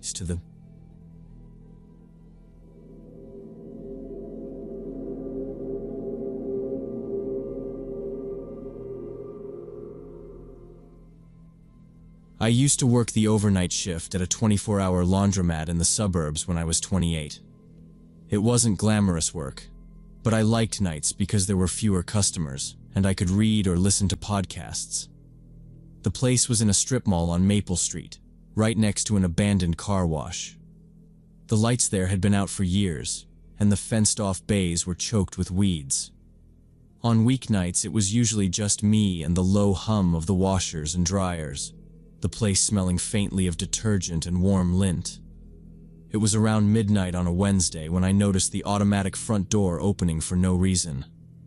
I was at the counter restocking dryer sheets when I heard the glass panels slide apart with that soft electric hum. Nobody walked in.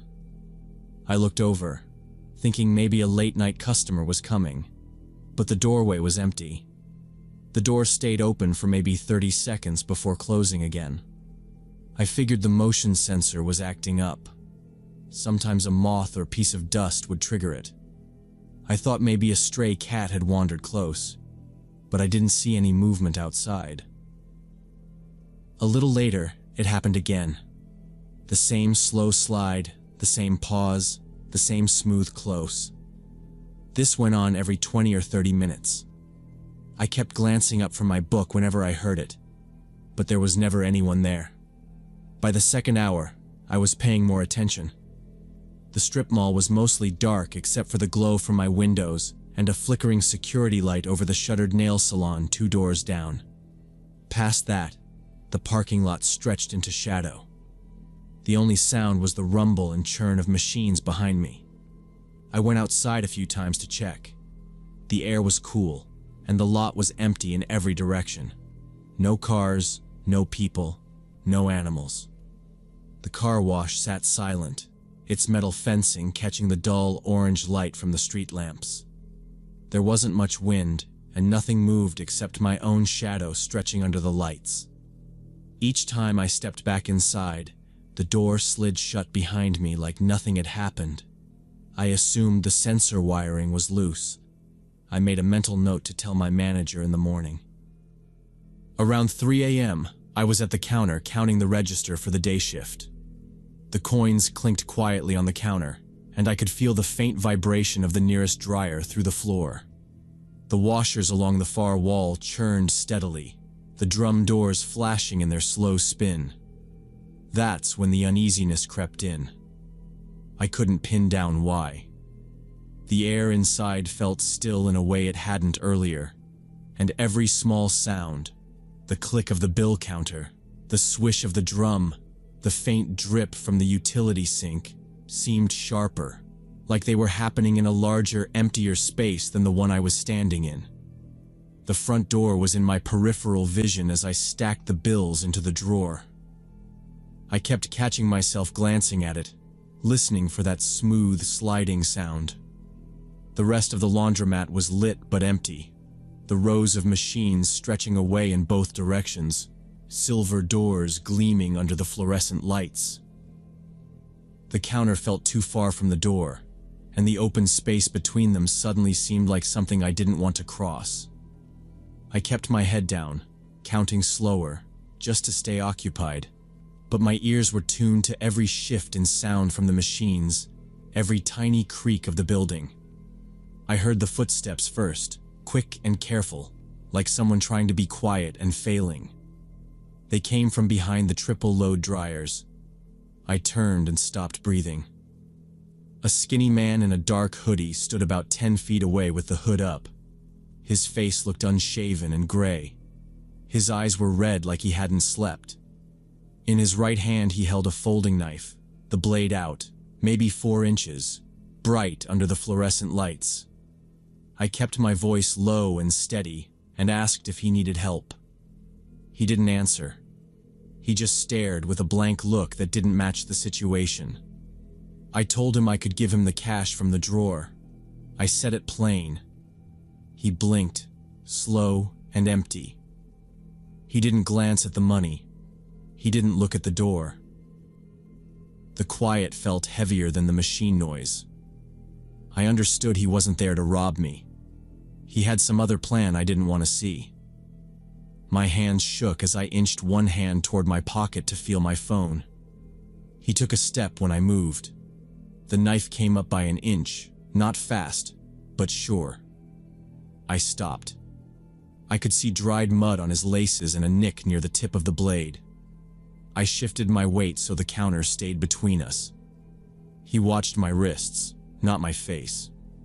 I opened the till with 2 fingers, pulled out a stack of bills, and pushed it to the counter's edge. "Take it," I said. Nothing. No nod. No sound from him at all. Up close, he smelled sour and chemical. A wet cough from a washer filled the space where words should have been. I reached again toward my pocket. He moved again, closer, light on his feet. I could feel time running out. The nearest thing with wheels was the wire laundry cart by the folding table. It was half full of lost socks. I grabbed the cart and shoved it as hard as I could in his direction. The wheels screamed over the tile. The cart jumped the floor seam and smashed into the plastic chairs. One chair flipped and slapped the window. Bottles rattled on the shelf. His eyes cut to the noise for a half second. I ran. I cut past the change machine and through the staff gate. The gate banged off my hip and swung back on its spring. He came after me, shoes hitting the tile in fast, flat slaps. I hit the back hallway at a full sprint, shoulders scraping the cinder block, and slammed both hands into the crash bar. The metal door blew open, and I stumbled into the service alley behind the strip mall. Cold air and a wet concrete smell hit me. I sprinted left toward the neighboring store's loading dock.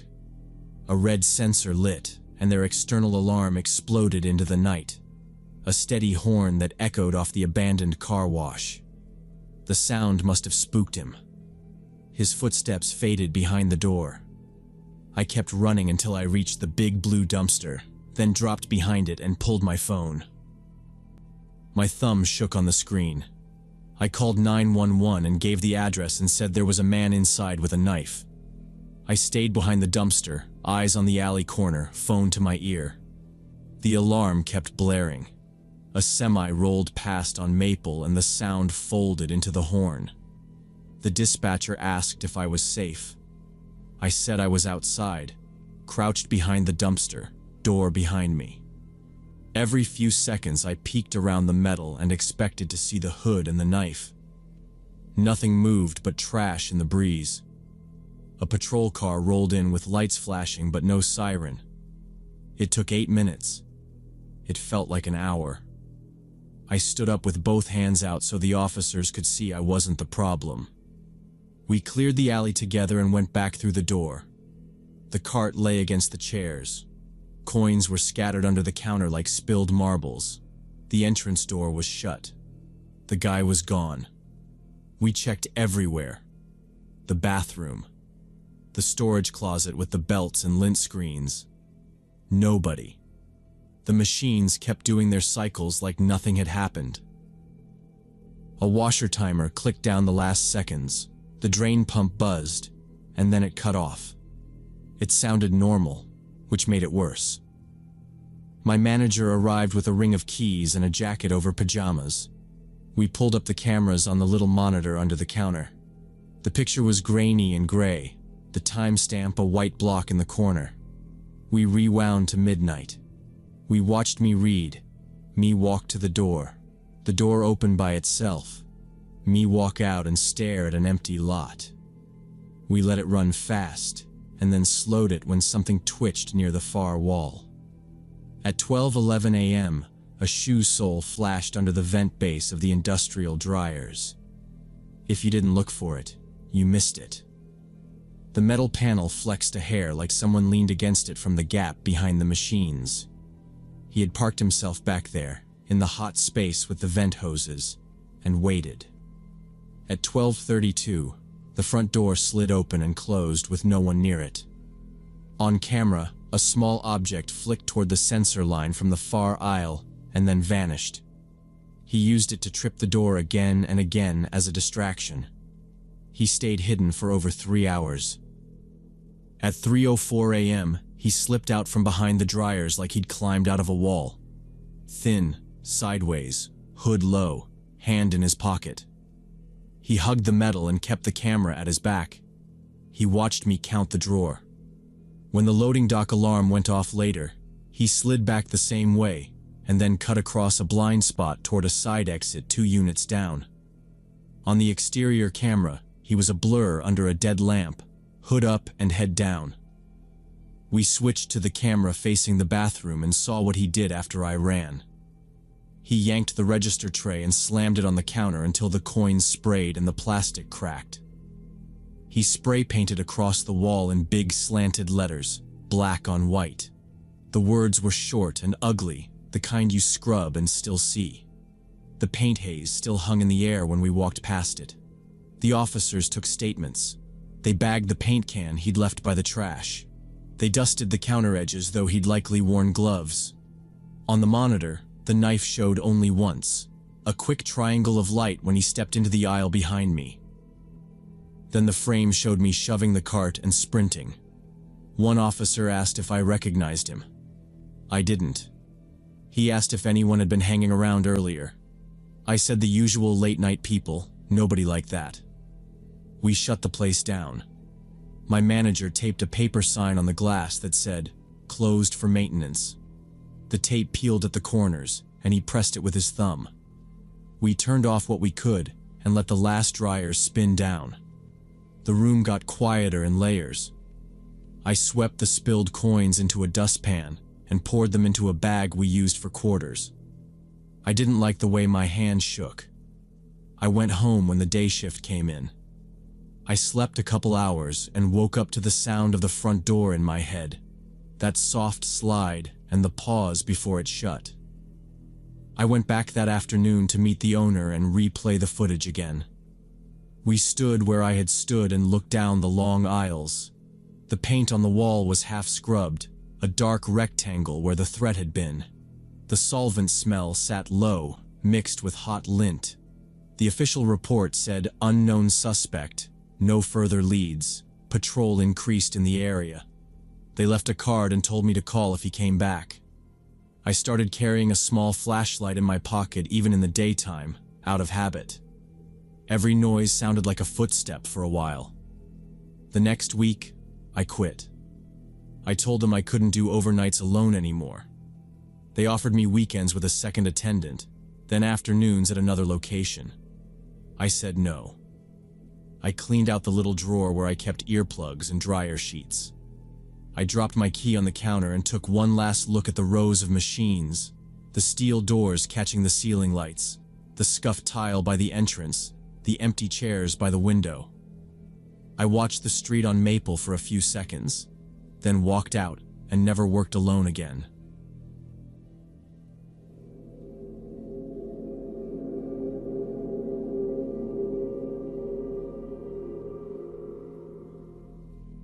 In June 2018, I was 29 and working as a freelance photographer, always looking for places most people ignored.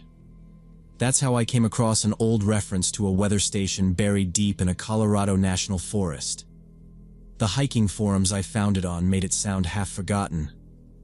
Rangers apparently discouraged anyone from staying overnight, saying the structure was unsafe, but there were no official closures listed. Sunrise photos from the upper deck sounded worth the risk. I loaded my gear into my Jeep, parked at the end of a Forest Service road, and started hiking. It took me 6 hours to reach it, moving through heavy cedar and pine that closed in on both sides. The trail was faint enough that I was checking my GPS more than my surroundings. Occasionally, I'd catch gaps between the trees that showed nothing but miles of forest. I didn't see a single person the entire way in. By the time I caught my first glimpse of the building's roofline through the branches, my legs ached from the constant uphill and sidestepping loose rock. Up close, the place was in much better shape than the warnings had made it sound. The roof looked solid, and the wooden siding was weathered but intact. Both stories' windows were still in place, some streaked with old rain marks, but not broken. The stairs to the second level didn't creak under my weight, and the observation deck railing still felt secure when I leaned against it. I picked a room on the upper floor with wide, wraparound windows facing the forest to set my sleeping bag. From there, I had an uninterrupted view of green in every direction, no roads or rooftops anywhere. After unpacking, I lit my portable stove in the corner and cooked a quick dinner, then carried my camera onto the deck to catch the sunset. The clouds were clear at first, giving me a deep orange over the trees, but within an hour, a wall of dark gray had pushed in, swallowing the color until everything was shadow. By the time I went back inside, it was pitch black outside. The air inside the station was still, the kind of quiet where you hear your own breathing. I had just zipped my sleeping bag and was arranging my camera batteries when something caught my eye beyond the windows. Down in the trees, far below the slope the building stood on, a faint light moved between the trunks. It wasn't steady like a flashlight beam. It swayed, disappeared behind one tree, then showed again between others, too deliberate to be random. I watched it for several seconds before it slipped out of view, my hand frozen halfway to my pack. The light bobbed and weaved through the forest for a few minutes before disappearing entirely. I stood there, leaning toward the glass, scanning for any sign of it again. The beam never returned. I told myself it was probably another hiker with a headlamp cutting through the woods on some shortcut, though it didn't make much sense why they'd be that far off any marked trail at this hour.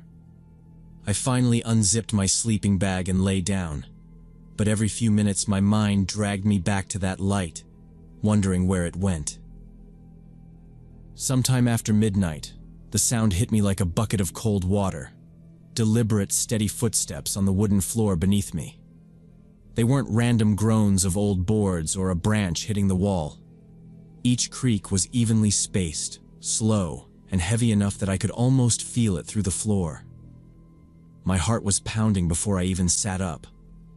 I slid out of the bag, careful not to make noise, and grabbed my flashlight from my pack. The switch clicked far too loudly in the silence, and a beam cut across the room, shaking a little in my grip. I moved toward the stairwell, every step making a faint scuff on the wood. The stairs gave a low groan as I descended, and the steps below me stopped instantly, like whoever it was had heard me. The air downstairs felt cooler, still carrying that faint scent of old wood and dust. I scanned the main room, empty. I went methodically through every section of the lower level. Storage closet, empty. Side room, empty. Even the small bathroom was untouched. The front door was still locked from the inside. I checked the latches on the windows. All of them were secure. It made no sense. When I was certain there was nothing, I climbed back up, my own breathing sounding too loud. My eyes were drawn to the far windows as soon as I stepped inside the room. Out there, beyond the slope, just at the edge where the forest started, was a figure. Dark, upright, and still. I couldn't see details, no face, no clothing, but I could feel the weight of their gaze on the building. They didn't move. I stood there for what felt like a long time, the flashlight beam aimed loosely at the floor so I wouldn't give away my position more than I already had.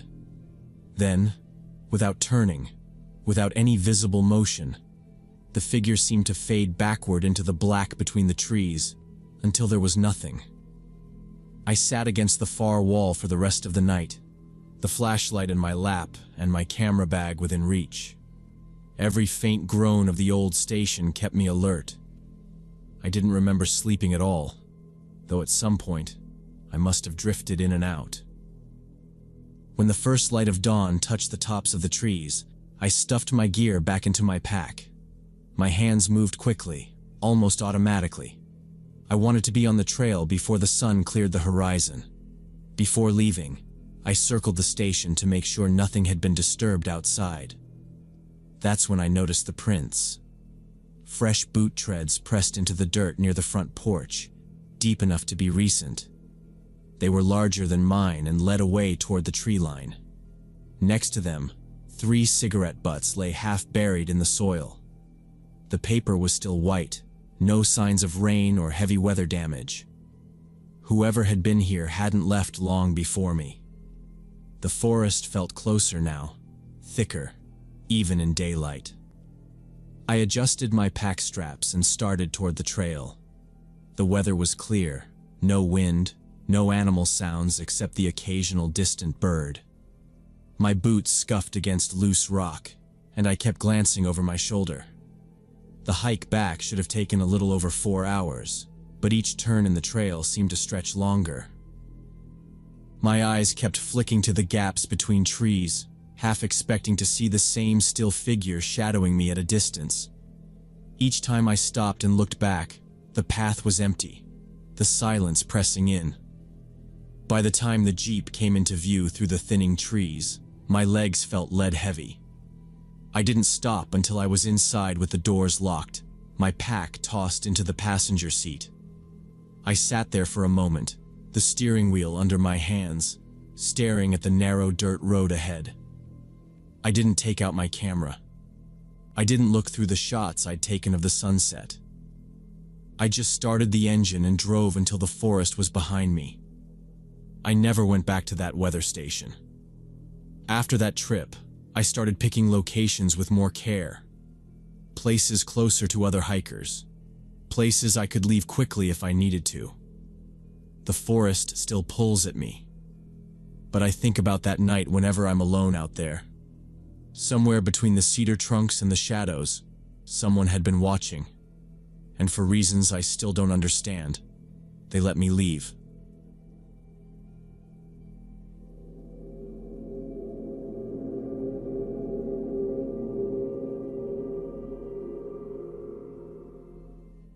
When I was 18, I worked evenings at a gas station out on the edge of town, where most of our customers were truckers, travelers, or locals who didn't mind the drive for cheaper gas. It wasn't busy enough to be stressful, but there was always a steady trickle of people coming in for snacks, cigarettes, or coffee. One night, about halfway through my shift, this middle-aged guy came in wearing dirty overalls. He bought an energy drink, and while I rang him up, he started asking about my school, if I was graduating soon, and what my plans were for after. It felt a little too personal, but I answered because I didn't want to be rude or cause a scene. He mentioned that he drove trucks, passed through here often, and liked to chat with people on his route.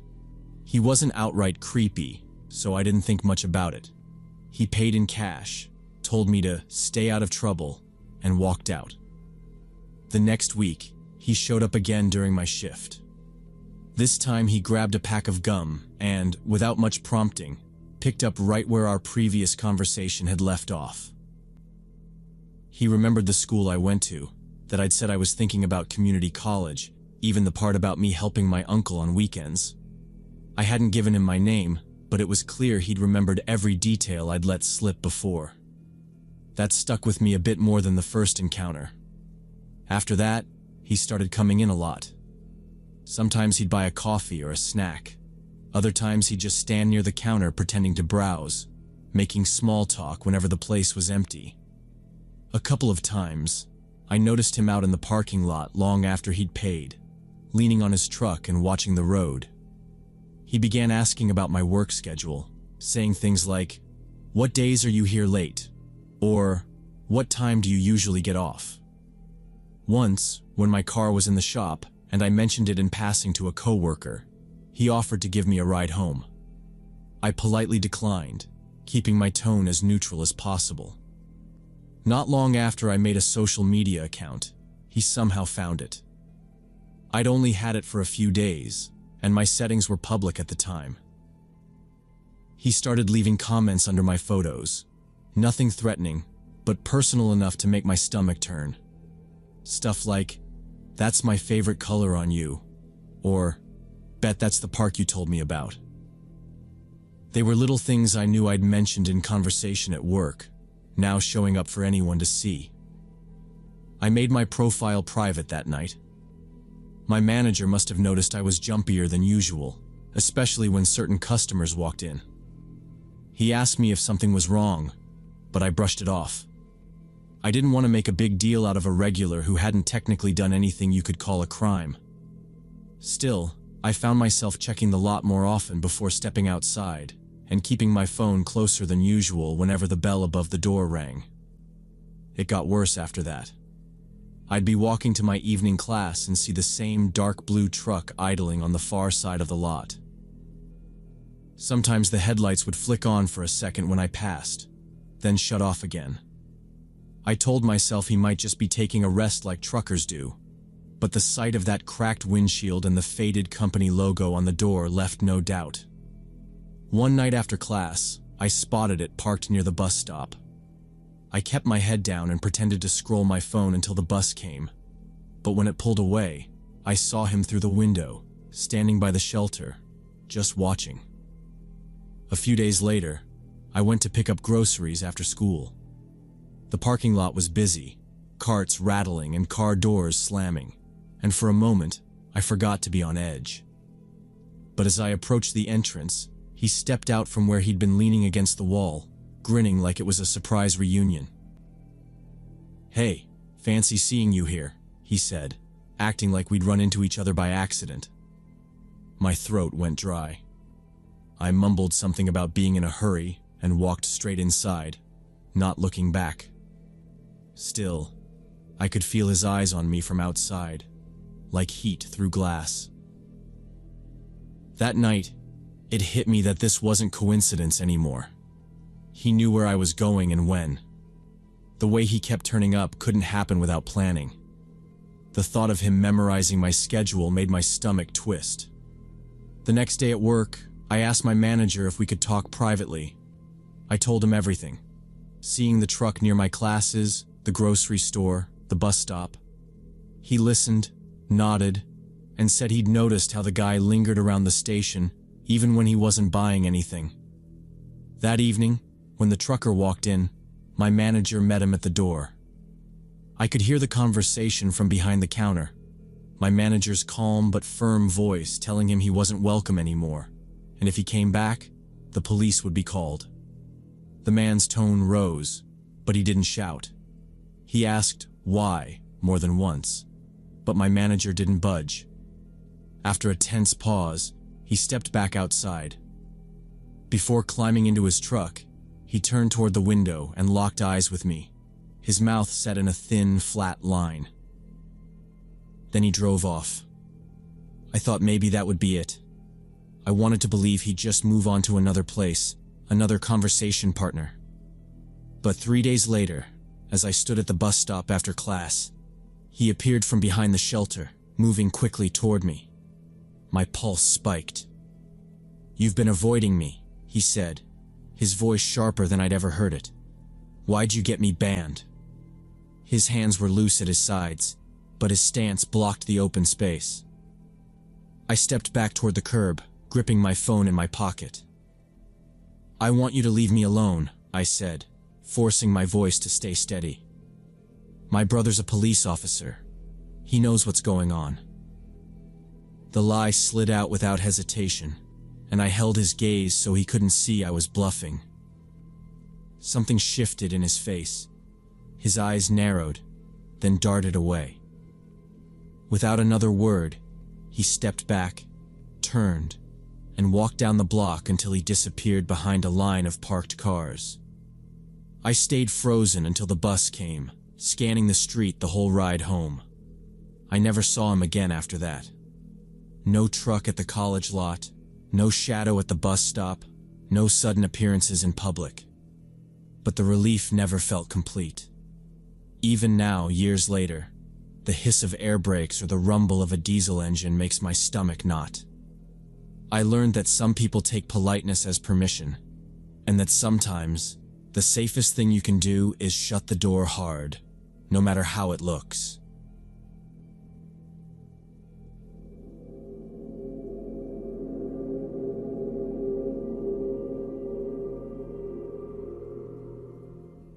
It was early October, still warm enough that I had the windows cracked open while I worked upstairs. The townhouse next to mine had been vacant for 4 months, and I barely noticed it anymore. That night, I was trying to wrap up a batch of freelance work before a deadline. The only sound in my unit, the quiet tapping of my keyboard. Sometime after 9, I caught the first noise. Heavy steps, the muffled thump of soles crossing wood. I stopped typing and listened.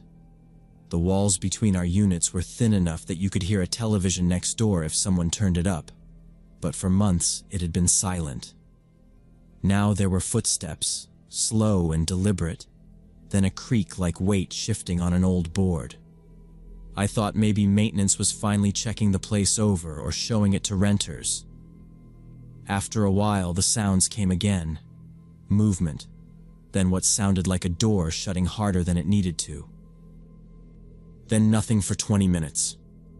I went back to work, but the quiet was broken twice more by those same patterns. Slow movement, something shifting weight, another sharp close of a door. It went on like that for hours. Long stretches of nothing followed by noises that didn't fit with the idea of someone just walking a prospective tenant through. By 10:30, I was curious enough to go downstairs. From my front steps, I could see the shared parking strip. No maintenance van, no realtor's car, just my sedan and the neighbor's empty driveway. The night was still, the row of street lamps humming quietly, and I didn't see a single light on inside the vacant unit. I went back in, locked up, and told myself they must have been in and out earlier, and I'd missed the vehicle. I tried to finish the last few pages I needed to get done, already planning to shut down for the night. Near midnight, I was stretching in my chair when I heard something I knew wasn't coming from next door. It was downstairs, in my own place. A low, tuneless humming, faint but steady. It rose and fell like someone murmuring to themselves while doing a chore.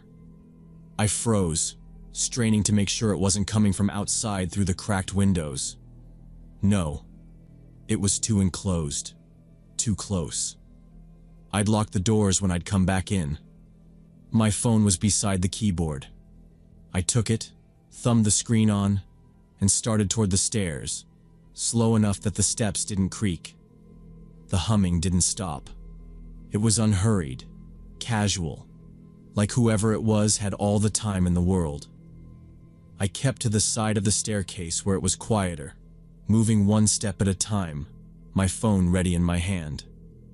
By the time I was halfway down, I could see the sliver of my living room through the banister. The light from the street lamp outside cast a dull glow through the blinds, enough to make out shapes in the room. I stopped just above the last step, my eyes fixed on the space beyond the couch, listening to that quiet, steady sound coming from somewhere in the room. There was a man sitting in my favorite armchair with his back to me, shoulders squared and posture relaxed, still humming that same slow, lazy tune. His head was slightly tilted toward the television, which was turned off. In the dim reflection on the dark screen, I could see the faint outline of his face. his eyes fixed forward like he was watching something only he could see. His right arm rested along the chair's armrest, and in his hand, glinting faintly in the low light, was one of my kitchen knives. He wasn't gripping it like he was about to use it, just holding it loosely, the blade angled toward the floor. He didn't shift, didn't flinch, didn't acknowledge that I was there. The humming carried on without a single break. I was certain he knew I was behind him. The stairs creak if you even breathe on them wrong. But he stayed perfectly still, like he was letting me decide what would happen next. I stood frozen for what felt like minutes, my hand tightening around my phone. My mind kept running through possibilities. What he might do if I spoke, if I moved, if I tried to get past him. Every sound in the room seemed magnified. The hum, my breathing, the faint hum of the refrigerator in the kitchen. I could feel my pulse thudding in my ears. He didn't look big, but the knife made that irrelevant. I stayed still long enough to realize he wasn't going to make the first move. That scared me more than if he had. It clicked suddenly that this was intentional.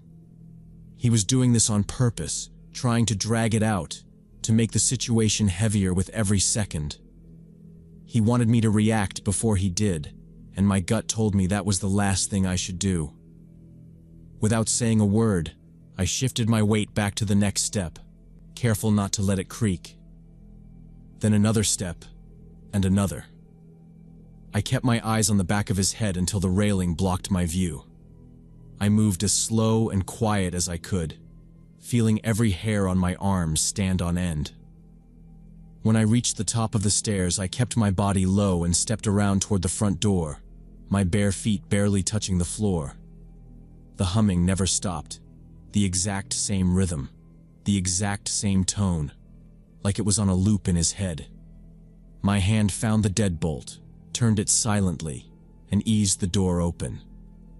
The air outside was cooler than I expected, sharp against my face.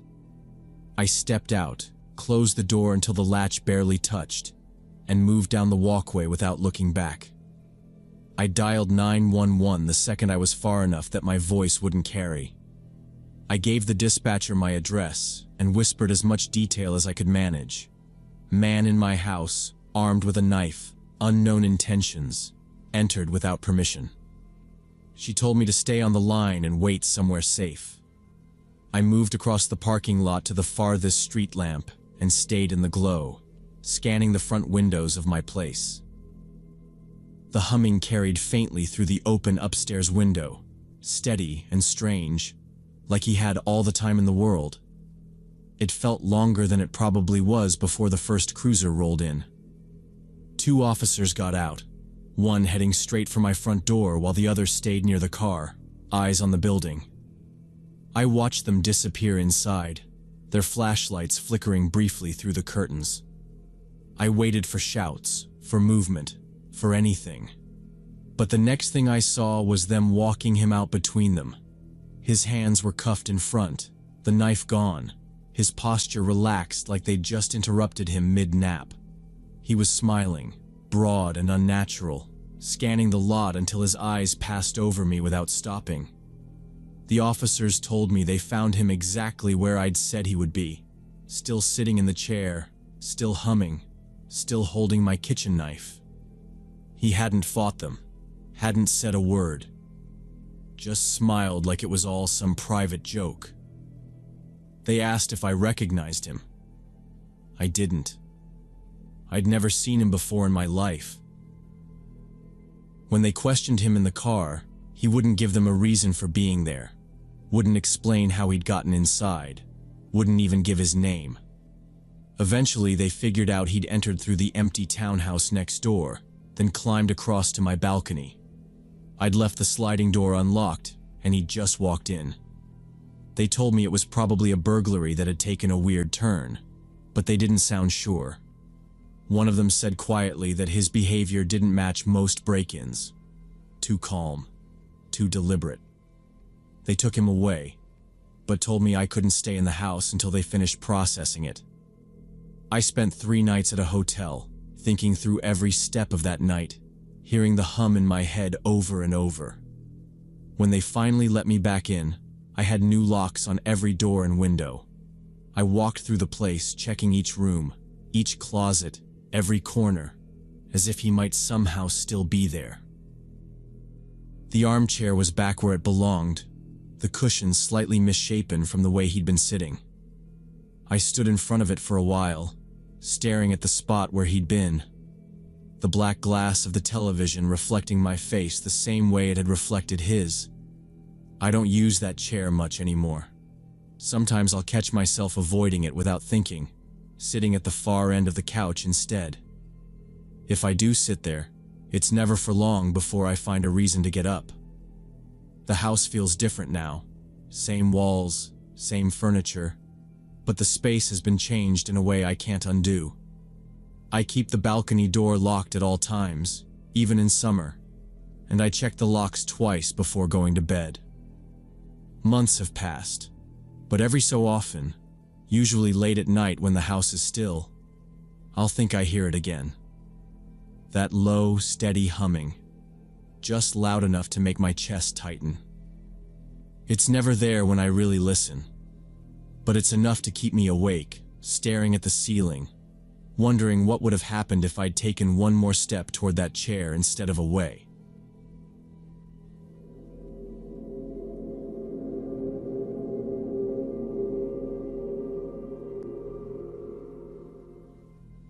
It happened last year when I was 19 and working evenings as a delivery driver for a sushi restaurant. That Thursday, I got an order for a house in Maplewood, one of the expensive neighborhoods where people usually tipped well. The address was 47 Oak Street, and when I pulled up, I saw this huge mansion with a tall fence and thick bushes all around the property. The front gate was slightly open, which seemed strange because people in neighborhoods like this usually keep everything locked tight. I parked on the street and walked up the long driveway with the food bag, checking the address twice to make sure I had the right place. The driveway was long enough that my shoes crunched over small gravel for almost a full minute before I got close to the front porch. There were no cars parked outside that I could see, and most of the curtains on the ground floor windows were drawn tight. The only sound came from a few crows in the trees near the back of the property. The house itself looked spotless from the outside, fresh paint, trimmed hedges, yet there was something off about how quiet it felt. Usually, in houses this size, you'd hear faint music, a TV, or voices if someone was home. Here, nothing. When I reached the porch, I noticed the welcome mat had a thin layer of leaves and dust on it, like no one had stepped there in days. I shifted the food bag to my other hand and was about to knock when I heard a man's voice through the door telling me to leave the order in the foyer because he was washing his hands. His voice was calm, maybe mid-40s, polite enough that it didn't raise any alarms. I tried the handle, expecting it to be locked, but it turned easily. The door opened without any resistance, and I stepped inside. Immediately the air felt different. Heavy, warm, and stale. The kind of smell you get when a place hasn't been aired out in a while. The foyer was dim despite the daylight outside. Thick curtains on the windows blocked most of it, and a single lamp on a side table gave off a weak yellow glow. The walls were lined with framed paintings of landscapes, but each one had a film of dust along the edges of the glass. The floor tiles had faint marks from old shoe scuffs, but nothing recent. To the right, an archway led into a sitting room where the furniture looked expensive but hadn't been touched in months. A thin layer of dust covered the coffee table, and one of the armchairs had an indent in the cushion, like something heavy had been sitting there for a long time. I set the food bag on the small table near the door, next to a brass bowl that was empty except for a single dried-out lemon. The faint hum of a refrigerator came from somewhere deeper in the house, but I couldn't hear any running water like I expected if the man was washing his hands. "Food's here," I called out, raising my voice just enough to carry into the hallway. The sound seemed to fall flat in the still air, like the house was swallowing it. I waited a few seconds, listening for footsteps or any sign of movement. Nothing. The quiet was so complete that I could hear my own breathing. I adjusted the strap of my delivery bag on my shoulder, my eyes drifting toward the dark hallway ahead. The same voice came from somewhere deeper in the house, asking me to bring the order to the kitchen because he couldn't come to the front door right now. It still sounded like the same man, but there was something different this time.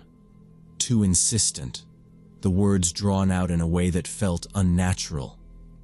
He spoke with this overly polite tone, like he was trying hard to keep me calm, but underneath it there was this edge, like he was in a rush for me to do exactly what he said. Through a partially open doorway to my left, I could see into a living room. It should have been bright with the evening sun coming in, but the curtains were shut tight, making the whole space shadowy. There were shapes of furniture inside, but the details were swallowed by the darkness. The air from that room felt even warmer and thicker, and there was a faint, stale smell I couldn't place. The voice called again, this time a little louder, almost urgent. "Please, just bring it to the kitchen." It was still polite, but the please sounded forced, like it was covering something up. My skin prickled, and something in my head told me that stepping any farther into that house would be a mistake. My fingers tightened around the strap of the bag, and I realized I was holding my breath without meaning to. He called a third time, sharper now. "It's fine. Come to the kitchen." That was when my legs started moving without me deciding it.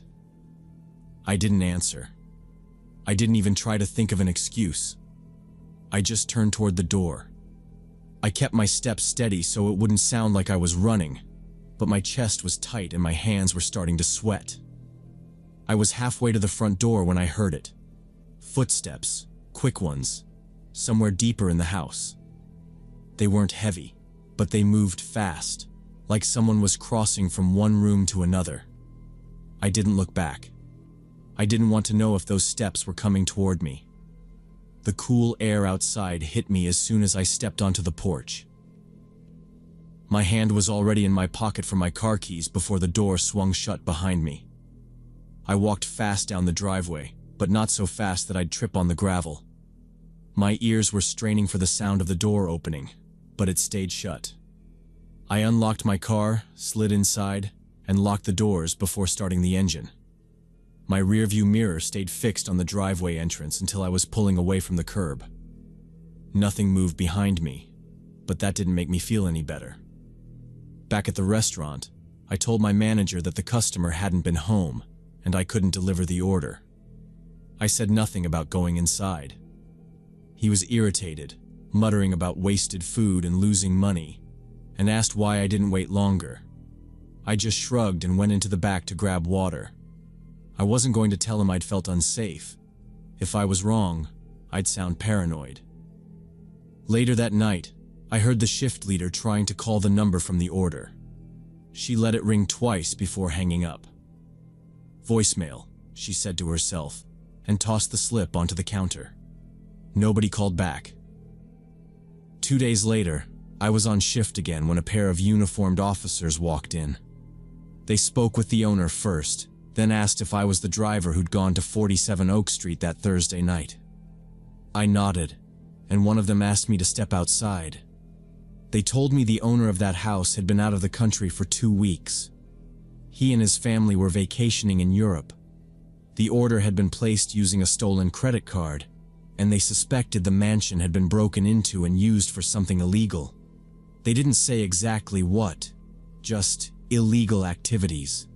They asked me to go over everything I remembered.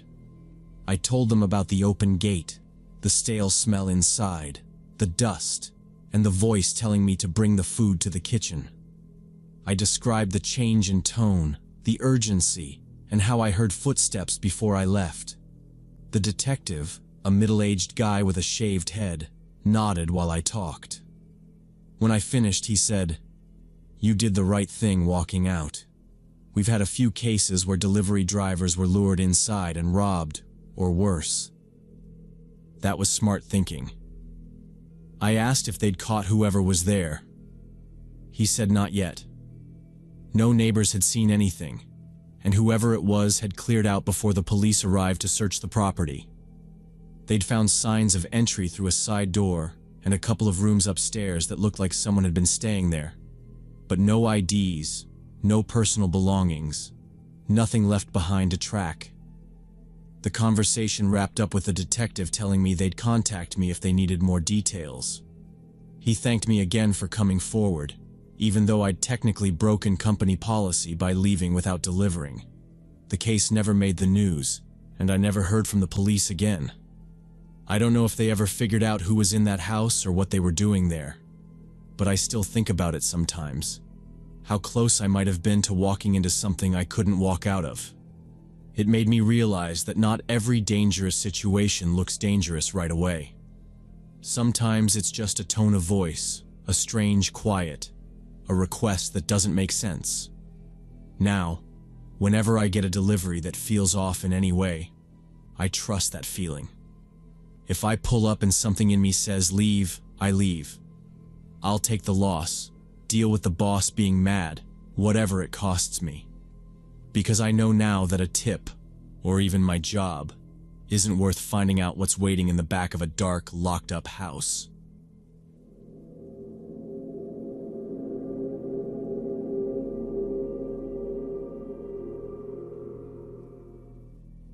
When I first started at the mall, the night shifts were quiet. I'd pull into my driveway a little before 3 in the morning, the neighborhood silent except for the hum of a streetlight down the block.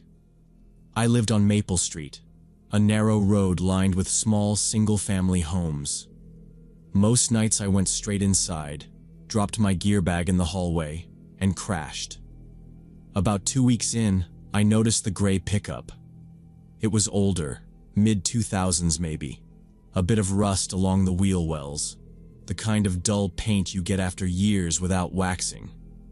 The first time, I figured it belonged to a visitor. But the next night, and the next after that, it was in the exact same spot, parked on the opposite curb, directly across from my living room windows. What made it odd was that there were plenty of open spaces up and down the street. The pickup could have parked anywhere without blocking a house, yet it always seemed to choose mine. The pattern stuck in my head. Each night it appeared only after midnight, and every morning it was gone before sunrise. By the third week, it had become a habit to glance out the window as soon as I got home. If the truck wasn't there, I felt weirdly on edge. If it was, I lingered at the blinds a little too long, trying to see if anyone was inside. But the cab was always dark. On the fourth sighting, I decided I'd had enough of wondering. I parked in my driveway as usual, left my bag inside the door, and walked straight over. The air was cold and damp, the kind that carries sound easily, so my footsteps seemed loud on the asphalt. I pulled out my phone and snapped a few quick shots of the plates. The truck was empty. Windows up, doors shut, nothing in the bed except a few bungee cords and an old tarp. But I couldn't shake the sensation of being watched, like someone's eyes were on me from somewhere nearby. I scanned the yards, the porches, the dim gaps between houses. Nothing moved. I crossed back over to my place, locked the door behind me, and went to my desk where my small security monitor sat. A few months earlier, after a string of neighborhood break-ins, I'd installed a 4-camera system, 2 outside, 2 inside. Mostly it had caught raccoons and the occasional delivery guy. I queued up the living room feed from earlier that evening, around the time I was in the kitchen making dinner. The motion alert had triggered, so I hit play. The grainy black and white image showed my couch, coffee table, and part of the hallway beyond. Then, clear as day in the corner of the frame, a human silhouette moved past. Shoulders hunched, head slightly turned as if looking toward the kitchen. The figure crossed the room slowly, just inside the camera's range, then disappeared out of view. I froze, staring at the timestamp. 2 hours before I'd come home. The sound from upstairs wasn't fast or frantic. It was slow, paced, like whoever was up there had all the time in the world. Every creak in the floorboards made my chest tighten. I kept my breathing shallow, trying not to give away where I was. My eyes flicked toward the knife block on the counter, but my training came back to me. Never escalate if there's a safer option. I stepped back from the kitchen doorway, forcing my footsteps to match the quiet of the house. The back door was too close to the stairs, so I turned toward the garage instead. My hand hovered over the doorknob, listening. The footsteps stopped. The silence was heavier than the sound had been, pressing down like the whole house was waiting for something. I could feel the air change. Just that shift you notice when someone's attention is locked on you. My pulse roared in my ears. I twisted the knob and slipped into the garage, pulling the door shut behind me without letting the latch click. My shoes crunched on the concrete as I hurried toward the side door that led to my driveway. I didn't look back. Once I was outside, I jogged low across the strip of grass to my neighbor's house, knocking fast and hard until the porch light blinked on. From their living room window, I could see my own home lit up like someone was hosting a tour. The living room light blinked off, then upstairs lit up, then the hall. It was deliberate, room to room, one by one. My neighbor handed me their cordless phone, and I gave the dispatcher my address, told them there was someone inside, told them I was safe at another location. 8 minutes later, 2 patrol cars rolled up without sirens. Officers moved in with flashlights drawn, slipping through the front door. I stayed where I was, watching from the darkened window as they swept the house. 10 minutes after that, one of them stepped outside and shook his head. The intruder was gone. They found the basement window slid open, the frame marked with faint smudges where hands had gripped. The officers said it looked like it had been used more than once. Whoever it was probably knew the layout of my house by heart, including all the exits. I told them about the gray pickup and showed them the license plate photos I'd taken earlier. One of the officers jotted it down and said they'd run it through the system. That night, I didn't go back inside. I stayed with my neighbor until morning, too wired to sleep. Every time I closed my eyes, I saw the upstairs light flicking on in my mind. 2 days later, a detective called. They had the owner of the truck in custody. Marcus Davis, 28, no job, a record full of minor charges. He'd been picked up in a parking lot 3 neighborhoods over. In the bed of his truck were a crowbar, a duffel bag, and a set of gloves. When they searched his phone, they found folders, one with over 50 photos of my house from different angles, another with notes, times my car was gone, days my lights were off early, when I took the trash out. There were even notes about the clothes I wore leaving for work. He'd been inside more than once while I wasn't home, moving through like he owned the place. The detective told me, in the flat way cops do when they're trying not to make it worse, that cases like this often end badly. The pattern, stalking, surveillance, repeated entries, was the kind of behavior that sometimes shifted into assault or worse. He said catching him now was probably the only reason it hadn't gone further. I signed a statement, agreed to testify if it came to court. The charges included multiple counts of burglary, trespassing, and stalking. Davis didn't say anything to the police about why he'd targeted me. Within 2 weeks, I'd signed a lease in another part of town. Moving day, I kept looking over my shoulder as I carried boxes out. I drove past the new place twice before I pulled into the driveway, scanning the street for parked cars. Now, every night before I go inside, I take a slow look up and down the block. If a car I don't recognize sits too long, I notice. And if I ever see a gray pickup idling across from my house again, I'll be calling before I even step through the door.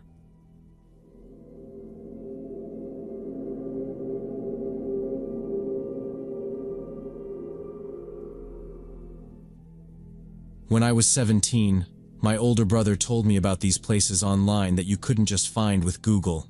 Shadow forums, underground marketplaces, the kind of stuff he said you needed special tools to even see. He talked about them like they were dangerous, but also like there was a whole other internet where people traded things you'd never see anywhere else.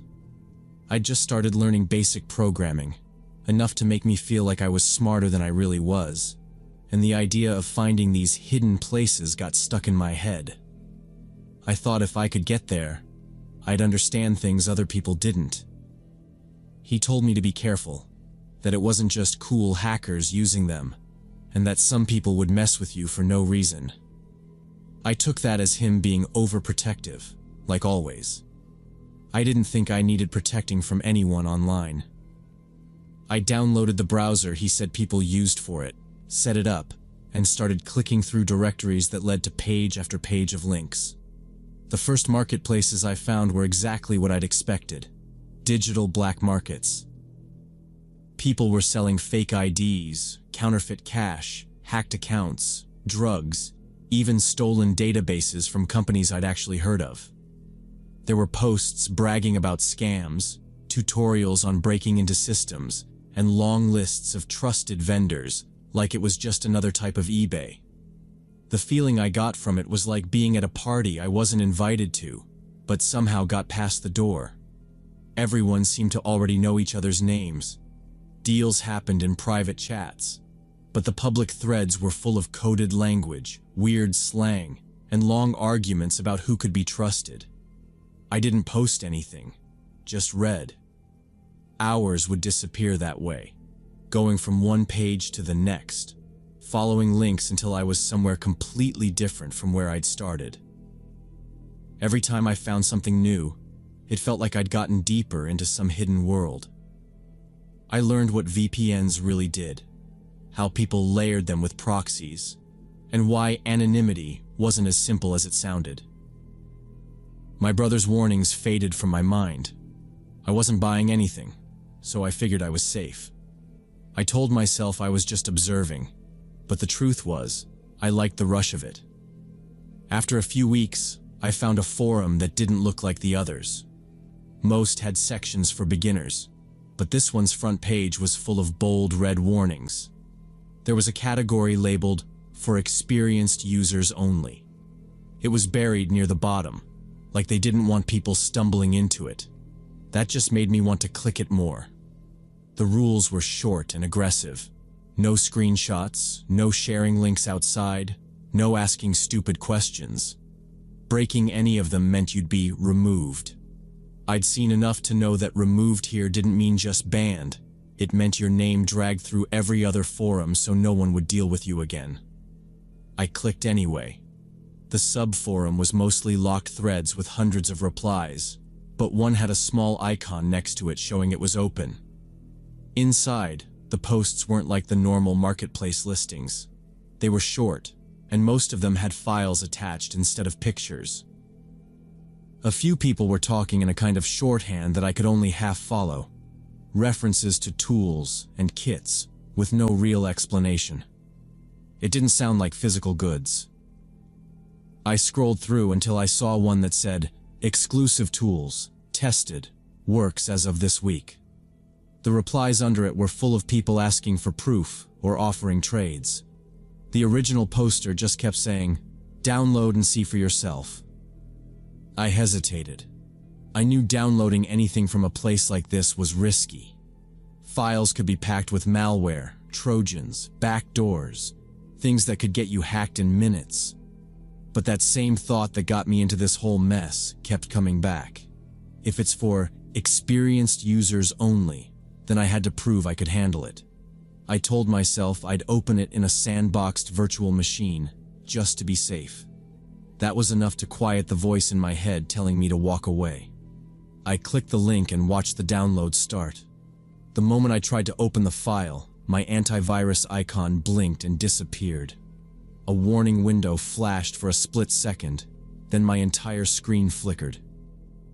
My webcam light clicked on, off, then on again. A feed opened in the middle of the screen, not showing me, but a man in a cheap plastic mask sitting at a desk. His shoulders were hunched forward, and there was nothing in the background but a blank wall. A distorted, mechanical voice came through my speakers. He didn't ask anything. He told me he now had full control. Windows began to open and close without my touch. My personal folders appeared on the screen.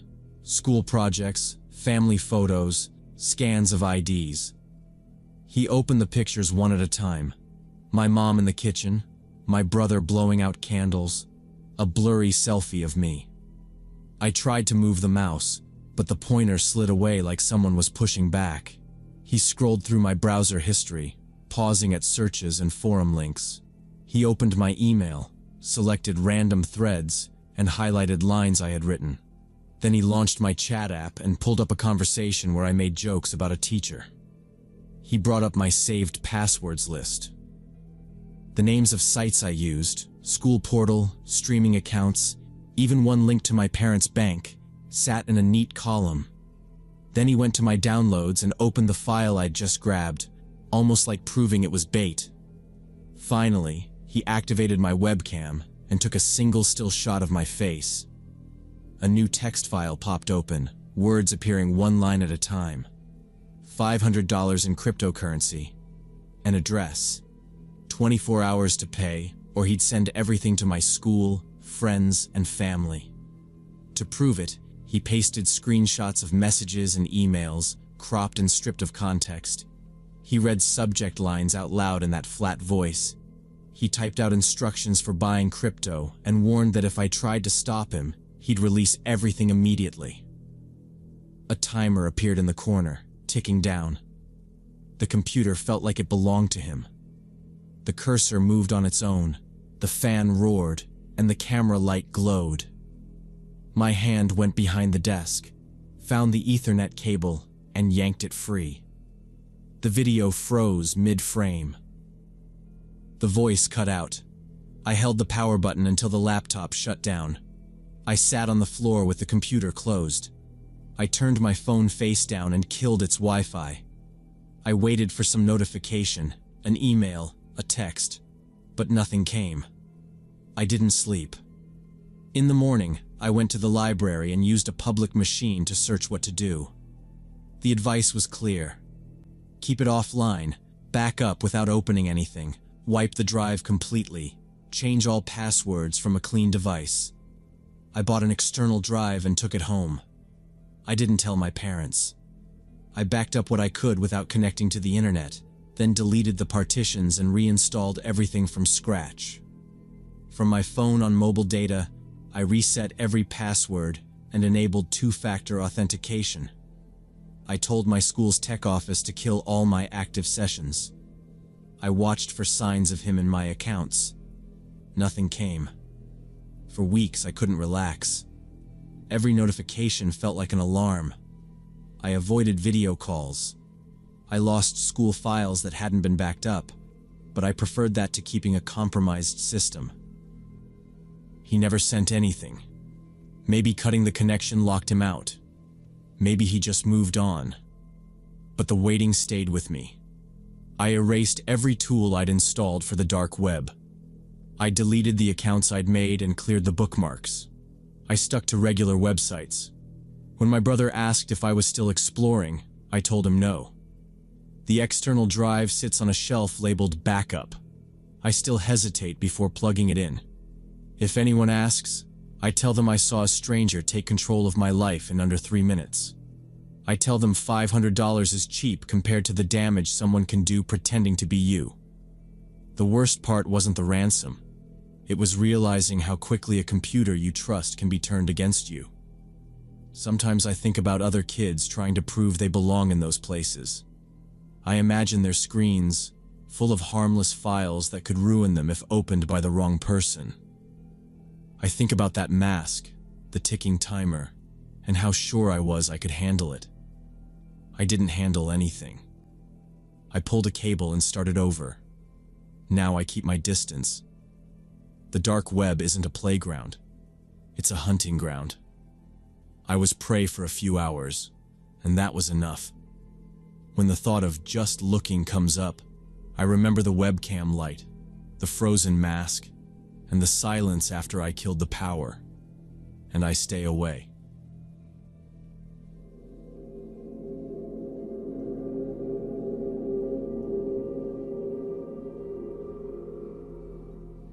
Last summer, I was driving home after visiting my sister who lived in a small town about 2 hours away. It was around midnight, and I was taking the rural highway that cut through farmland because it was faster than the main roads. The air was cool and still, the kind of night where sound carries far, but there wasn't much to hear. Just the faint hum of the tires on the asphalt and the soft murmur of the radio. On either side of the road were open fields stretching into the dark, dotted here and there with the shadowy outlines of barns and silos. The farmhouses I passed sat far back from the road, their windows mostly dark.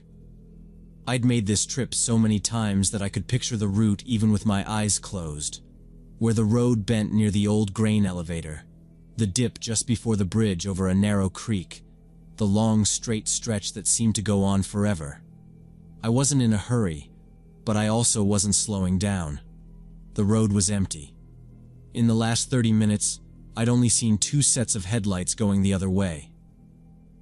My eyes scanned the lane ahead, and my mirrors out of habit more than anything else. I felt alert enough to drive, but the steady rhythm of the road had a way of making my mind drift. Every so often, I'd glance down at the glowing clock on the dash, counting down the miles left before I could sleep in my own bed. Nothing felt unusual until I noticed something sitting up ahead, right where my headlights were about to catch it. It came into view all at once, a large cardboard box sitting directly in the center of my lane. I had to jerk the wheel slightly to the left to avoid it. The tires thudded softly over the painted shoulder line before I corrected back into the lane. My heart jumped from the suddenness of it. I kept my eyes in the rearview mirror for a moment, watching the box disappear into the dark behind me. It didn't look crushed or torn like something that had fallen accidentally from a truck. It was upright, edges crisp. I couldn't think of a reason why anyone would leave it right there in the middle of a highway. The night air through the cracked driver's window felt cooler now. I leaned forward a little, hands firm on the wheel, scanning the road with more focus. A few minutes later, something else appeared ahead. A dark shape stretching from one side of the road to the other. My headlights swept across it, revealing a pickup truck parked sideways across both lanes, lights off. The faded paint of the driver's side door reflected back a dull glint as I slowed, trying to see if anyone was inside. From where I sat, the cab looked empty. The truck didn't look damaged. No flat tires, no hood up, no sign of an accident. Just parked there like someone had stopped it on purpose. The road's narrow shoulder barely gave me room to squeeze by, but I angled the car toward it, inching past the truck with the right tires bumping over gravel. The beam of my headlights passed over the empty driver's seat as I went by. Once I was clear, I pressed a little harder on the gas, watching the mirror for movement, but the truck stayed still, shrinking into the darkness behind me. The 2 things, the box and now this, felt connected somehow, too deliberate to be random. I kept both hands locked on the wheel and started checking my mirrors every few seconds, scanning for any headlights that might appear and close in from behind. The road ahead felt different now, heavier, like it was leading me deeper into something I didn't understand. About a mile farther down the highway, the steady sweep of my headlights caught movement at the edge of the road. A man stepped into view, waving both arms high over his head, signaling hard for me to stop. He was middle-aged, stocky, wearing a jacket that hung loose around him. His face looked tense, mouth moving quickly as if he'd been shouting before I even pulled close. I slowed just enough to keep my tires steady on the center line, not swerving toward him. As I neared, he stepped toward my lane, pointing back into the darkness behind him. I rolled my window down just an inch or two, keeping the engine in drive, foot ready. He said something about his car breaking down, his engine dying, how he needed a ride to the nearest gas station to make a call. His voice was strained, breath coming fast, but there was something in the way he talked, like he was rushing through a line he'd practiced. Before I could answer, his story shifted. Now he was saying he didn't need a ride, just directions because he was lost. I glanced toward the darkness where he'd pointed earlier and caught a faint metallic glint from inside the roadside brush. It looked like a bumper or a panel catching the light. Something about the earlier cardboard box, the silent truck blocking both lanes, and now this man's contradicting story clicked together in my head. My stomach tightened. "I can't help you," I said flatly through the narrow crack in the window. My hand was already on the switch to roll it back up. He took a quick step closer. I sealed the glass between us. The change in him was instant. His mouth twisted, and the tone in his voice turned sharp and violent. He slammed both palms against my window, hard enough to rattle it in the frame, yelling things I didn't want to make sense of. He jerked at the door handle, leaning his weight into it. My right foot came down on the gas, tires gripping the pavement as the car surged forward. His hands slid off the glass, his shouting fading fast in the dark behind me. I gripped the wheel tighter, forcing myself to breathe evenly, and reached for my phone. My thumb found the emergency call button, and I told the dispatcher exactly where I'd been and what I'd seen. Mile marker, direction of travel, description of the man, and the glint of a vehicle hidden in the brush. The operator's tones stayed calm, but the way she repeated my details told me she was already sending someone. The rest of the drive was a blur of mirror checks and watching for headlights that never came. Every set of approaching lights in the distance set my pulse spiking until they passed harmlessly by. When I finally pulled into my driveway, the relief didn't come all at once.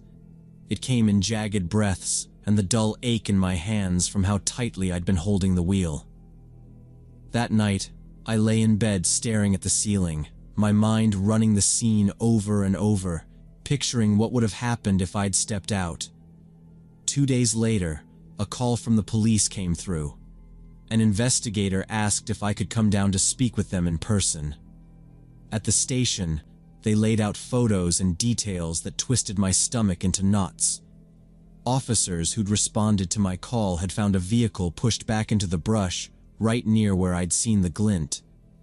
Inside was the body of another driver, someone who had likely stopped earlier that night to help. The cardboard box I'd swerved around and the abandoned pickup had been staged, bait to make drivers slow down or stop. According to the detectives, the man I'd encountered was part of a small crew that had been preying on lone motorists for months. They would set up on rural stretches, out of sight from traffic, and use the obstacles to funnel cars into stopping points where they could be approached on foot.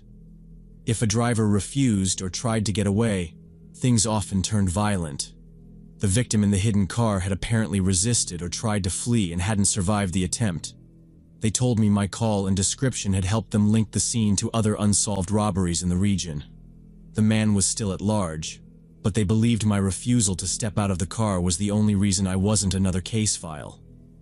Driving home from the station, I kept seeing that man's face in my mirrors, the way it shifted from pleading to anger in a heartbeat. I also thought about the other driver, someone who'd probably thought they were doing the right thing. The difference between their night and mine had come down to one decision. Now, when I travel at night, I stick to the main highway, even if it adds half an hour to the trip. I keep my doors locked, my windows up, and my phone within reach. I've learned that sometimes keeping to yourself, even at the cost of seeming cold or unhelpful, is the safest choice you can make. The empty road might feel like a quiet place, but I know better now. It can hide things you don't see until they're right in front of you, and by then, you have only seconds to decide which way you make it home.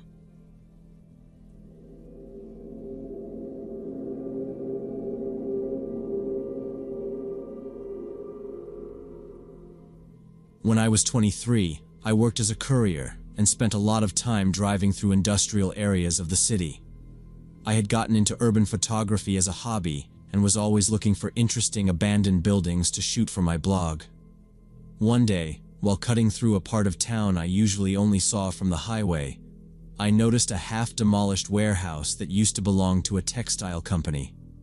The place had been empty for years, the company gone bankrupt in the early 2000s. It sat behind a chain-link fence topped with rusted barbed wire, but over time, sections had been knocked down or bent out of shape by delivery trucks squeezing too close to the property line. I could see through the gaps. Huge pieces of machinery still bolted to the floor, reels of something that looked like thick industrial thread, and piles of crates in the corners. The glass on most of the windows had been smashed out, and the roof had caved in over parts of the building. But it had that gritty, weathered look that would photograph perfectly. For weeks I'd been telling myself I'd go explore it. I'd drive past it on my lunch break or on my way to a job, thinking about how great those shots would look on my blog. But there was always something. Either I didn't have my camera gear with me, or I was in too much of a rush. Finally, on a Saturday morning in late spring, I packed my backpack with my DSLR, a couple of lenses, my tripod, and a water bottle, then rode my bike across town. It was early enough that the streets were quiet, just the occasional delivery van rumbling by. The sky was overcast, which made for even lighting, exactly what I wanted. I didn't tell anyone where I was going. It wasn't like I was planning to stay long. My plan was to get in, take as many shots as I could, and get out before anyone cared enough to ask questions. When I reached the warehouse, I leaned my bike against a section of fence that had collapsed inward, the metal twisted and bent enough to step through.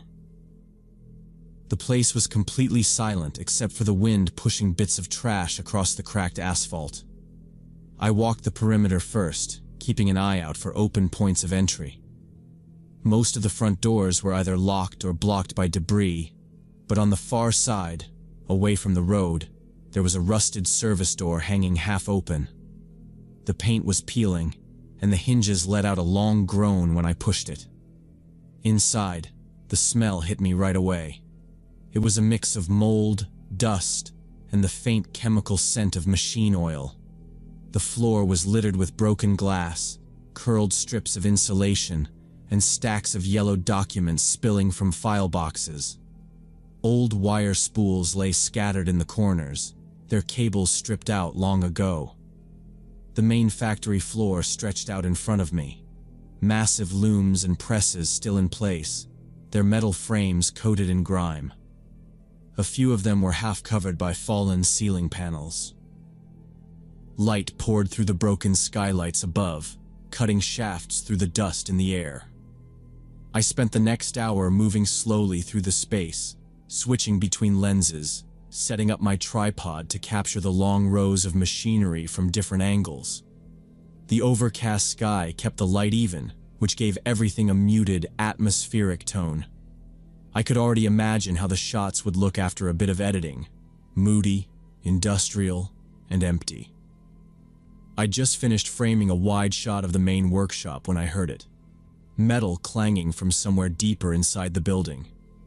It was faint at first, like something being knocked over or a loose sheet of siding shifting. I froze, listening.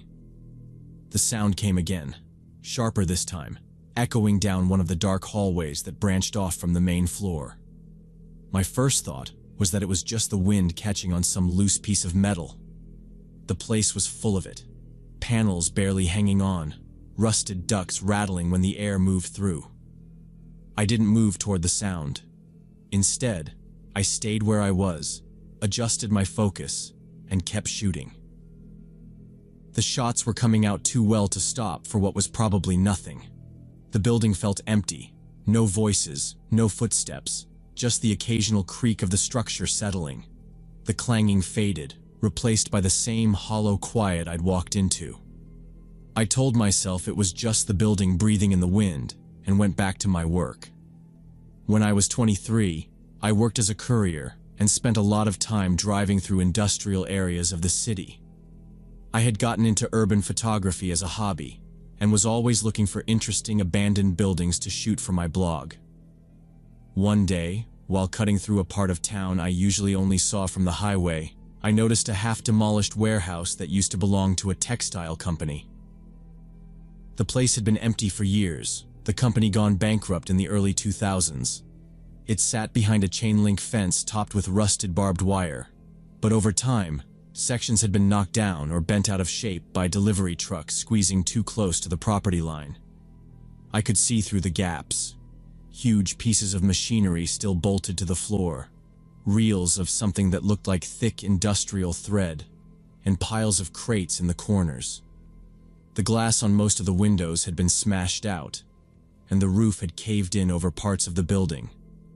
But it had that gritty, weathered look that would photograph perfectly. For weeks I'd been telling myself I'd go explore it. I'd drive past it on my lunch break or on my way to a job, thinking about how great those shots would look on my blog. But there was always something. Either I didn't have my camera gear with me, or I was in too much of a rush.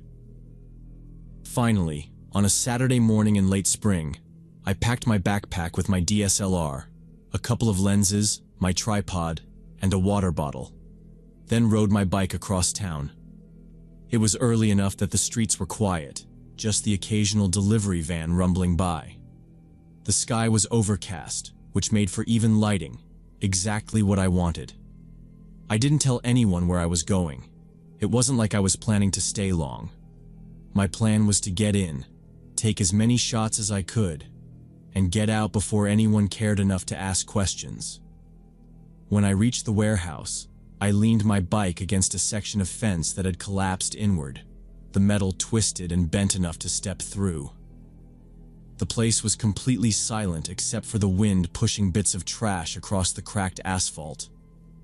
I walked the perimeter first, keeping an eye out for open points of entry. Most of the front doors were either locked or blocked by debris, but on the far side, away from the road, there was a rusted service door hanging half open. The paint was peeling, and the hinges let out a long groan when I pushed it. Inside, the smell hit me right away. It was a mix of mold, dust, and the faint chemical scent of machine oil. The floor was littered with broken glass, curled strips of insulation, and stacks of yellow documents spilling from file boxes. Old wire spools lay scattered in the corners, their cables stripped out long ago. The main factory floor stretched out in front of me, massive looms and presses still in place, their metal frames coated in grime. A few of them were half covered by fallen ceiling panels. Light poured through the broken skylights above, cutting shafts through the dust in the air. I spent the next hour moving slowly through the space, switching between lenses, setting up my tripod to capture the long rows of machinery from different angles. The overcast sky kept the light even, which gave everything a muted, atmospheric tone. I could already imagine how the shots would look after a bit of editing. Moody, industrial, and empty. I just finished framing a wide shot of the main workshop when I heard it. Metal clanging from somewhere deeper inside the building. It was faint at first, like something being knocked over, or a loose sheet of siding shifting. I froze, listening. The sound came again, sharper this time, echoing down one of the dark hallways that branched off from the main floor. My first thought was that it was just the wind catching on some loose piece of metal. The place was full of it, panels barely hanging on, rusted ducts rattling when the air moved through. I didn't move toward the sound. Instead, I stayed where I was, adjusted my focus, and kept shooting. The shots were coming out too well to stop for what was probably nothing. The building felt empty. No voices, no footsteps, just the occasional creak of the structure settling. The clanging faded, replaced by the same hollow quiet I'd walked into. I told myself it was just the building breathing in the wind, and went back to my work.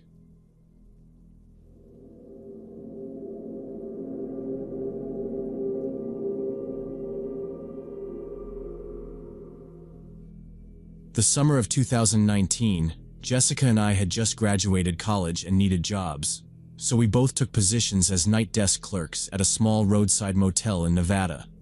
We were both 22 and figured it would be easy money before starting our careers. The motel sat about 15 miles from the nearest town and mostly served truckers and the occasional tourist passing through. Most nights were quiet, just a few occupied rooms, and we could study or watch movies between checking in late arrivals. The isolation didn't bother us at first. We worked together, the pay was decent, and the manager seemed friendly enough during training.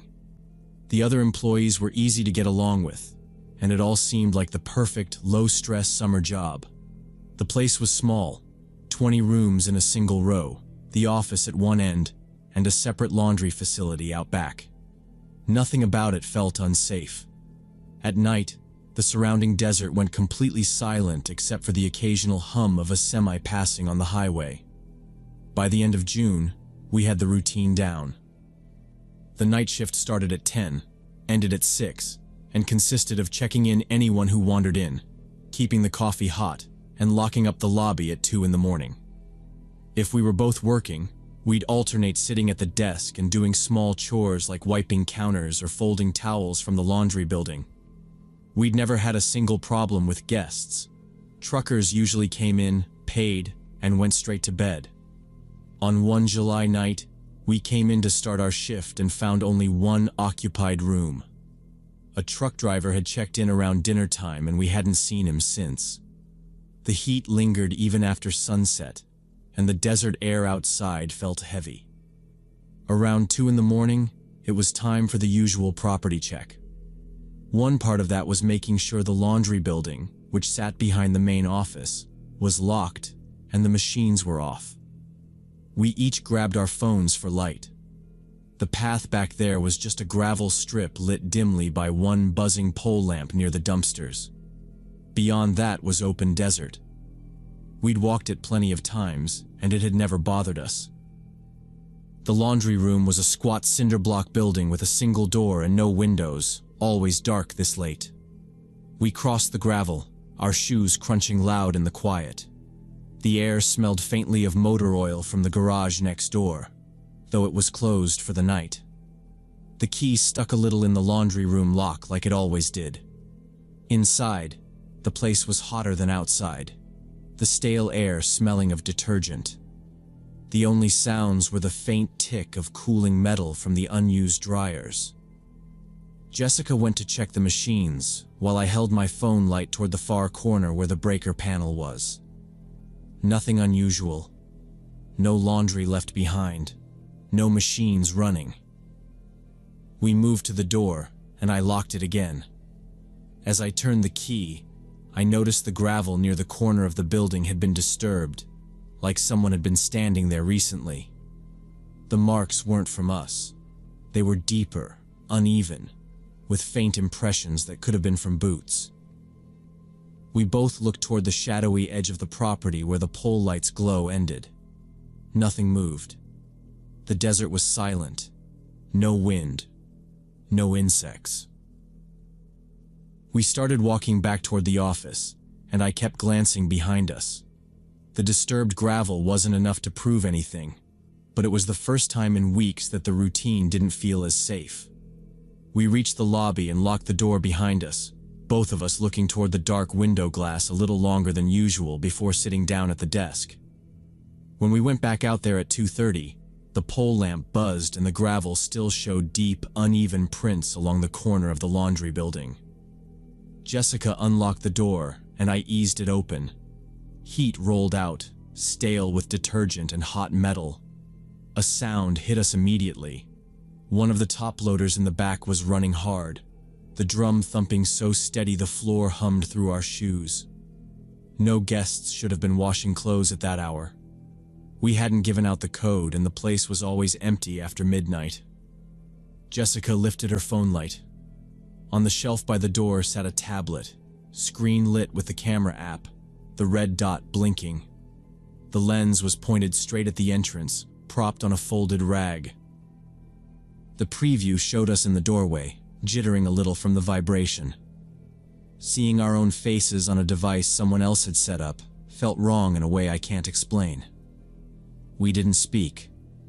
We backed out together, watching the tablet until the door blocked it. Jessica locked the knob and deadbolt with shaking hands. I checked it twice. Outside, the noise from the machine dulled to a low throb, and the lot went back to stillness. Shadows looked deeper than they had 10 minutes earlier. We hurried to the office, kept our heads down, and slipped inside. I latched the door, slid the chain, and hit the button that locked the inner hall. Jessica dropped the blinds. We stood and listened until the rush in our ears calmed down enough to hear the AC tick. We tried our manager. 2 bars, then 1, then none. Texts spun and failed. The landline reached only room phones. Our contract binder under the desk made the decision for us. Leaving the property unattended before relief meant termination and fines. We weren't going anywhere. We pulled the old monitor around and flipped through the exterior feeds. Grainy cameras showed the laundry door, the side lot, and the rig in 12. No movement, just bugs popping as white specks. Every flicker made my shoulders jump. We kept the lobby lights on and the lot lights off to favor the glass from our side. I slid the stapler and the hole punch close without thinking. Jessica looped the master keys around her wrist like a bracelet. We spoke in short, flat sentences. If someone had set that tablet to watch the door, we had walked right into their angle. If it was for them to check later, then we had interrupted them. Either way, we decided we were not opening any door again until daylight or relief. We took turns walking the 10 steps to the bathroom and announced it out loud, like kids in a dark house. 3 o'clock dragged. A semi moaned on the highway. The AC thumped in the wall sleeve and settled. Around 4, the vibration outside stopped. No more hum through the slab. The laundry camera feed didn't change, just a pale rectangle of concrete and the closed door. We stared until the pixels swam and then forced ourselves to look away. Neither of us slept. We kept checking the windows and flinching at the ice machine knocking in its own pipes. Dawn leaked in as a gray seam and then widened. We waited for full light before we unchained the door. The lot looked plain and ordinary again. Dusty asphalt, 1 rig, a Coke can rolling lazy in the breeze. Our manager pulled up a little after 6. We met him at the door and told him everything. We walked him to the back. Inside, the laundry room was quiet. The top loader sat with the lid up, drum dry, a faint ring of damp on the enamel. The shelf was bare except for a lint brush and stacked rags. No tablet, no red dot. He checked the breaker, the coin tray, the locks. Nothing disturbed. Outside, the gravel prints we'd noticed looked softened under a skin of wind-blown dust. The pole lamp clicked off, and the scene lost its night shape. Back in the office, he called the day desk to ask about missing equipment.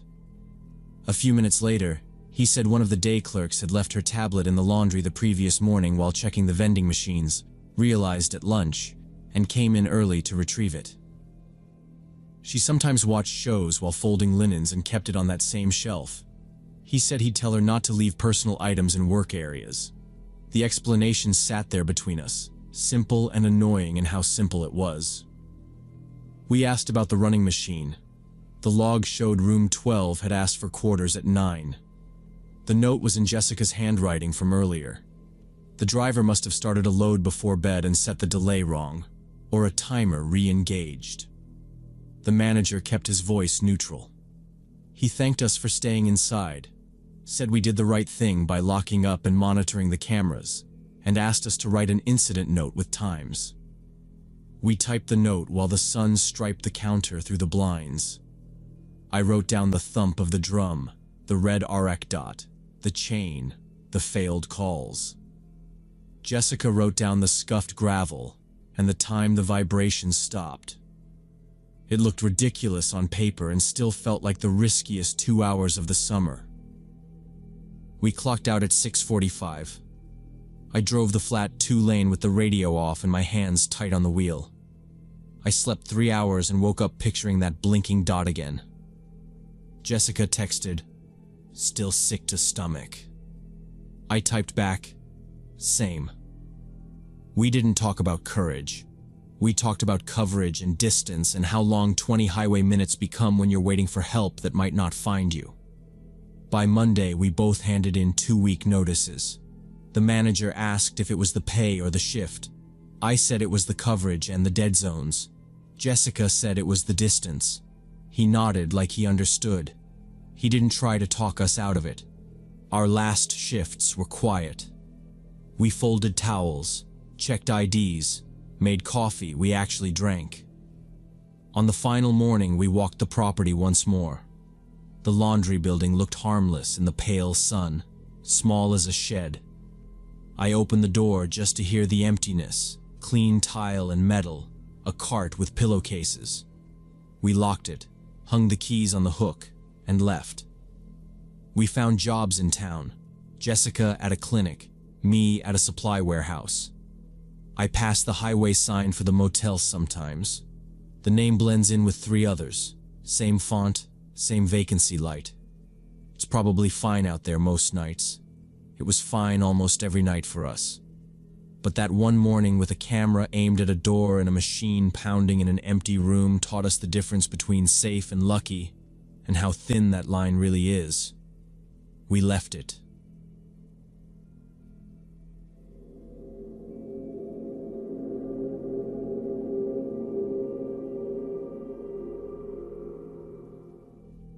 When I was 15, my parents both worked late shifts, so being alone after school was just part of my routine.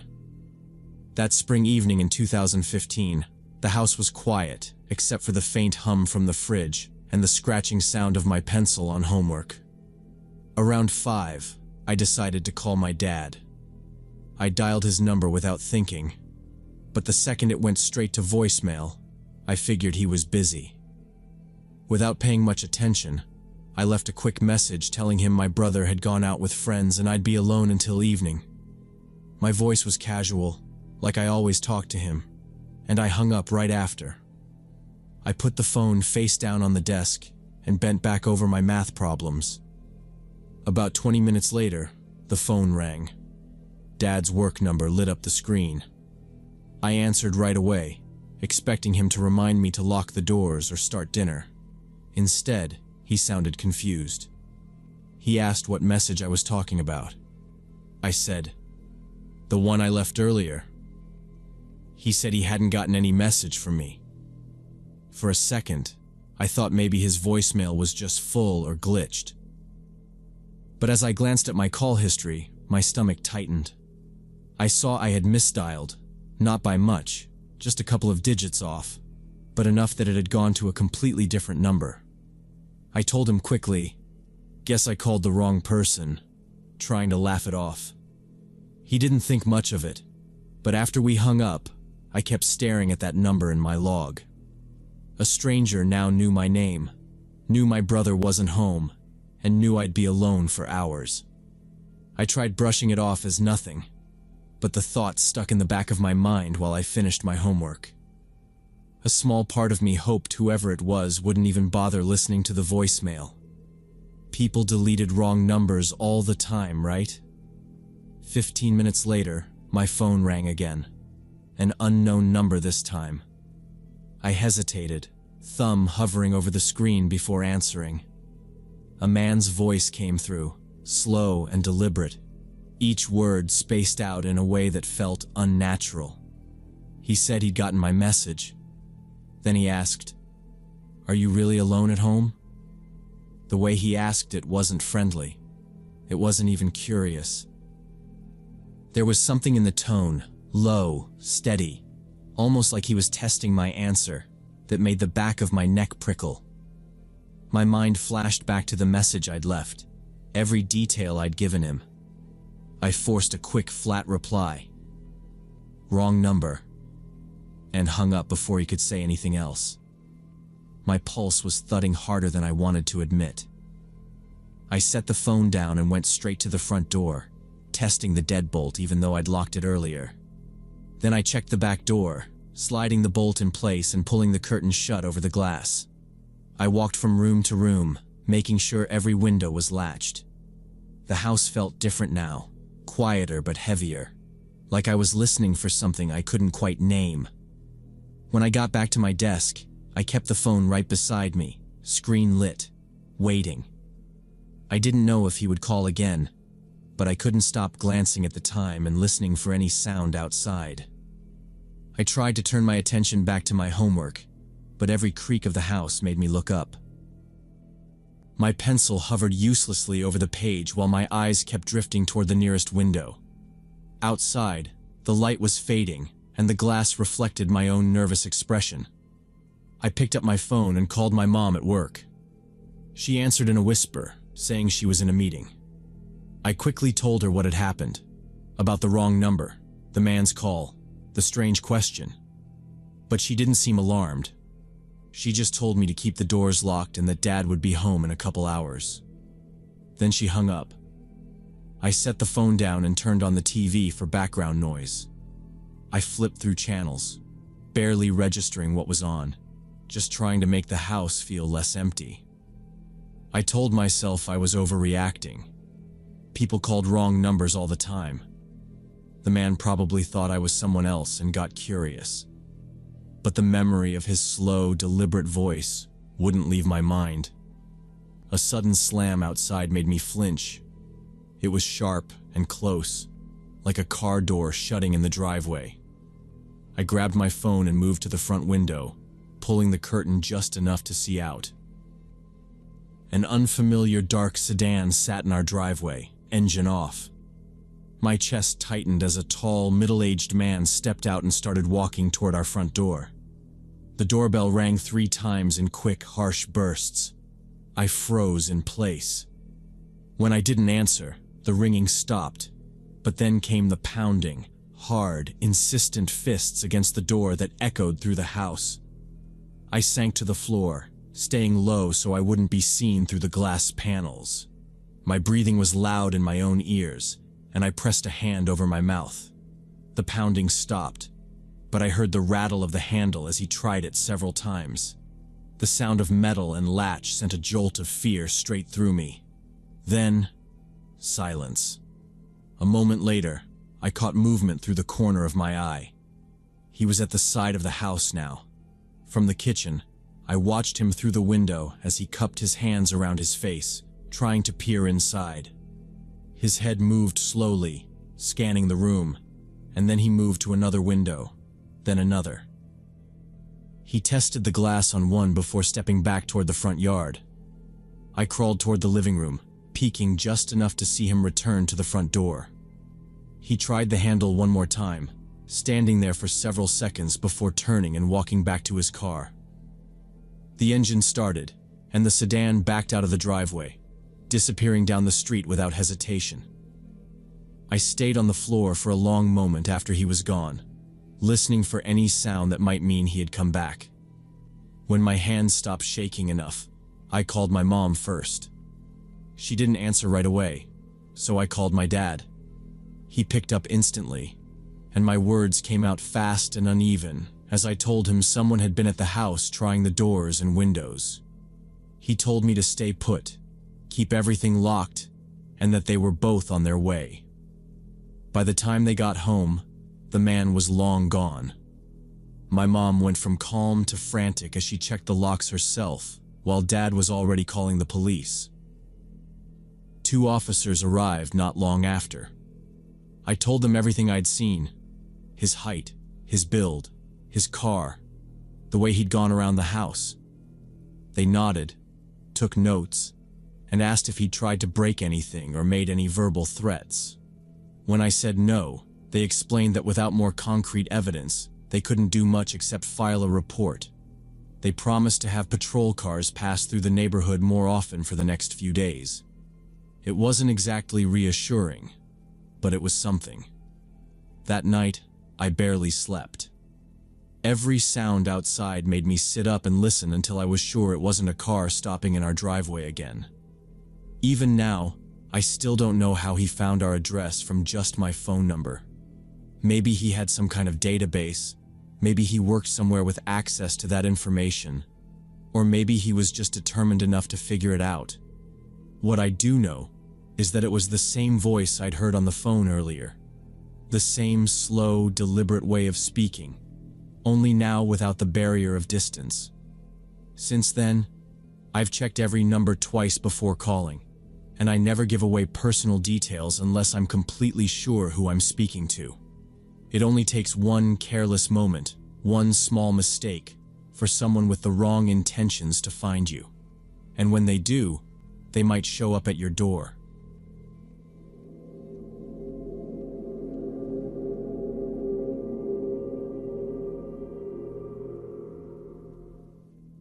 When I was 17, I used to walk past St. Mary's Historic Cemetery every day after baseball practice to get to the bus stop. It was the fastest route home, and I didn't mind it the way some of the other guys on the team did. The place went back to the 1800s, and while it was a little run down in spots, I thought the stonework and old mausoleums were interesting. Most days I'd glance at the names as I passed, sometimes noticing the same ones I'd seen on street signs around town. By late November, the days were already short, and practice meant I was usually walking by just as it was getting dark. The sidewalks there weren't busy at that hour. Sometimes I wouldn't see another person from the school all the way to the bus. The cemetery had a tall black iron fence around it and a wide gate with a latch that was supposed to be locked at sunset. But almost every week I'd see it standing a few inches open. It wasn't like I was trying to go in, but I noticed it enough that it stuck in my head. Sometimes there'd be a single wreath leaning against the gate, or flowers in one of the bins near the front, but most of the time, it was just quiet. The street running alongside it was lined with dim orange street lamps, the kind that made everything look older. That Tuesday, practice had run a little late because the coach kept us for extra drills, so it was already more than half dark when I started down that stretch of sidewalk toward the bus stop. The air was cold enough that I could see my breath. I had my bag slung over one shoulder and my cap tucked in my jacket pocket, not really thinking about much until I heard something. It was faint at first, muffled enough that I wasn't sure I'd heard it right, but it sounded like a voice. I slowed down and listened. There it was again. Someone calling out. Short bursts between pauses, like they were trying to get someone's attention. I stopped near the gate and tilted my head toward the dark rows of headstones. The voice came again, and this time I could make out words. Help. Please. It was hard to tell exactly where it was coming from, but it was definitely inside the cemetery. I turned toward the gate and saw movement between the stones, maybe 30 or 40 yards in. A shadow shifting against the pale gray markers, just long enough to make me think someone was there. My first thought wasn't anything creepy. I figured maybe somebody had fallen, or an older person had gotten stuck trying to cut through before they locked the gate. The place wasn't in perfect shape, and I could imagine a twisted ankle on the uneven ground. The street was empty both ways. I looked back toward the school, but there was no one coming. My bus wouldn't be there for another 15 minutes. I hesitated for a second, then figured I should at least check before I just walked on. I stepped up to the gate, pushed it open, and it creaked softly as it swung wider. Gravel crunched under my sneakers as I went through. Inside, the light dropped even more. The trees lining the main path were bare, their branches crossing overhead, and the wind rattled a few dead leaves along the ground. The sound of my steps seemed loud compared to the quiet. I glanced back once at the street lamp glow outside the fence, then started toward where I'd seen the movement. The voice came again, low, strained, but still calling for help. As I moved further down the gravel path, the voice had stopped, replaced by a dull thud somewhere ahead. Then I saw it.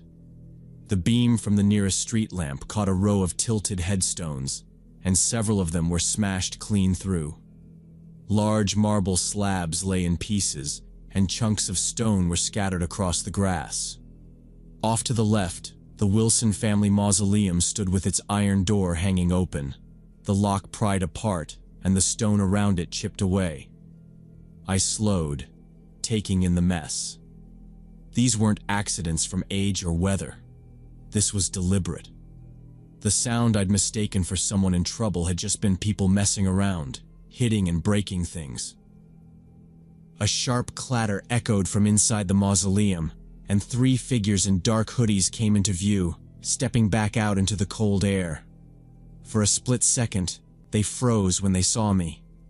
One of them hissed something I couldn't make out, and then they bolted, sprinting down a narrow side path toward the back of the cemetery.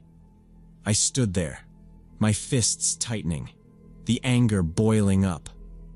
These weren't just names carved in stone. They were pieces of the town's history, gone forever once they were destroyed. Without thinking much more about it, I pulled my phone from my jacket pocket and hit 911. I gave the dispatcher my location, told them about the damage, and described the 3 people I'd just seen. The operator told me to stay put until officers arrived. I kept my eyes on the path they'd taken, but in the dark, I couldn't see them anymore. The patrol car's headlights swept across the gate less than 10 minutes later.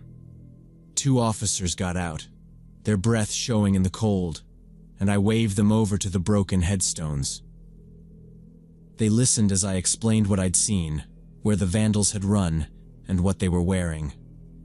One officer took notes while the other moved around the site, snapping pictures of the shattered stones and the forced open mausoleum door. It was clear from the way they exchanged glances that this wasn't new to them. The older officer mentioned they'd been getting calls about this cemetery for months, reports of kids sneaking in at night, drinking, lighting fires, and slowly getting bolder with the damage. He said they suspected it was the same group hitting other places around town, too. We walked over to the Wilson Mausoleum, the beam from his flashlight sweeping inside. Pieces of the interior stone were broken loose and scattered on the floor. The air inside was damp and cold. He shook his head, muttering something under his breath, then backed out. They both agreed my call and the timing might be the break they needed in the case. I gave them my name, number, and address, and they said someone from the department would be in touch if they needed a formal statement later. Over the next few days, I didn't think much about it, until my phone rang the following Monday afternoon. It was one of the officers, telling me they'd made arrests. 3 males, all between 18 and 21, matched the descriptions I'd given. They'd been picked up near another old churchyard on the edge of town, carrying pry bars and bottles.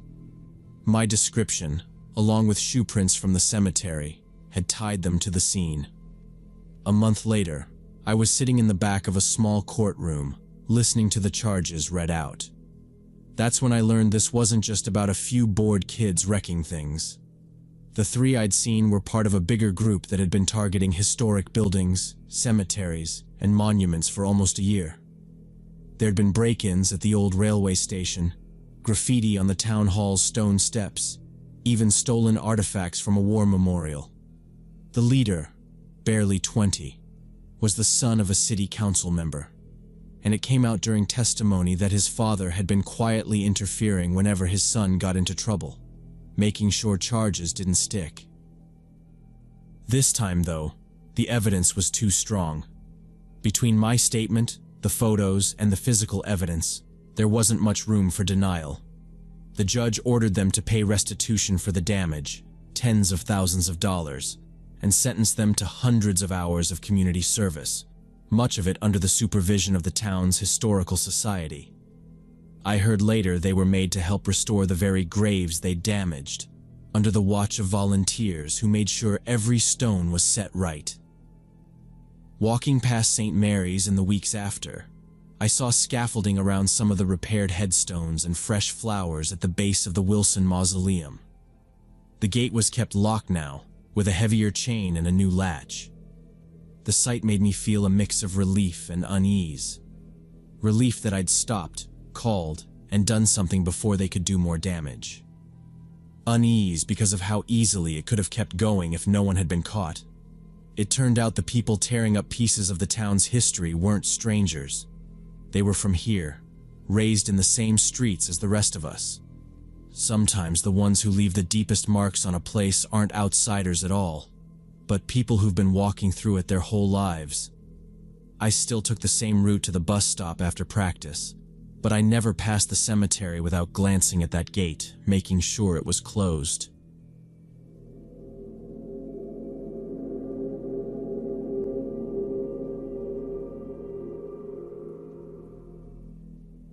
When I was 18 and just starting freshman year, I was trying hard to impress my new roommate, Katarina, an exchange student from Germany. She'd keep talking about how tame American college life was compared to what she'd heard, so I wanted to show her we could be adventurous. My friends Ryan and Alex suggested Oakwood Cemetery, this abandoned graveyard about 20 minutes from campus that people said was haunted. We grabbed some beers and drove out on a Friday night, planning to walk around in the dark and maybe tell some ghost stories. I figured it would be a fun way to bond and finally get her to think we weren't boring. The place was definitely creepy. The headstones were old and weathered, the lettering fading into moss and cracks. Weeds and tall grass had grown up so much they hid some of the graves completely. The air was damp, smelling like wet dirt and dead leaves. Our flashlight beams caught spider webs stretched between leaning stone crosses. At first, though, everything was calm. We were just wandering, taking pictures, cracking jokes about how we should be watching for skeleton hands reaching out of the ground. Katarina seemed genuinely into it, smiling and glancing around like she was impressed we'd brought her somewhere that actually felt eerie. We'd been walking maybe 20 minutes when the atmosphere shifted. The sound was faint at first, just a rustle you could write off as wind through the trees. But it kept repeating, moving, like footsteps pacing somewhere deeper in the cemetery. Then came the voices, low, muffled talking, too far away to make out words but close enough that it wasn't our imagination. We all stopped at the same time, looking in the direction it came from. That's when I saw the first beam of light sweep between the tree trunks. Not ours, someone else's. It was narrow and bright, cutting across the darkness in short bursts, like whoever had it was scanning around. Then another beam appeared, moving separately from the first. Both were coming from the far side of the grounds, just beyond where the rows of headstones gave way to thicker woods. I felt my grip tighten on the flashlight. Ryan muttered something under his breath. We weren't alone out there. We didn't stop to debate. The voices were closer now, carrying over the grass in quick bursts, laughter with an edge. It sounded like people planning something, not having fun. Ryan leaned in and said we needed to get back to the car. We turned toward the gap in the iron fence and took the same path we'd used coming in. Loose pebbles slid under our shoes. Roots pushed up through cracked asphalt. I kept my light low and tried not to crunch the gravel. Alex kept glancing back, his beam swinging over tilted stones and rusted chain. Katarina stayed on my left. I told her we were going straight to the car and not to look back. The voices kept pace with us, clearer with each bend. We passed chipped angels and a family plot with a knee-high iron rail. Weeds hissed against our jeans. Somewhere right of us, a can clinked and rolled. We sped up without running. A second later, behind us, someone shouted. Then, "Hey, where you going?" A flashlight beam sliced between trunks, and then another swung out wide. The light steadied on us. Ryan said, "Go," and we ran. Katarina asked what was happening. I told her to keep moving toward the car. The main lane opened in front of us. The black entrance sign in the road beyond showed as a pale strip. Behind, shoes hit gravel hard. I heard, "Don't let him get to the lot." Then one of the beams burned across our backs and threw our shadows out long. The pull-off beside the road was empty except for Ryan's Civic under a leaning oak. He had the driver door open by the time we reached it. We piled in fast, Katerina into the back behind me, Alex slamming the passenger door. Ryan turned the key. Nothing. He tried again. Still dead. No dash lights. No click. "Try again," I said. He did. Silence. Alex swore, popped his door, and yanked the hood release. He lifted to the safety latch. Footsteps broke from gravel to pavement at the gate. Voices carried. "They're at the car." The beams bobbed through the fence slats and spilled onto the shoulder. Alex propped the hood. I brought my light in close. Even I could see it was wrong. A bundle near the battery hung loose, ends frayed. A connector dangled free. A plastic clip was snapped off. Alex looked at me. He didn't have to say it, but he did. This was on purpose. He tried to press a cable home. It wouldn't hold. Ryan kept turning the key. Katerina crouched low in the back, watching the fence through the side glass. I could hear her steady breaths. Then a white beam washed across the hood and into my eyes. I looked away, spots burning. Someone laughed, calm, like we were a show. A flat voice told us we shouldn't trespass there. Another voice talked about tolls. No one tried a door handle. They just circled us with light and waited. Headlights appeared on the road. All the beams shifted. An older pickup rounded the bend, yellow halogens cutting through the trees, and eased to the shoulder behind us. The driver's door creaked. A man in a work jacket got out and looked at us first, not at the fence. His voice carried.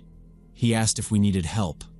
A woman slid out on the passenger side and stood by their truck with a phone in her hand. The man walked up, set his palm on our hood like he'd done it 1,000 times, and raised it. He angled his shoulders so his back faced the cemetery. He didn't pretend the lights weren't there. He just ignored them. One glance at the loose wiring and snapped plastic, and he said, quiet, that it wasn't a breakdown. He closed the hood with care and told us to grab what we needed and come to the truck. The beams twitched. Someone at the fence said we were fine where we were. Nobody in the pickup replied. The woman told us they could take us back to campus. We moved fast. Phones, backpacks, the bag of beer we never opened. Katerina stayed close, her steps short and straight. Alex locked the Civic and put the keys in his pocket. We walked to the pickup in a line. The woman slid over and told us to buckle. The cab smelled like motor oil and old coffee. We crowded onto the bench. The man took a last look at the fence, climbed in, and shut his door. He pulled away slow, tires on grit, then humming on asphalt. In the mirror, the beams merged into a pale smear and didn't follow. Maybe the game only worked if you were stuck. We didn't talk. At campus, he idled by the security office and told us to go inside and make a report. She told us to take pictures of the engine in the morning and to write everything down while it was fresh. They watched us step into the lit lobby before they pulled away. Security took our statements in a cramped room that smelled like coffee and marker ink. The officer didn't look surprised. Oakwood had been a problem for years, he said. Local kids harassed visitors, disabled cars, and scared people for entertainment. The county patrolled when they could, but it was a big area with too many ways in and out. He called a tow and told us to get some sleep. We walked to our dorm under sodium lights. We didn't talk much at all. Katerina kept her hands in her jacket pockets and walked at a steady pace. The tow brought the Civic in the next morning. In the student center lot, Ryan lifted the hood and took photos. A campus cop stopped by, wrote the incident number on a form, and said this kind of thing happened. He said groups out there cut wires, pull fuses, flatten tires, and wait. He handed Ryan a contact for the county deputy. A shop in town repaired the connector and replaced a section of harness. It wasn't cheap. Our parents called. There wasn't much yelling. We told the facts and left out the parts that would only make it worse. Nobody said "I told you so," but we heard it anyway. We changed small things. The next Friday we stayed in. The beers from the cemetery sat in my mini fridge until midterms. I started parking under lights where cameras could see. Katerina posted one photo from that night, a blurry path and the wing of a stone angel. No caption. People asked if Oakwood was really haunted. I didn't answer. I learned the reputation wasn't about stories. The cemetery had no ghosts. It had people who decided it belonged to them after dark and that anyone else was a prop. The headstones were only a set. The real danger was a hand inside a hood pulling a wire, a quiet laugh by a fence, and the patience to wait and see what you did next. The scariest monsters were bored people with time, and they didn't need anything supernatural to make a place dangerous. Yes.